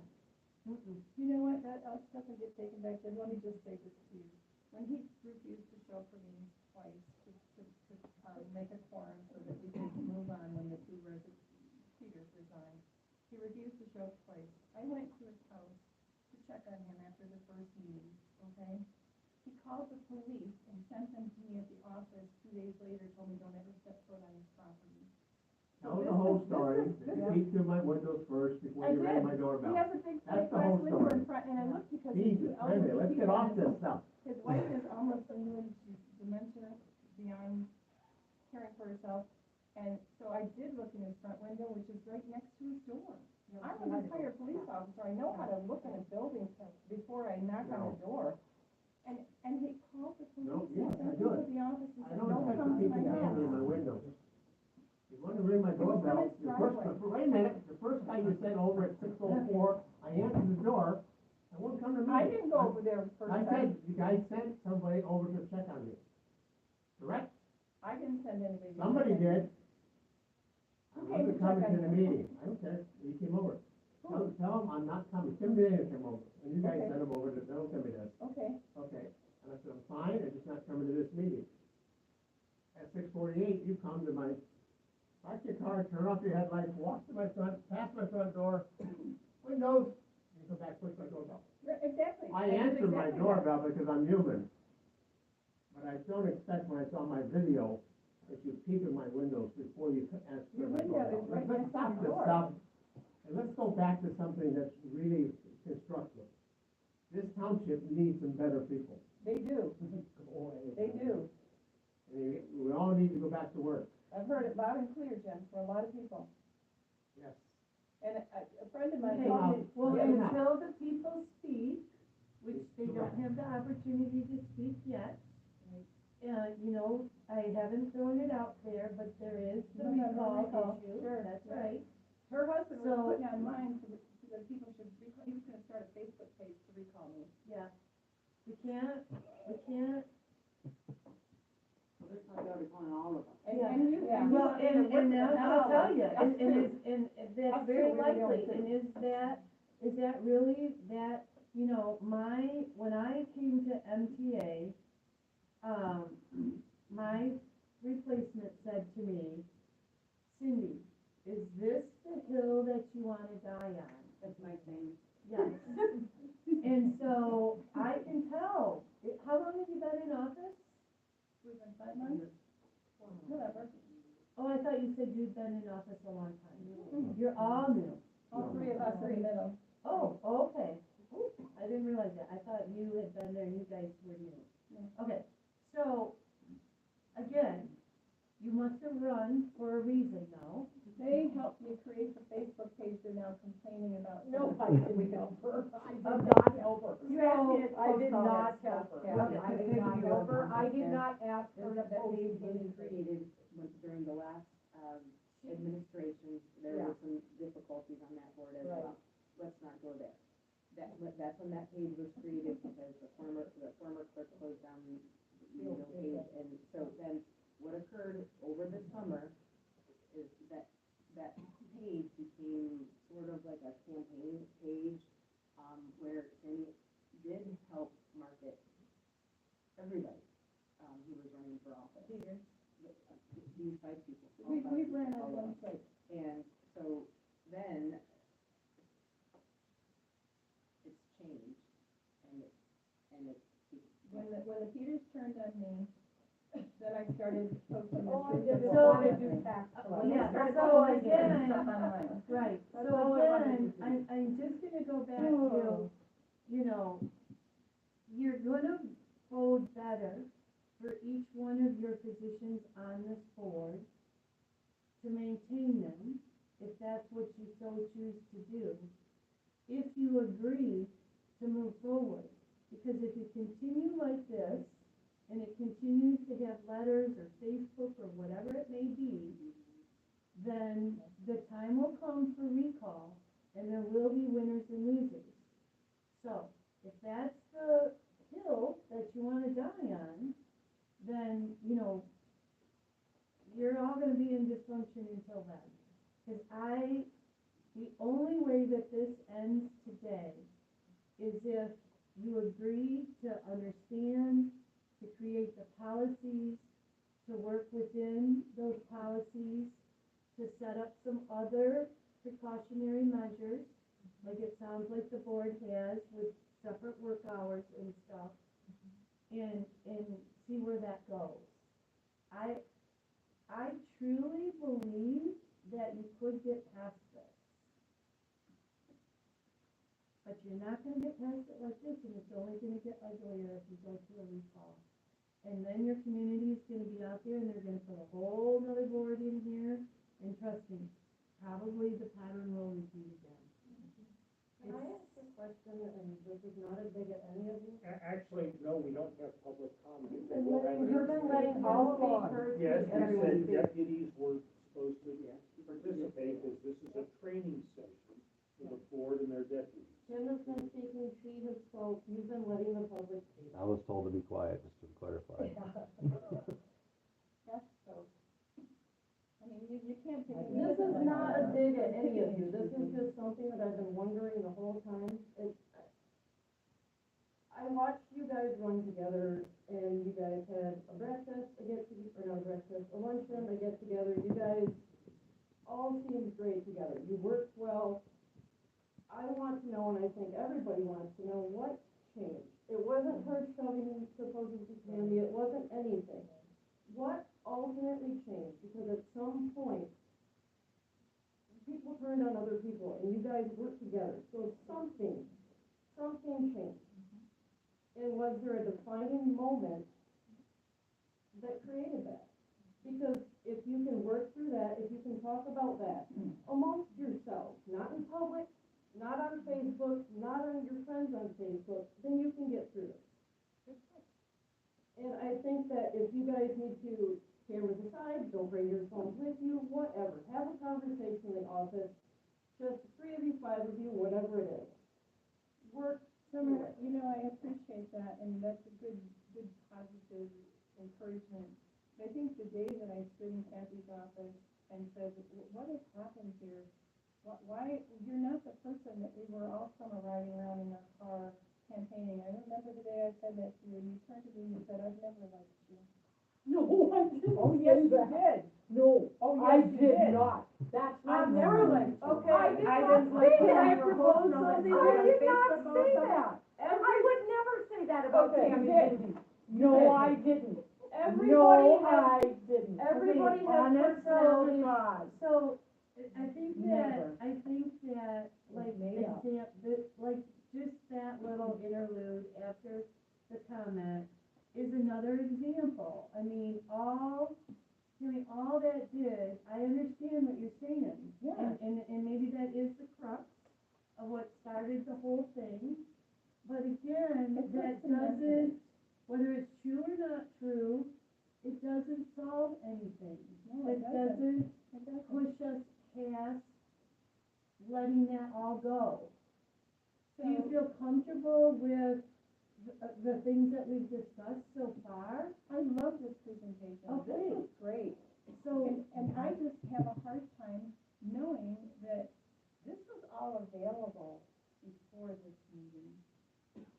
And these two have not agreed to any of it, and I don't trust, there's no trust. After the things that have transpired, the things that he has done to sabotage me, I'm not gonna lay it all out here, but I can, because I've been laying it out to her. She knows from December on, one thing after another, one thing after another. Every day it was another sabotage, another battle, another, you know, shut up, we don't wanna hear you, we're doing our own thing, we don't have a voice. No, Yes, it I was. didn't, I never told her to shut up, never. This is made up. This is the She kind told of me I couldn't stuff. speak in the office.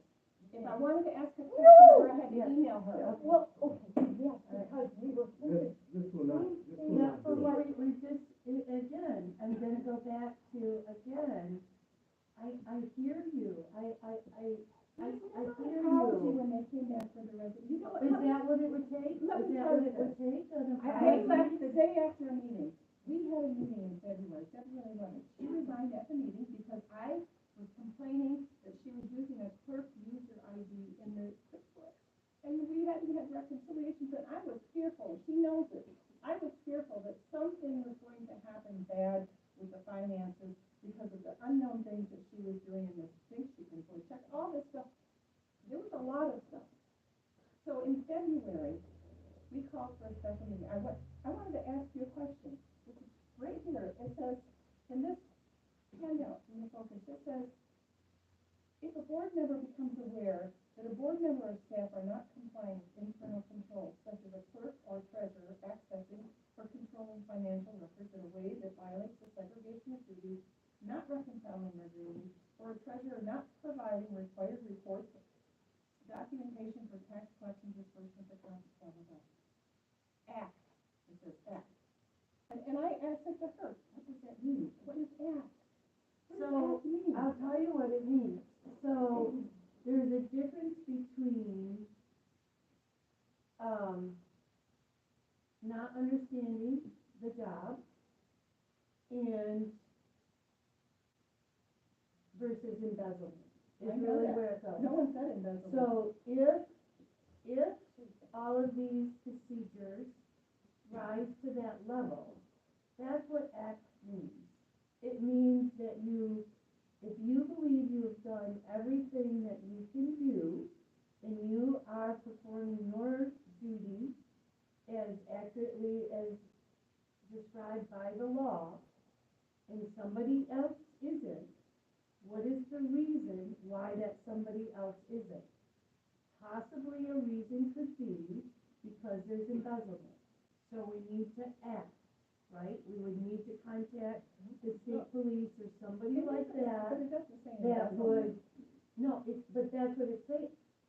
It's saying that if you're doing everything that you can do, the only recourse that you could have is to say that this has risen to a level of concern, which could include embezzlement, and only someone from the law has the authority to investigate that and This make a doesn't say decision. when you think there's embezzlement, though. It says you're not complying With the those law things. in a way. Why that- don't people Okay. comply with Okay, those and it things? might be learning, right? Right? So her and I talked about this quite a bit in December when I asked Kathy about reconciliation. She said, I don't give you anything. Now, she knows, she's No, somebody I that says- didn't say that either. I did not say that. She said, I don't give you bank statements, I don't give you receipts, I don't know. No, I didn't. In fact, I said, Miss Louie's alcohol in buzz is January, I going was on. talking with Can I you. finish, I please? learned I do. Right, Kathy, exactly. yes, So, So she did. I say never she did, which is refused. understandable. I Let never me finish. refused. I never refused her. I want to make that clear. In January, same thing. No, So I called Crystal, who had many conversations, and I said, listen, I'm reading this thing and it says to act, but I don't know what that means. What does it mean to act? So I said, the first step, I'm gonna talk to the trustee. Okay, she's been here for one term, this is her second term. He's been here for 4 terms? Yeah, they've been here a long time, so I said, let me talk to them. So we talked about it, and I said, what can we do? Let's get the accountant, okay, so the CPA is a whole nother sabotage, and I can explain that, but I'm not gonna get into that. We had a CPA that in December, met with Art and I, December 4th, brought a proposal, he agreed that we would take it to the board, and hired this man as a consultant to help Kathy and I, okay? He did our last audit, very familiar with our stuff, whatever. So he didn't bring it in December, then he didn't bring it in January. And then in January, when I went to talk to him, he said, well, I don't think he's the right man for the job. Okay, this has happened quite a bit. This is not the only person that he said that about, but this is an important one. So, we talk about it, I said, what should we do? We decide, we're gonna call a special meeting an hour before our regular meeting. The 3 of us called the meeting, and we invited the CPA. He agreed to come, and he agreed to come with this. Okay, I attended this training, so I'm very familiar with it. He's very familiar with it. The whole series, I'd love to go through the whole series this year. And he said, listen, here's what we can do. I'll come to the meeting in February, and we'll talk about this, because you're probably familiar with this. Oh, it's in my presentation. It's I'm excellent. gonna bring it up here Yeah, too. yeah, what are the regulations? What are the expectations? How do you do Right. it? Okay, so this is good stuff. Good stuff. Art got very mad when we said, now this, I'm trying to fix this, I'm trying to bring people together, even though I don't wanna work with her, because this felt, her and I spent a lot of time talking about that, how we were gonna handle that. Do we go to the police, do we not, what we'll do to our board, what kind of image, we did all this, okay? We called the meeting, she got very upset, didn't want the meeting, sent me capital letter email telling me I couldn't call special meeting, blah, blah, blah. Bring the CPA to talk about this. So when the CPA came to the meeting, sat right in the front row, everybody got a handout ahead of time, like days ahead of time. There was a filibuster, and the talking went on and on and on until he never got to go to. And you know what? She negotiated the contract because he refused to, because he didn't think he's the right man for the job. We've never gone back to this. It's been 2 months. Right, because probably the same similar thing is happening right now. No, we haven't reached this We point. can't. It just continued on. And then they resigned, and you can't talk about apologies. Meeting was February 11th, all the bills for January got approved. February 12th, she didn't come to work, February 13th, or no, that night of February 12th, I believe, she resigned. All those bills sat there. When she came back, at the last of February, the last few days of February, busy with taxes, because taxes weren't collected. Those, when I went in on March 7th, those bills were still sitting there waiting. So sometime in the beginning of March, they went out. So now I have bills from January, February, March. I spent days and hours in the office just trying to sort out the double and the triple bills, going back in each vendor account, did I pay this, did I send this, do I have to, amend this bill before I send it out? I'm spending hours of time. I can't tell you, I was sick, I lost a close family member during all this resignation stuff. So we spend all of this time trying to deal with this, and now this cleanup, and I heard it from the public at the first meeting. You're not even gonna apologize to the public?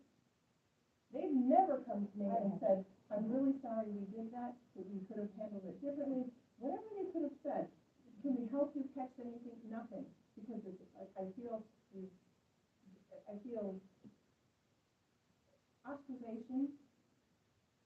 They formed a consensus. Could I talk to that? Because in February, I worked with the county treasurer, and they are my heroes there at Midland County. Kathy Lunsford worked for 2 weeks to get me back into the office. From February, I would say 14th, and the clerk would not let us back in till the 26th. At that time, I was able to deputize Tim Hauser and 2 of the county clerk deputies. And in 4 hours, we caught everything up in our office, tax-wise. Everything was accounted for and caught up. Why would the clerk refuse to let the treasurer in to do tax collection? And during February 13th to the 18th, she and the deputy clerk did receive only certain tax receipts. Why did they not open the office and take tax collection when we do have a policy in place for that?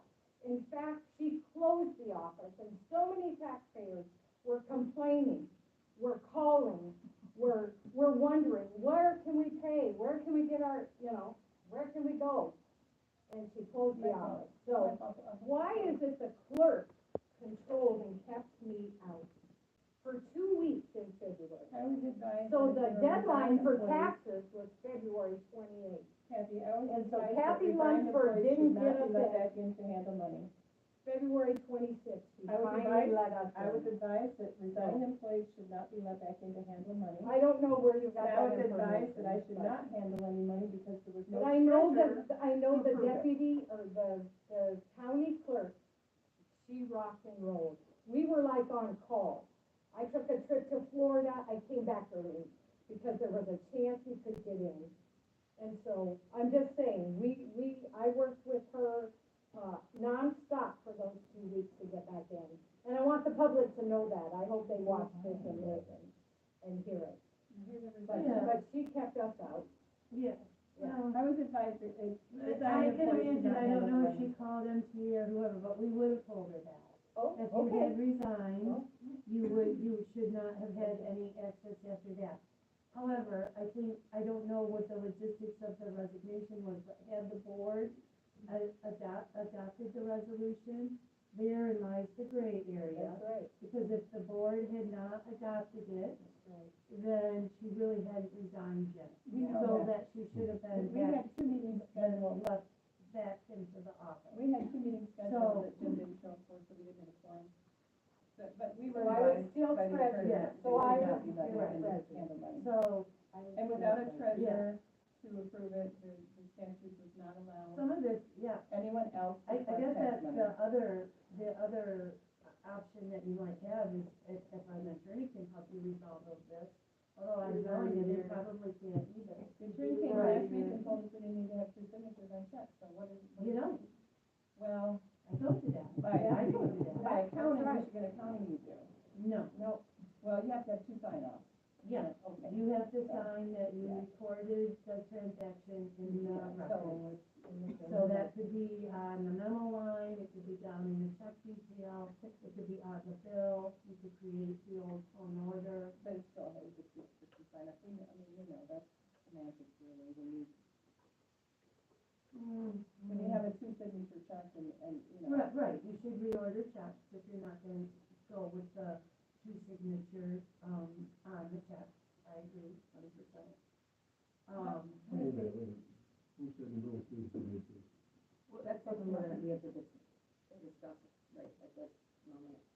that's probably it, something we'll have to talk about as a board. Yeah. It's- Again, Jimmy, I can't solve it because every time we come to the place of what we need to do to solve it,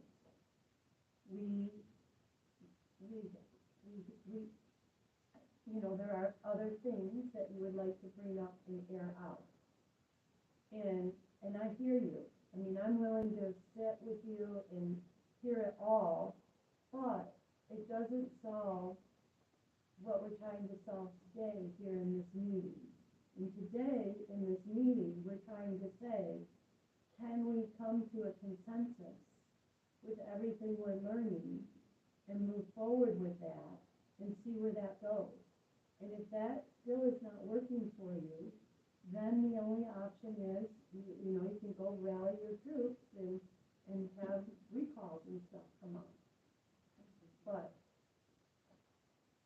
I do think that there are some apologies in order, and I cannot speak for anyone else listening, but I have some that I would like to say. I am so sorry for the way that you have been treated from a variety of perspectives. I think it's been unfair. I think some of it has been vindictive, some babies that, and I'm sorry about that. I can't imagine being in your shoes. Art and Kathy, I am sorry that I did not do my due diligence and do more research and try to find out what your side of some of that, what was happening before your resignations occurred. I'm sorry that I didn't do that. Tammy is right that we talked often, some of it was scary. You know me, if we're even remotely in violation of the law or possibility, I surrender. I'm working meeting to stop whatever it is that is potentially in violation. So there's that. But I'm sorry. I don't agree with the resigning and come back on, I don't believe in quitting. And I only put two things in my life, and I'll never forget them. They were a long time ago, long before gray hair, wiggling, wrinkles, all of it. But this is getting awful close to a third time. I'm trying to quit something because I see the good in all of you. You are brilliant in your own right. To Summer's point, I was thrilled to run with you all. I thought we had an opportunity here to have the most amazing board in a really long time in the history of Edenville Township, but I really do think that we can recover. I heard you say earlier, we would like to help you. I would like to see that occur, but the nasty emails have to stop. Absolutely. From both sides. From both sides. I said it once before, I won't say it again. Crystal, I enjoyed working with you many, many years. As trustees and the things we've done together. New members, we started out, it seemed like a beautiful organization. It really did. Two things my dad taught me. Today is April the 3rd. It's today. What you did yesterday, tough, gone. You did it. Tomorrow never comes. Today, when you wake up, it's today. We need to shut it down, try to forget some of the stuff, and realize that we have been given the privilege of serving terms for the township and do our job. Office hours have got to help for the time being, fine, let's do this. Let's pick out the hours that you can work, put them on a piece of paper, make sure we all agree on it. If you need Crystal, I'm available. I know I work full-time, she works full-time. Whatever we can do to help gel as a board for the benefit of the township and the benefit of our residents, we must do. It's not a maybe, we must do. I don't want to see anyone be resigned. I don't want that for any of us. I want to see us. Cindy, you asked, why did we come back? Because I thought we had a path. To get these could sit and act and engage in a civil manner. And we're fine. And it's interesting that you say that because the week you came back, you treated me like a brat. You yelled at me, pounded on the table. I simply called for a point of order. And you refused to even hear it. You started banging on the table and shouting at me. People that are here saw it, that you're nodding your head, you all saw it, didn't you? From the day one, you took my notices down, made us incompliant, didn't apologize or give a reason. You never apologized when you came in. And then you, when I said, I have a point of order to let you know that we were not OMA compliant. That's the only meeting I've ever seen you come to where you did not have OMA compliant on the agenda. And because you knew where you weren't, because you took that notice. I didn't take any notice down. So the web people did it on their own? Though, But I'm here, to say today, So it hasn't stopped up till yesterday, it hasn't stopped. The harassment, the That's right, it insult, happened. the evilness. it hasn't stopped. It's every day and every night on, Can it stop today? I don't think I need to explain this. I think we all Right. own some of this, we can all own some of this. And we're coming to the table, I'm reacting to things that are happening to you, you know. I know, what I'm saying though is the finger, she. Yep. Okay. I'm not gonna stand and let somebody knock me down and run over me. Jim has not apologized for that awful scene he made that night in that hall. You were there, you were in tears, crying. I'm embarrassed. Awful, it was embarrassing. It was I'm awful. embarrassed that I You're cried. not, because you were all caught, no apology, threw his keys across the table, yelling for me to resign. Madam Clerk, will you resign? Multiple times. We thought he was coming to a meeting to have a quorum, to do business. No apology, and then no, people are not gonna just run over me like this. We're gonna do the right thing, that's what I asked for from the very beginning. And everything changed when we took office, everything changed. Your wife and you, your personality, you became controlling and vindictive and mean. Can you agree that today we could try to start over? I'll agree to that today. I would still like some people to think about the apology for what they put myself and put through. I own some responsibility because when he posted this stuff on the website, and there's more in it. I just read one small one that was really glaring to me because elections are so important to me. When I read that, I thought, oh, well, we're gonna tell our side of the story. And just yesterday, I posted about having electronics to record. You see what kind of recording we're doing. He records only his face for all of the meetings. We've asked, the public has asked, I've asked, when they resign, my husband bought $600 worth of equipment, hung a camera, and put up microphones, made everything really nice so that we could do a nice recording and sound and everything. And then they came back, and he's refused 2 meetings, this is the 3rd one now, to use that equipment. Why? Why? I have the emails there, so you can say that right now. Do you want me to pull the emails up that I sent you offering to use it? so one last night. No. See, these lies. I'll post the emails later. Will you please just, I think that we got somewhere, we asked the question, could we possibly start again? All of us own, there's a fifth of blame to be placed, there's 5 of us involved. You don't have blame on me. I will Don't take put on yourself in it. I know you are, because this is a team. Right. This No, is a I team, agree. and we all function together, and whether you believe that you're gonna have a hand in it or not, we all either are going to succeed together or we're going to fail miserably together, and it's gonna If be. these kinds of behaviors continue, then I will react in the same manner. If you want to set it aside So we today, if we could start you want to today. set it aside today and move on? But But I'm telling you, can we if you shake- continue to act this way. Can we shake hands? Can we have some kind of a peace offering? Remember what you told me the first time we met? Right. I'm not a hugger, don't touch me. Remember that? You did, didn't you? You didn't know me. So let's move on. As a clean slate right now, we just aired all that dirty laundry once again for everyone to hear and see and entertain again. Good. When are board meeting? Second Tuesday of the month. Second Tuesday of the month. Okay, We have a tentative agreement on the table, Yes. to start clean slate. yes. I was just wondering if it would be helpful if I came for a couple of months on the board meeting dates. And just to kind of be that third party that is holding you accountable to keeping to this agreement.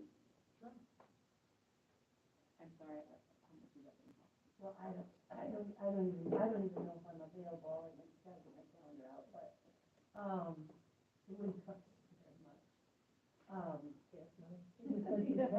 Yeah, They want gas. Because, yeah, I'm invested, obviously, invested now, because again, I'm gonna say again, even your contribution, I love everything that you said, I actually love everybody's contribution. I just really think that there's a lot of potential here, and it is, I hear you, and I hear you, trust me, you and I can sit around and talk about war stories. And I will tell you, I've been through a lot of the same. And I probably can sit with you, Kathy, and tell you I've been through a lot of the same.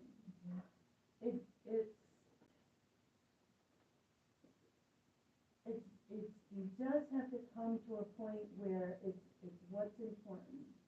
If what is important is to highlight, like if I were you, I would be thinking, you know what, I'm damn good at my job. And I'm gonna continue to sit here, and I'm gonna prove how good I am at my job. I can't prove how good I am at my job by throwing other people under the bus. I'm only gonna focus on myself.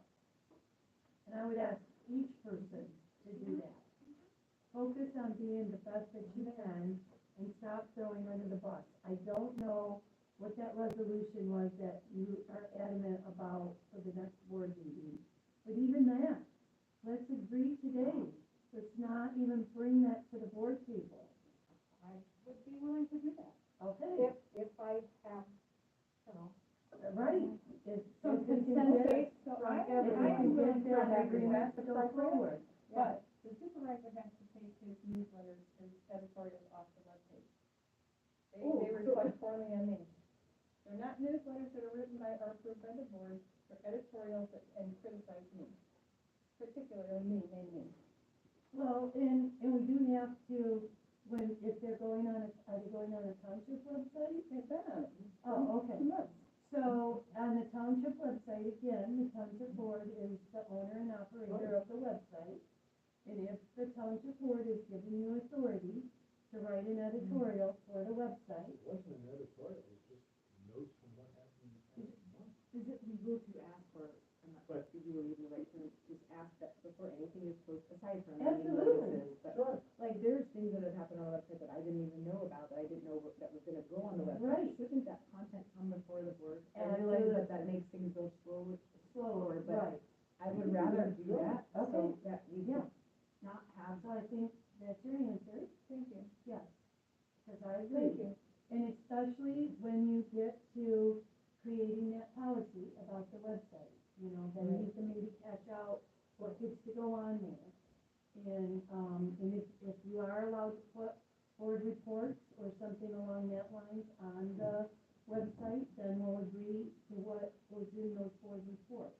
And could it be something where, and I think this is gonna be an RMA violation probably, but I'm just trying to think of timeliness. If say Art wants to post something to the, we need, what Tuesday, so let's say Wednesday, he's like, I really, and it just didn't occur to him, and he wanted to post something to the website, could he email us and we could have an email vote about that?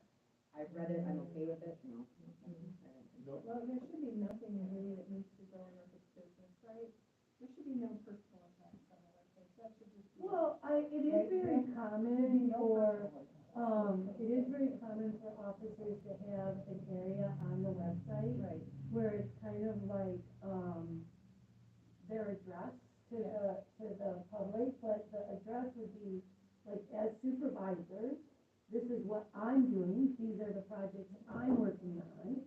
And the same with the clerk, on yours, you would say, this is what I'm working on, and, You become experts at finding little ways. yeah, yeah, you And can't. that's what I think. Yeah, is so really if awesome. you're talking about what I'm working on, and you feel compelled to say something like, however, I haven't gotten consensus with the clerk yet, which is a really nice way to say, I'm getting pushback. I would say, you don't even put that on there. Right, okay, at least for right now, okay? And maybe Trying to not. take a highway. It's just, this is what I'm working on. And working on can include getting pushback from people that I have to continue to keep working on, right? That's part of being on a Exactly, board. exactly. So I just think so many of these things could be easily solved, but we all have to agree to do that. And, you know, if you want my thought, I'm not talking to how much your lawyer or your auditor or some of these other people cost you. Thank you. But I feel vested now, because I can see how passionate you all are. I've paid hundreds out of my pocket already for people to help me. I would pay you hundreds. Yeah. Thanks, I appreciate that, but I'm genuinely without more hope today than I have in a really long time. Good, thank you. Good. I'm so glad that you think. Good. Yeah, are you gonna finish, or are we gonna just call it there, or what are you guys saying? I have a headache too, I'm getting, my son's like, when are you coming home? well, so the rest of the presentation is just, you know, background for policies and procedures, and then it's also the various different manuals, like this one, because this is my new favorite. This is my new favorite. Did you see the whole series that they're doing? No, So Michigan State and New Jersey have a whole series this year. yeah, Yeah. And so that's one of them. right, and I'll tell you, one of the reasons why I like it is because the way they have formatted it is in like a checklist kind of thing. So you can actually go and ask yourself these questions and kind of check it off. And so like this slide, that's exactly what this was. It was like a checklist, yes or no. So, so yeah, and that's really about all I had here. I did want to, if we could, maybe talk about this piece real quick, the entrusting duties to other people. This was, let's see, there's 3 pages, it's the third one. Yes. So, again, I don't know how many, do you guys have any employees? Who are your Well, we employees? have a fire department. Your fire department. So we have, we have a 1099 inspection. Okay. But you don't have like an office administrator or We don't have office in receptionist? place, no. No, that kind of office staff or help? No. So really, if there were to be that kind of administrative help, it would be the deputies. And the deputies would be for each one of the offices. And you do not have, a deputy supervisor, which he is entitled to have, but.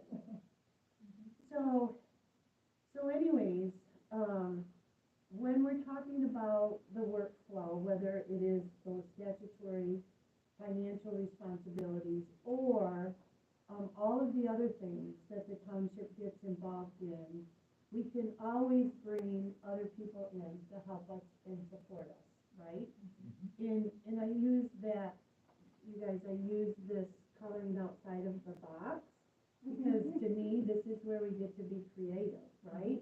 We get to look at everything that everybody is doing, and we get to maybe delegate it in a way that people voluntarily agree to delegate it and get more support so we can get more done for the township.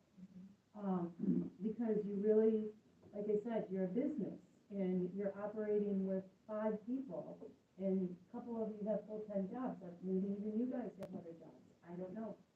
But, so we do need to lean on other people, and so deputies are extremely important. And not only are the deputies important because of, having them help with the extra work, but they are you, you know, like your deputy is you, your deputy is you. And if we all drive away from here and get in a car accident or something, and you don't, guess what? You're the next treasurer, right? So, and same with your deputies. So it is really important that we do involve deputies in the equation. However, if for some reason the deputies are not in that kind of position to do that, we've kind of already talked about this elected officials' additional non-statutory duties. So things that do not fall within your statutory duties, you could take on as additional non-statutory duties. In those duties, you are not part of your salary compensation. Your salary compensation is just for the core statutory duties. So we set these duties by motion, and the good thing about that is although you can never be an employee plus an elected official, you can be an official with additional duties, but it still kind of acts like an employee duty. So if at any given time the township board doesn't like the way one person is handling the additional duties, we can take it away from them as easily as we gave it to them. Or we can hire somebody else to do it.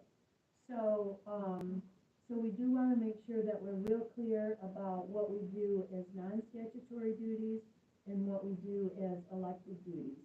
We already talked about the idea of a manager or superintendent, which that's not likely to happen. However, you could bring in some other type of administrative assistant employee. Of course, you can always consult, contract, or use vendors. And then lastly, like volunteers or committees.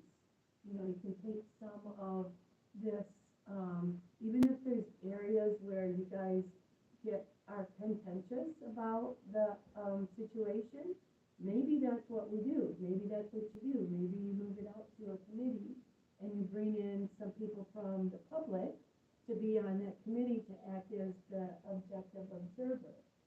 And I'll tell you, like in my township, we created a salary commission. I'm not saying you should do that, but we couldn't agree with who could be on the salary commission because the community was divided, right? I told you about my community being divided.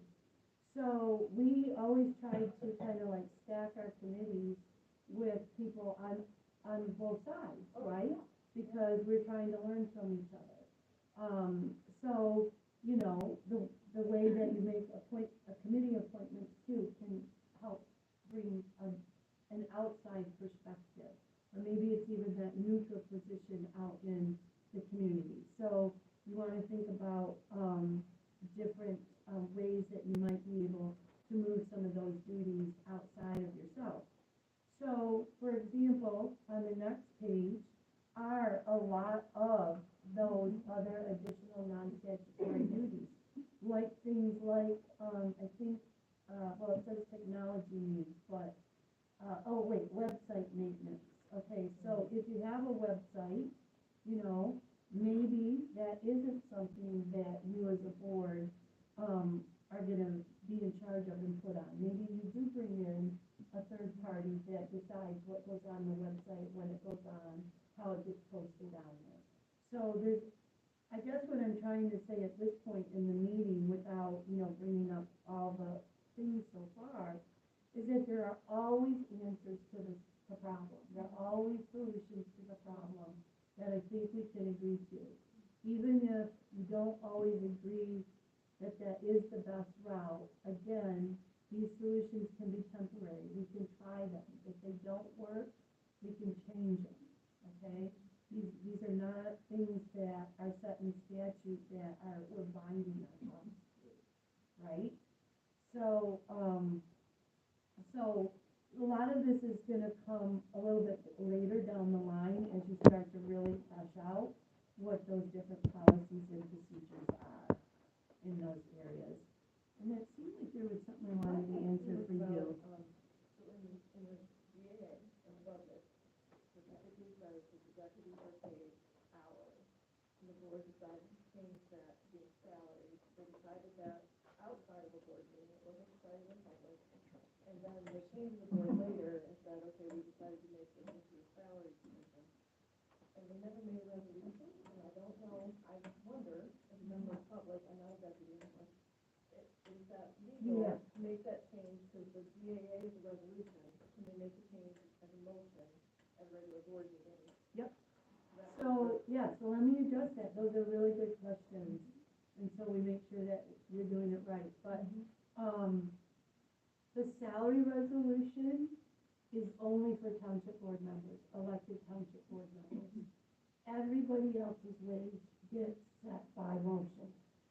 Even these additional, non-statutory duties, they're not part of the salary resolution, they're additional motion, duties. So when we're talking about wage for other, like the sexton, the zoning administrator, deputies, typically what a board will do at the beginning of each budget year, because that's when they're looking at salaries, is it impacts budget. Whether it's your own salary resolution, because you can always increase, but you can never decrease. We would look at those other positions and put them, you could even put them all out on one, proposal. Like, okay, so the deputies currently are making this, and we're gonna increase them to this. Or, we're gonna keep people static at these wages, and then you would adopt the wages just by motion. You don't have to do that. Huh? That would still be, and they tend to decrease deputies. Deputies don't fall under that same rule of not being able to decrease. And then my other question was, when I left the deputy clerk, my understanding was that there was a difference in how overtime works for a deputy versus a normal Yep. employee. So that's what I'm gonna talk about pay next, Yeah, yeah? that was the thing that I don't think was really interesting. Yep, so we can raise and lower deputies, we don't do that by resolution, we do that by motion. And the thing about deputies is they're kind of like in a category of themselves, right? And so when they are just your deputy, doing just your statutory duties, they are not an employee, they are an appointed official. And appointed officials are exempt from employee protections, like minimum wage and overtime. They're not subject to the Fair Labor Standards Act. So a township board could elect to pay a deputy by hour, by salary, by project, by month. You could pay them by day, however you'd like to pay a deputy, you can do that. And it doesn't have to conform to minimum wage and overtime. Then we have what we call kind of like the deputy plus. And this is a deputy that are performing duties outside of those statutory duties. So for example, if, as the deputy treasurer, let's say you were also in charge of FOIA coordination, or you were in charge of the website, or you were in charge of a newsletter, or something like that. That then would become an employee position. And that employee position is subject to minimum wage and overtime. So you really should have two job descriptions for your deputies. You should have what they're gonna do statutorily for you, which we kind of already know that, we don't even really need a job description for that. But if we want them to do other things, like an assistant, with other duties, we should list those out in a job description, and then we should compensate them appropriately for that, at least minimum wage or more. Likely, they're not gonna fall under the exempt category of a salary, they likely do need to be at least hourly. You can pay flat rates for deputies, but they're still considered what we call, a non-exempt, salaried employee, which basically means you still have to track your hours, because if you, let's say they'll pay you $500 a month to do these additional duties, and you're tracking your hours, and you go above the amount of hours that would reduce that minimum wage below minimum wage, they're now gonna have to pay you more. because you can't work more hours. But the plus side to you is, well, what if I only work 2 hours in that month? You're still gonna get $500. So, so that can work both ways. And then in terms of like things like unemployment and stuff, you are eligible for unemployment based on those additional non-statutory duties. As a deputy, doing the deputy, duties, you're not. So, again, another reason for a separate job description. Like, for example, in my township, my deputy, we were open 4 days a week. My deputy worked all 4 days. And so I had a written agreement because, let's say, if you're answering the telephone for a building permit or something, that's outside of your statutory duties. Now, if you're answering the phone for a tax collecting question, that's within your statutory duties. But how do we track that on a every minute of the day basis, right? So what I did is we entered into an agreement where, okay, we're open 4 days a week. Let's say that is 30 hours. 15 of your hours are going to be considered deputy statutory hours, and 15 of them are going to be considered assistant or other job duty hours. So we're going to pay you minimum wage or whatever we're going to pay you for all 30 hours, but I'm only going to report 15 of those to unemployment and things like that, workers' comp, all the different things, okay? So, yeah, so there's a lot of nuances to the pay for deputies. But the real important thing for deputies is to set out the different work responsibilities. And my son's correct that those are all board approved. Yes, absolutely, board approved, absolutely. I just read about that. Yes, yes, Recently. yes, yes. And the thing is I really, so, and when I say it's board approved, this is because, you know, I have a degree in human resource management, so I believe in treating people fairly. This is one of my areas where even though the board has the authority to kind of hold the reins on wage and duties for deputies, I also feel like, you know, their work is more like an employee. So let's treat them fairly like an employee.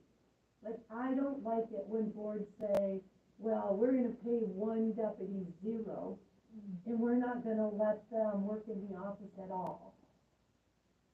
And it happens because of discontent among deputies and officers and employees and so on.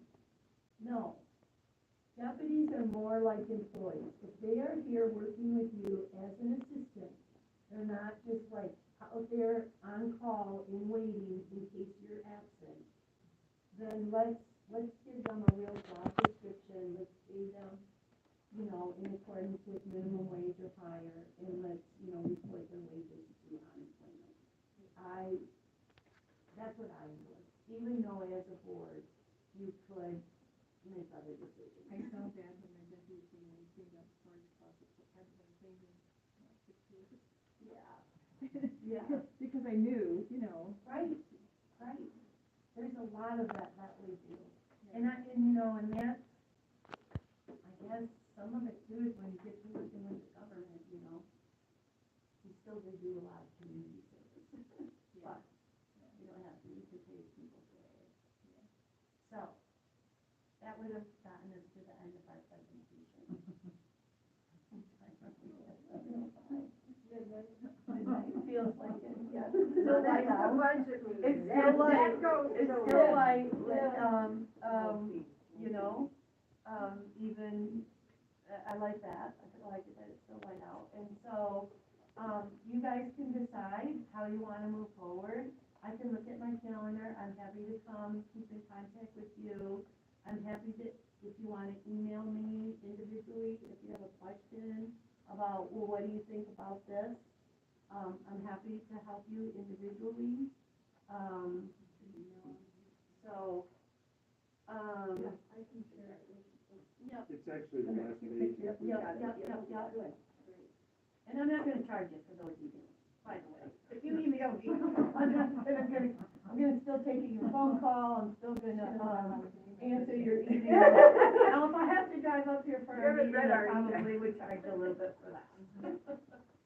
But I do, again, I really wanna support you guys, and I do hope that goes a long way. Because, you know, what you're doing, and it mostly is because I feel so passionate about townships. I love townships. I mean, you're the closest form of, to government, or to the people. You know, you're doing great work. We don't get that nationally. I can't go tell that president what I like or don't like. I can't go tell that Mr. Musk or whoever. I can't even go tell Gretchen. Yeah, my car is a Starlink, everything's run on Starlink, and I thought, God, if they give him too much trouble, maybe my car will. Yeah, right. You just stop you in the middle of the road. So, but yeah, so, I just think that townships we don't wanna lose that in Michigan. And we have been at threat of losing it. There have been real There's a initiatives lot of them I've to read get rid of about. There's a townships. lot of And them. I will tell you, when this kind of stuff gets the newspapers and gets out there in social medias and all those things, you're also giving fodder for the state legislation to get rid of townships.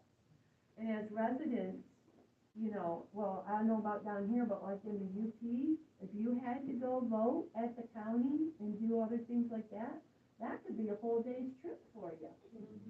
You know? We like being able to come right here. It might be just down the road for you. Let's keep that. And we can't keep it when people higher up see discontent. They can do it. I agree. You're right. Good point. Cindy, thank you for your input, You're welcome. You're welcome. Okay. Well, I would just thank you for you. I think we're all happy about that. I'm certainly all reach out to you. We do. We Yeah, can my go phone's through some about to public die, and I comments. got a couple Oh, yeah, left. right. I just wanna say thank you for watching Because that's the last Chris thing on the Peacock Media, formal agenda. and, Sorry. we'll have video out later tonight or tomorrow. Public comment. And, thanks for watching again. Make sure to Is leave there a any comment, public comment? like, share, and, we'll see you on the next one. So, back when you guys were all elected, I remember seeing the picture, and I watched for months what was going on with the previous board and had that meeting inside. And was so excited when you guys all got elected, all 5 of you, that the entire, well, not the entire, but the other 3 were replaced.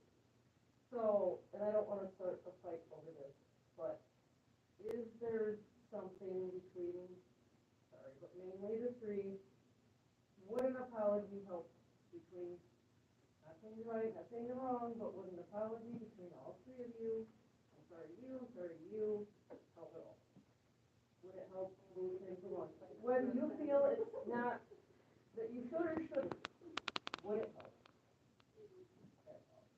Who are you talking to, someone? Between all 3 of you, like, you, to them, to you, just an apology between the 3 of you. Yes, a lot of crap has happened, a lot of crap has been said.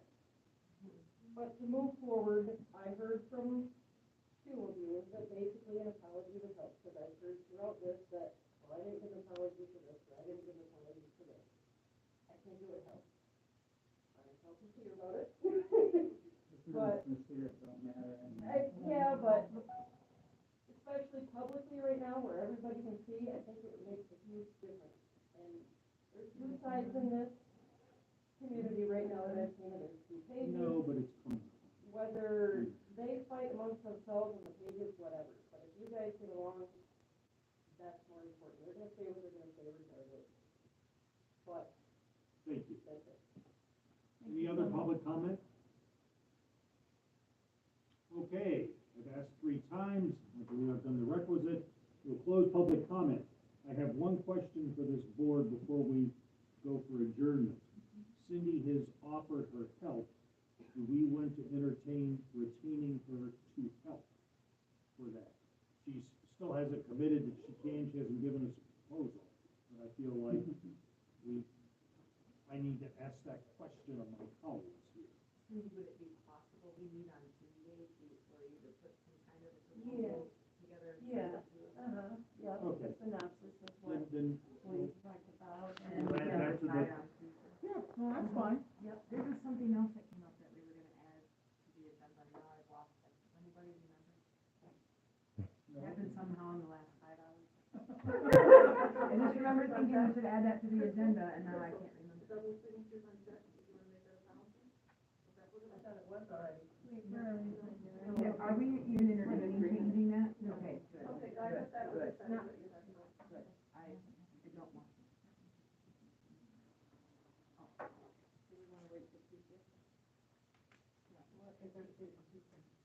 Well, yeah, we could wait till Tuesday. yeah, if we're gonna conduct this, Okay. we'll probably wait till Tuesday, more easier.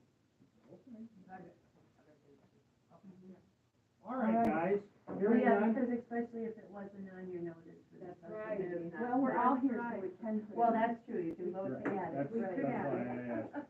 Yep, my colleagues. yep. If not, I'll entertain a motion to adjourn. I'll second. All in favor? All in favor. Aye.